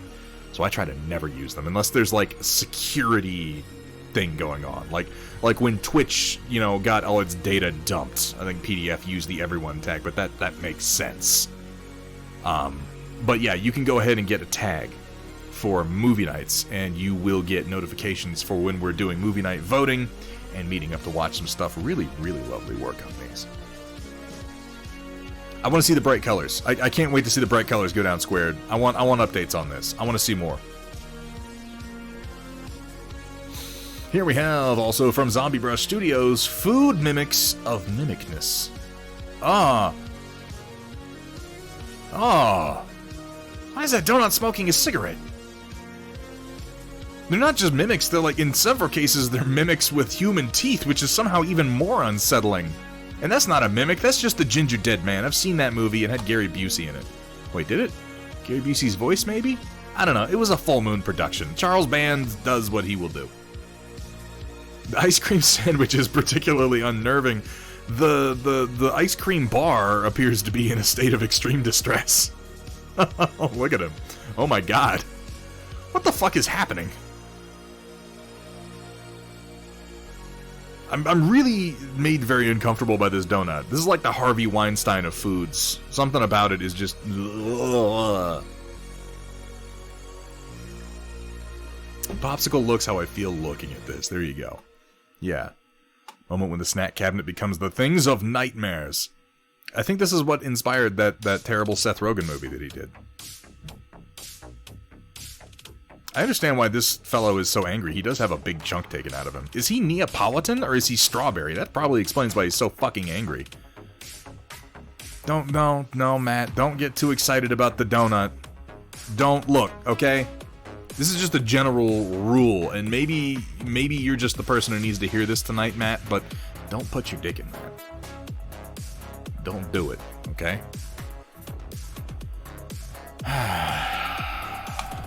Alright, let's keep going. Here we have from Sam Mini. Okay, girl done. Based almost. Wolf half done. Bud advancing. Fucking shit.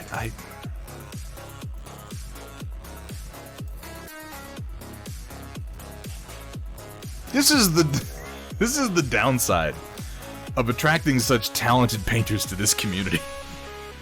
Is I'll be sitting here like, I did such a good job tonight. I wonder what Sam Mini did. Oh.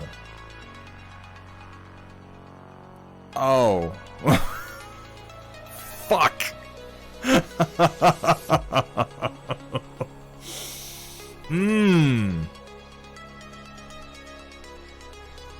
I need to talk much about this?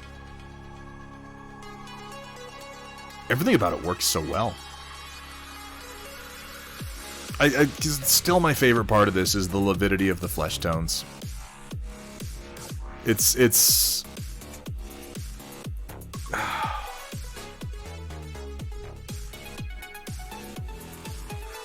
oh god, it's so good. And yeah, he does a lot of this work on stream. You should definitely be following Sam Mini if you're not yet. I'm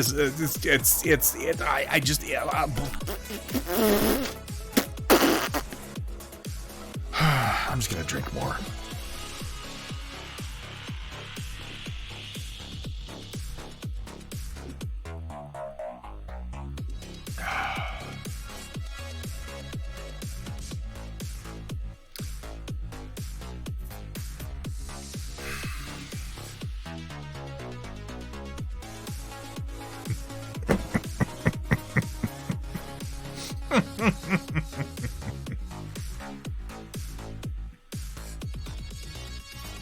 Just paint better, he says. You know what I'm gonna do? I'm gonna sculpt something that Sam Mini wants to paint. That's what I'm gonna do. That's how I'm gonna ride these fucking coattails. I'm gonna sculpt something and convince him to paint it. I've already got those hooks into Gus Schultz, who is a similarly fucking super talented painter. He's working on one of my Dugrams. I gotta make it happen. I gotta figure out what Sam Mini likes to paint. I gotta sculpt something. We can make this happen. We can do this. We have the goddamn, the temperatures. There's so much good temperature, subtle temperature contrast, and everything going on here. These little warm tones in here on the base, on the blade, moving into cools. Oh. This is disgusting. This is disgusting, Sam Mini. And I want you to take that in the spirit in which it is given. This is really, really good. This is impressive as hell, and I cannot wait to see it when it's done. I really can't. Sam, honestly, thank you so much for sharing this with us each step along the way, because it's really very educational to see how much progress gets made in between painting sessions, and it's such a wonderful piece of work. Thank you for sharing. Stunning is the word for it. Here we have from Shock 21. Don't know if I'll be awake for this tonight, but here's Hot Rod Irby, painted to my son's specifications. Black with a Nerf gun and flames. Fire ended up being a lot easier than I expected. Yeah, he's got a Nerf gun. That reads as a Nerf gun. That's actually surprisingly effective. The flames look good. I have to note that you did put one on his crotch, which there's nothing wrong with that strictly, but it's an interesting choice of places to put specifically some fire. I like it on the legs, particularly with the big curvy calves that the Irby has. Yeah, fire crotch. I like it on top too. Black with flames and a Nerf gun. Well, I would say this is definitely made to specifications. This meets all requirements that have been given. Really nice work, Shock. This came out great. I'm just like, the greatest compliment I can give to this one, given how you said what specs were, is that reads like a Nerf gun. I look at that and my brain says Nerf gun. So, well done. Byron them darts, here we got from Drakari. This feels like as far as I can take this model. I think the only way I can make her better is to start undoing things, plus hopefully the resin print will be coming home in a week or two, so this one can be the practice copy. You know, this is one of the real benefits of 3D printing. Every time I make a model, I don't feel anywhere near as bad fucking it up, because I'm like, I'm just gonna make another one. I'm not touching that joke with a fucking 9-foot pole, Sumitha. Because, you know what, Riot Sister isn't here, but there's always the slim chance that she's gonna review this VOD, and she will poke me in my fucking eye if I get on that joke. Alright. Anyway. I really like the green on here. That looks nice. Getting that practice work, man. If you don't respect the cat, you're gonna get the bat. Yeah, and it's not fun. It sounds fun, but it's not fun. It hurts. It stings. I seethe with rage when a print goes wrong. You see, there are painters out there like Sam Minnie and like Gus Schultz that I'm like, I'm so lucky. I'm so lucky to have attracted this person to my community. And then there are painters that seem to be inflicted upon me, like Matt Yee. And I'm like, oh boy, it's opposite day. Oh, Matt. What will we do with you? What will we do with you? I like the basic skin tones on this. It's an interesting palette for sure. I kind of want to see more green. I feel like more green would really bump up the interest on this one. But yeah, consider this a practice piece. Take the lessons learned on this one and move it into the other one. We haven't had Greg posting in a little while. I don't know, Greg, he actually sent me some minis on a private message earlier that he had posted, or that he had painted, that he's entering into a competition. I'm going to try to con him into coming back into the stream. He's working as like a manager at a games workshop right now, so he's like all in his own mini world. But I really need to do more work with Greg. He's an old friend, and I worked for him for a while, and he's been doing a lot of 3D sculpting. He was doing those monthly challenges for a little while, and if I'm being totally honest, that was fucking great, and I'd like to pick that back up. We only did like 1 or 2 of them, but the work we got out of them I thought was really, really good. I think it's a fun idea, and I want to con him into doing more. Drakari, I can't wait to see what the second dragon comes out as with that much practice under your belt. Here we have some Splintered Brush Studio. I've been following this on Instagram. Always makes me feel like I need to do more bust work, something on larger pieces. This is very effective. Oh, that was disgusting. I'm so sorry. I'm so sorry to literally everyone who's listening right now.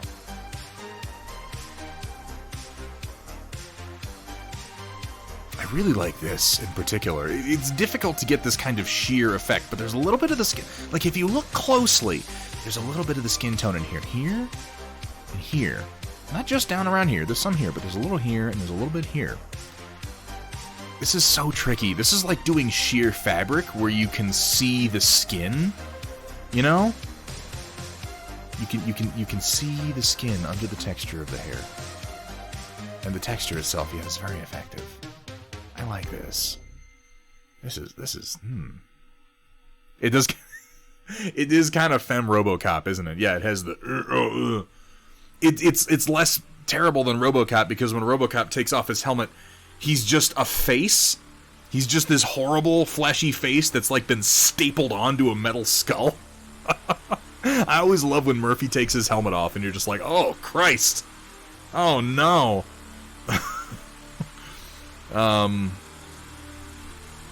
Yeah, this is much more attractive than Alex Murphy. Put it back on. Put the bolts back on, you ugly son of a bitch.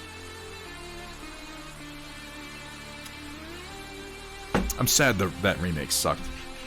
It didn't suck. You know what? That's not fair. The remake of RoboCop didn't suck. It just wasn't very good. Like, it wasn't actually bad.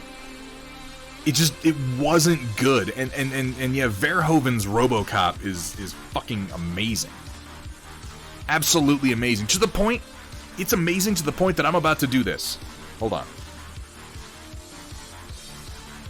And I need to fix my overlays so that I can do this in this screen, because I'm just a fool. Here, you're gonna get this.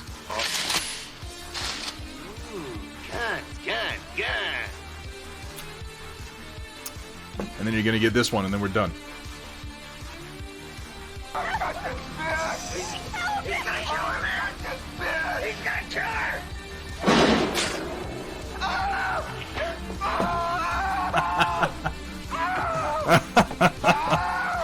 Your move, creep. that never ceases to amuse me. It was a cock shot. Your move, creep. Madam, you have suffered an emotional shock. I will notify a rape crisis center. The NMM on here is really, really nice too. Obviously, I've been doing more of this lately. I need more practice. Things like these dual sort of reflective bands with a little bit of shadow in the middle. this, I don't know what you would call this sort of hourglass shape that you have here that really sells the sort of circular, almost brushed metal look here. Oh, there's a vacuum going. I thought I heard something a little nuts here. Really, really lovely work, Splintered Brush, and thank you for oh my, here we go. The pumpkin is done. Kursala did all the carving, and I did the cleanup work on his carvings because I was working on a paper that's due tonight. Yeah, that's more or less what I was thinking. Oh, I like this. Oh, this looks cool.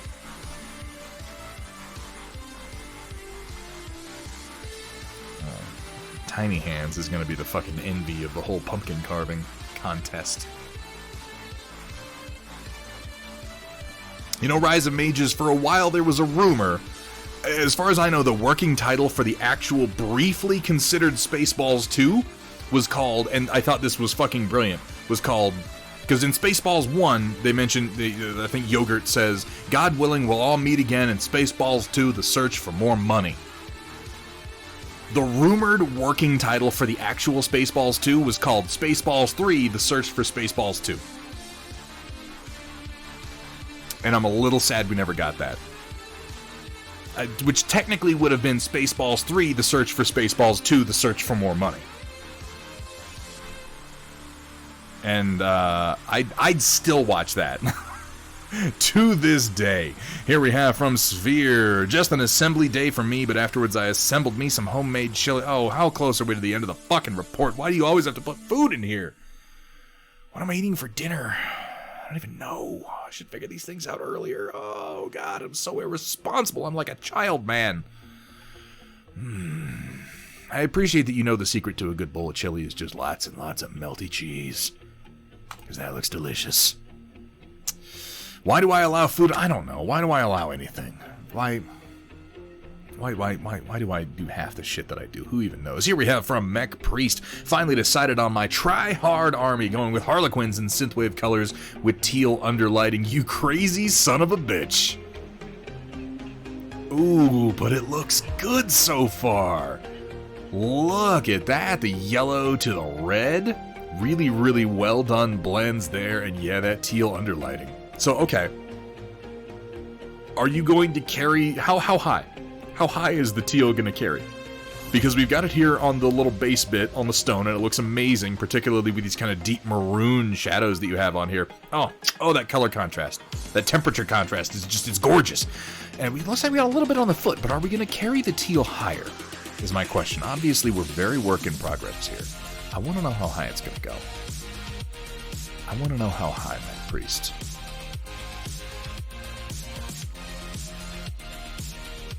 I want more of this. Please keep us posted on this. Maybe just about up to the waist. Yeah, that seems good. Because if you go too much higher, then you kind of lose the natural effect of it. You want it to sort of peter out and fade after a while. Please keep us posted on that. You with your try hard army. Hey man, every now and then we gotta try in this business, huh? Here we have from Sumatha. Because I have nothing else worthy of sharing, I shall instead remind Thunderhead of how hungry he is at this time. I'm hungry enough to eat a square pizza. I am absolutely hungry enough to eat a square pizza. Let's keep going. Let's keep going. We don't need to stare at it. We don't have to stare. Yeah, with the crushed pepper. This is like, I mean, ask the Thunderwife. This is what I do to every pizza. I cover it with crushed red pepper. That's my jam. That's my jam. That and maybe a little bit of sriracha. Sriracha goes on fucking everything. Here we have from Punexpected. Got started on Kiki from Nico Galaxy. Need ideas for the white backpack straps. Wow. Wow, this is an interesting color palette, isn't it? I almost feel like repeating what you've done with the orange here would be a good way to go. I feel like there's a huge color palette that you're working with here already. I mean, we've got greens, we've got blues, we've got magentas, we've got yellows. I think that if I were doing this, I would play it a little conservatively, and I would avoid introducing anything too crazy in addition. Like work with the palette you've already got. I think that the green is effective on its own. I wouldn't repeat this anywhere else necessarily, or if I did, it would be on one spot and not two. because this creates a nice little interest piece over here. The magenta here creates a nice focal point in the face, as well as the desaturated blue, so I think I'd keep these here. I think the orange here, you've got a nice little triangle here, sort of reinforcing it with 2 extra lines would create a very visually pleasing composition. These are my thoughts. Take them or leave them. But I think the orange might be a good choice. Maybe. Now I'm doubting myself now that I think about it. I'm going to say orange for now, and I'm going to think more about it. Yeah. Lovely work, though. Pun expected to some really, really good work with oils. Here we have from Shock21 pumpkin art, courtesy of my wife. Oh, God, I did a Borat joke. Oh, I'm so fucking ashamed of myself. That is the lowest hanging fruit on the comedy tree. Look at that fucking, look, it's got a, oh my God. It's got a duck bill. Look at this. This is hilarious. In general, like, just the usage of the stem and the butt is unexpected. Okay, this is clever. This is genuinely clever.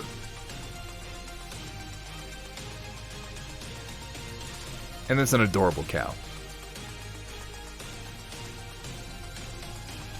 I feel like all my pumpkin work is so fucking boring now. The last interesting pumpkin I did was 4 years ago, and it was the White Ranger's power coin from Power Rangers, and I carved it in so that it was like not all the way through, but it would just glow, you know? I haven't done any interesting pumpkins since then. I like this one, but this is inspired. Like, all of these are cute.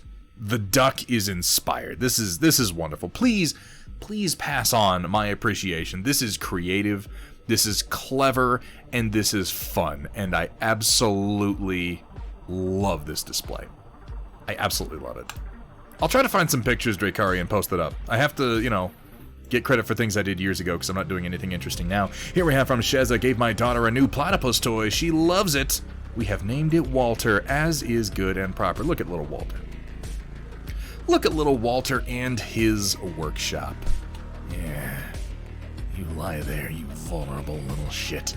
One day I'll crush you like the little putt. I mean, I am good friends with Walter's workshop, and I respect him as an artist and a creator. And in no way do I seek his destruction. Absolutely not. That doesn't even sound like me. Moving on. Here we have from Matt Yee. Who is that? Does anyone know a Matt Yee? That sounds weirdly familiar, but I can't place it. I don't know. Oh, here's another example of the photo being more important than the mini. Yeah, you're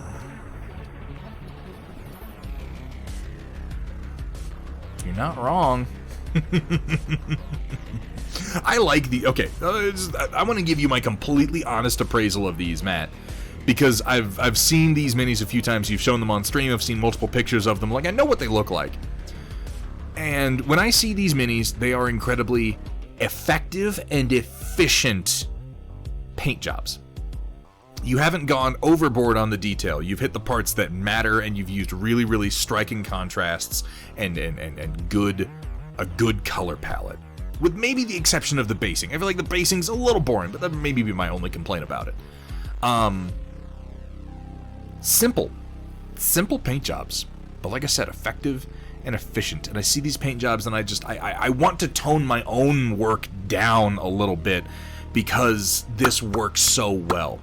Now, aside from that, these are good-looking photos and well taken. But then you got that fucking photographer energy, man. I don't have the lighting rigs that you do. I don't have the experience. I don't have the brains or the creativity. I don't have the smooth chest, And I don't know how I can possibly meet your standards. It really does. Yeah, photography is, I've said it a number of times. I'll say it again. Taking pictures of minis is as hard, or why'd you have to clip that? Oh, shit. is as hard or harder than painting them in the first place, and learning how to photograph minis is incredibly important, particularly when you're going to show them off on the internet like we all have been doing through 2020 and 2021. But I want to tell you, Matt Yee, in 2022, we're going to be getting out there, we're going to be playing games, we're going to be going to conventions, and this shit won't fucking save you anymore.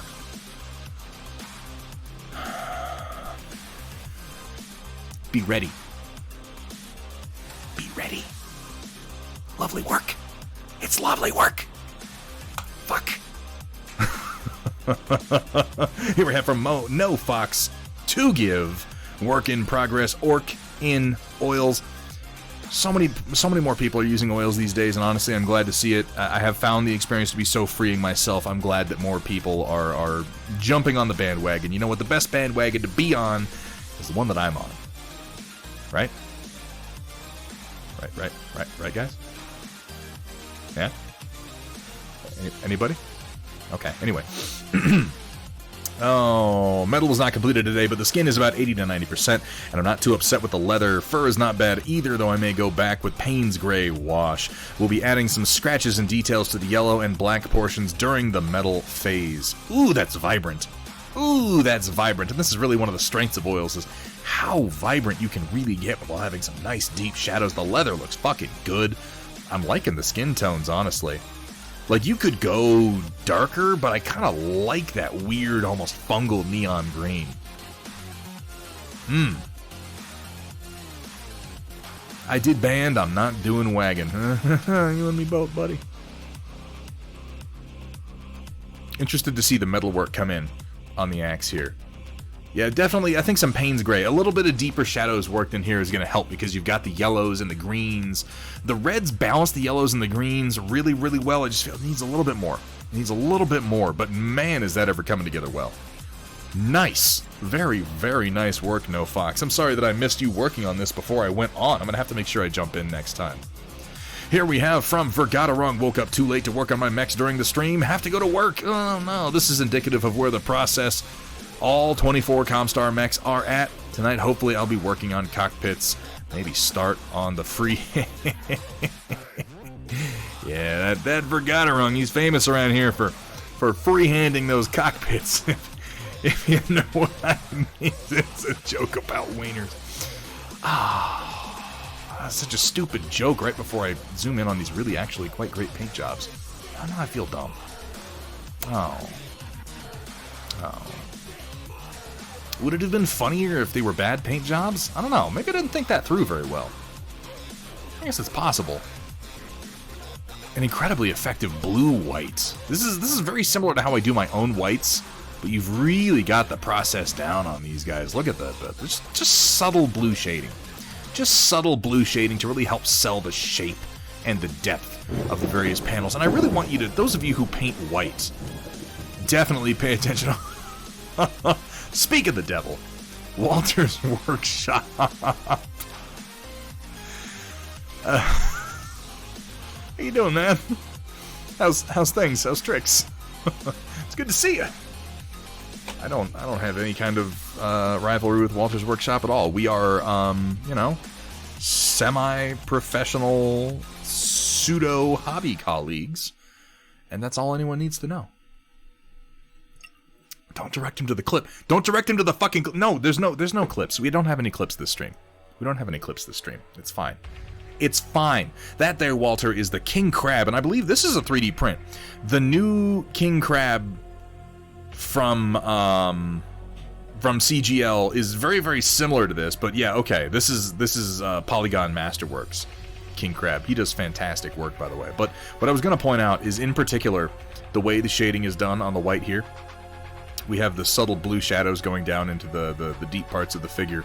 We have the blue shadows here, a little bit of white, mostly white on the top surfaces, and then down here, really, really deep shadows with the only white being just hitting these edges of the panels. This is so visually effective. The big trick to painting white is always don't use any white, or not any. Use very little white. Use as little white as you can get away with, and use a lot of grays. I really, really like the cockpit colors on these two. Vergatarung. Fantastic work. And you're going to have 24 of them here pretty soon. Vergatarung may be one of the most effective Assembly line painters, I know. Here we have from Inquisitor Burnsy, slowly making progress, building up the jetpack on the gun plat, which is, of course, how it's pronounced. Nice build work on the... This is the Heavy Arms custom, if I'm not mistaken. Might just be regular Heavy Arms. I can't remember. I'm sorry, Inquisitor Burnsy. I know that we saw you when you started this build. I can't specifically remember the kit. I would note, though, Inquisitor Burnsy, this makes me feel very close to you. Literally the first model that I ever built in my life was a Heavy Arms. It would be years after that before I built anything else. The first model I ever purchased, the first time I held a plastic sprue in my hands and clipped the pieces out and glued them together and went, "Whoa, this is neat," was a Heavy Arms. Oh, it's shooty daka as hell. Yeah, I mean, it's Heavy Arms. Like, that's like his whole thing. Taking normal Heavy Arms and doing a scratch build on a bunch of parts. Burnsy, I can't wait to see where it goes next. Pretty easy gray and white makeup dry brush. That's what I keep telling people, Vergata. That's what I keep telling people. That crab guy's a 3D print. Someone please tag me on Discord with where to find that. Yeah, no, please do. That's Polygon Masterworks, and he has a Patreon. It won't even be hard for you to get that model, Walter. I'd love to see you work on some Battletech. Tall Geese is better. Well, like, here's the thing. That statement, Gimishkar, by itself is just true. Like, regardless of the context of the conversation. You could be talking about anything at all. You could be like, "Oh, I just watched the new Dune, and I thought the Timothée Chalamet was a good Paul." And someone could just be like, "Tall Geese is better," and I'd be like, "Yeah, that's true." I went down to the taco stand. I tried that new carnitas. Tall Geese is better. I mean, I can't argue with that. He is. Tall Geese is unquestionably better. Tall Geese is my favorite mecha ever, anywhere, under any circumstances, which kind of makes it even more appalling that I haven't painted one, given the fact that, I'm sorry, it was either Ion Raptor or MCC. I think it was Ion Raptor did a Tall Geese fairly recently. I gotta print one of those out. Oh man. How lazy am I? Here we have from Nash, first scratch-built terrain. Awesome on its 2 tall base, 4 scale, need to finish base coating parts. The bases are really tall. Ooh, I like the scratch build. What have we got here? These are simple but effective. They're just covered in, like, when I look at this, I can't tell what the fuck it's supposed to be, but it just looks like it's for something. It has enough little greeblies. It looks like it's built into the ground. It gives me a little bit of a Tatooine vibe with the shape of it. Your trash assembly. There you go. Hey, you know what? Looks like we got some sprue parts worked in here, kind of glued in. They have a Tall Geese and those little resin minis. Which ones, Oprah Smash? They're 3D printable ones, certainly. I have to say, like, we're supposed to be looking at the terrain, but I'm interested in this kind of lavender color scheme we have coming in over here, and the fact that we have a locust with no arms. Which variant is he going to wind up being? Gimishkar. I'm very, very curious. I like the blues and the reds in here, and the little splash of green, a little bit of yellow. Just by mixing in these colors, we make it a little bit more interesting. Nice work on the texture paste. Looks like we got some dry brushing, maybe a little bit of stippling. This is very effective. For building stuff out of trash, this is some very, very effective terrain, and nicely done. Tall Geese is always better. Tall Geese is better than everything. Good looking, awesome, too. Really well done. Looks like a club for Gypsy Danger. Everything looks like a club for Gypsy Danger. Here we have from Roland a big old box of Battletech. Roland, I'm so, so happy. Oh, he's magnetized? Okay, well, that's fine then. You know, Gimishkar, I have some 1E Locust arms on Thingiverse that you can download and print out. It's actually, like, I think that was the first thing I posted to Thingiverse. No, it wasn't the first thing. I think some bases might have been. One of the first things I posted to Thingiverse, and one of the first things I ever made, were some 1E arms for the Locust. That is a big old box of Battletech. Roland, I know that you've had some delivery issues and delays. I know that it became dismaying for a little while, so I'm incredibly happy that your stuff has finally arrived, and you can get to work. Roland's painting in particular has come a long way since he has started, and I'm looking forward to watching you work through this box as much as possible, because by the time you get to the end of it, man, all these techniques are going to be old hat. Here we have from White Wolf, Uturi packs steadily coming together, but it looks like I won't be finishing it tonight. Oh well, world isn't going to end, I guess. It might. But yeah, we have rifle, some of the wings, and the pack, as well as the shield. So fancy. So fancy. That rifle looks nice, too. Damn. That black, yellow, and red is such an effective color combination. No printer. I need missile pods. I also did the one with the LRM 5s. What is that? The 1M? Yeah. Let me. I have those files available. Gimish Car. I'm sure we could find somebody who'd be willing to print them for you if you're interested. I don't know. It's just I just make some stuff sometimes. You know, what are you gonna do? Lovely work on this build. Those wings are intense. Damn. And here we go, have the shield and rifle in use with a quick posing of the master grade Strike Rouge. Was hoping to get started on Sazabi today, but such is life. I still have something like 3 or 4 pages to go to all the weapons the Utori pack has. Oh well, missiles go whoosh, you know, they do indeed go whoosh. I continue to love this color scheme. Oh, it's terrible. It's awful, for God. You know that I like bad mechs. Like, how is this even a question? The worse a mech is, the more I like it. I like the goddamn Shadowhawk 2H, for Christ's sake. And there's almost no reason to ever run one of those.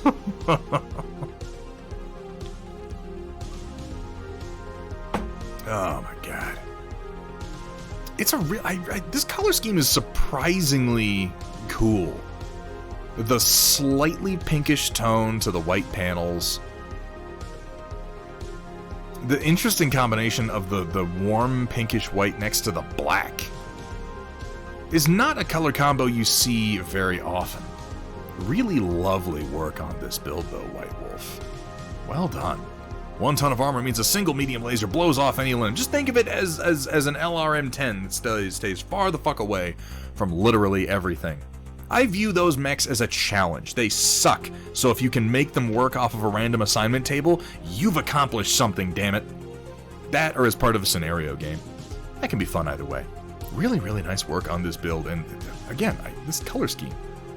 It's surprising to me. I don't know exactly why, it's not very common. And I hadn't seen this before this kit. Nicely built. White Wolf, but that will bring us to the end of tonight's Storm Report, and as is tradition, the end of tonight's stream.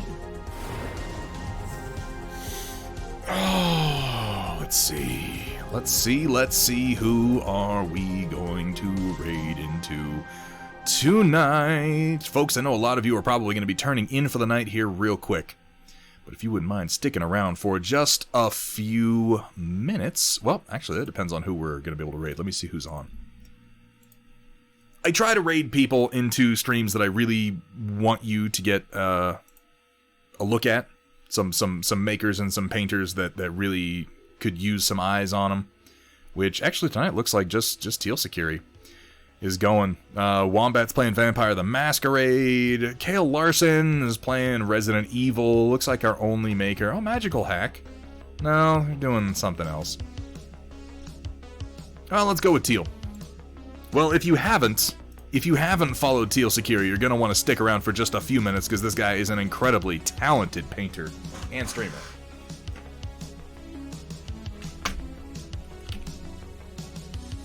Boom. Let's get that going. Looks like he's working with some oils on orcs tonight. I'm probably going to hang out in there for a little while I get a little bit more work done myself. So let's get that going. We are going to be back Tuesday the 26th. I'm planning on working on more Battletech on Tuesday, specifically on my trench foot. That is currently the plan. We're a little shaky this week. And then Thursday the 28th, maybe 3D sculpting. I'll be sure to let you guys know on Tuesday whether we're going to be doing 3D sculpting or painting on Thursday.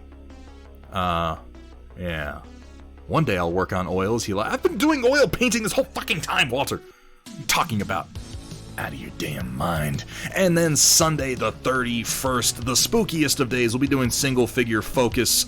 Shortly after that, I will get you guys, before that, I'll get you guys the date for when we're going to be doing our paint along with Steal a Rebel. It is going to be in the first week of November, is currently our plan. Oh, you. Okay. Yeah. You get you some oils, you madman. A huge thank you to everybody who came out tonight. Oh my god, so many new followers. Thank you guys. We had a couple of really amazing raids from some really talented streamers. Thank you to all the new followers. I hope you guys had fun, and a huge thank you to everybody who contributed to the Storm Report. As always, a massive thank you to my incredible mod team. I've got to go get something to eat, folks. So until next time, keep on painting.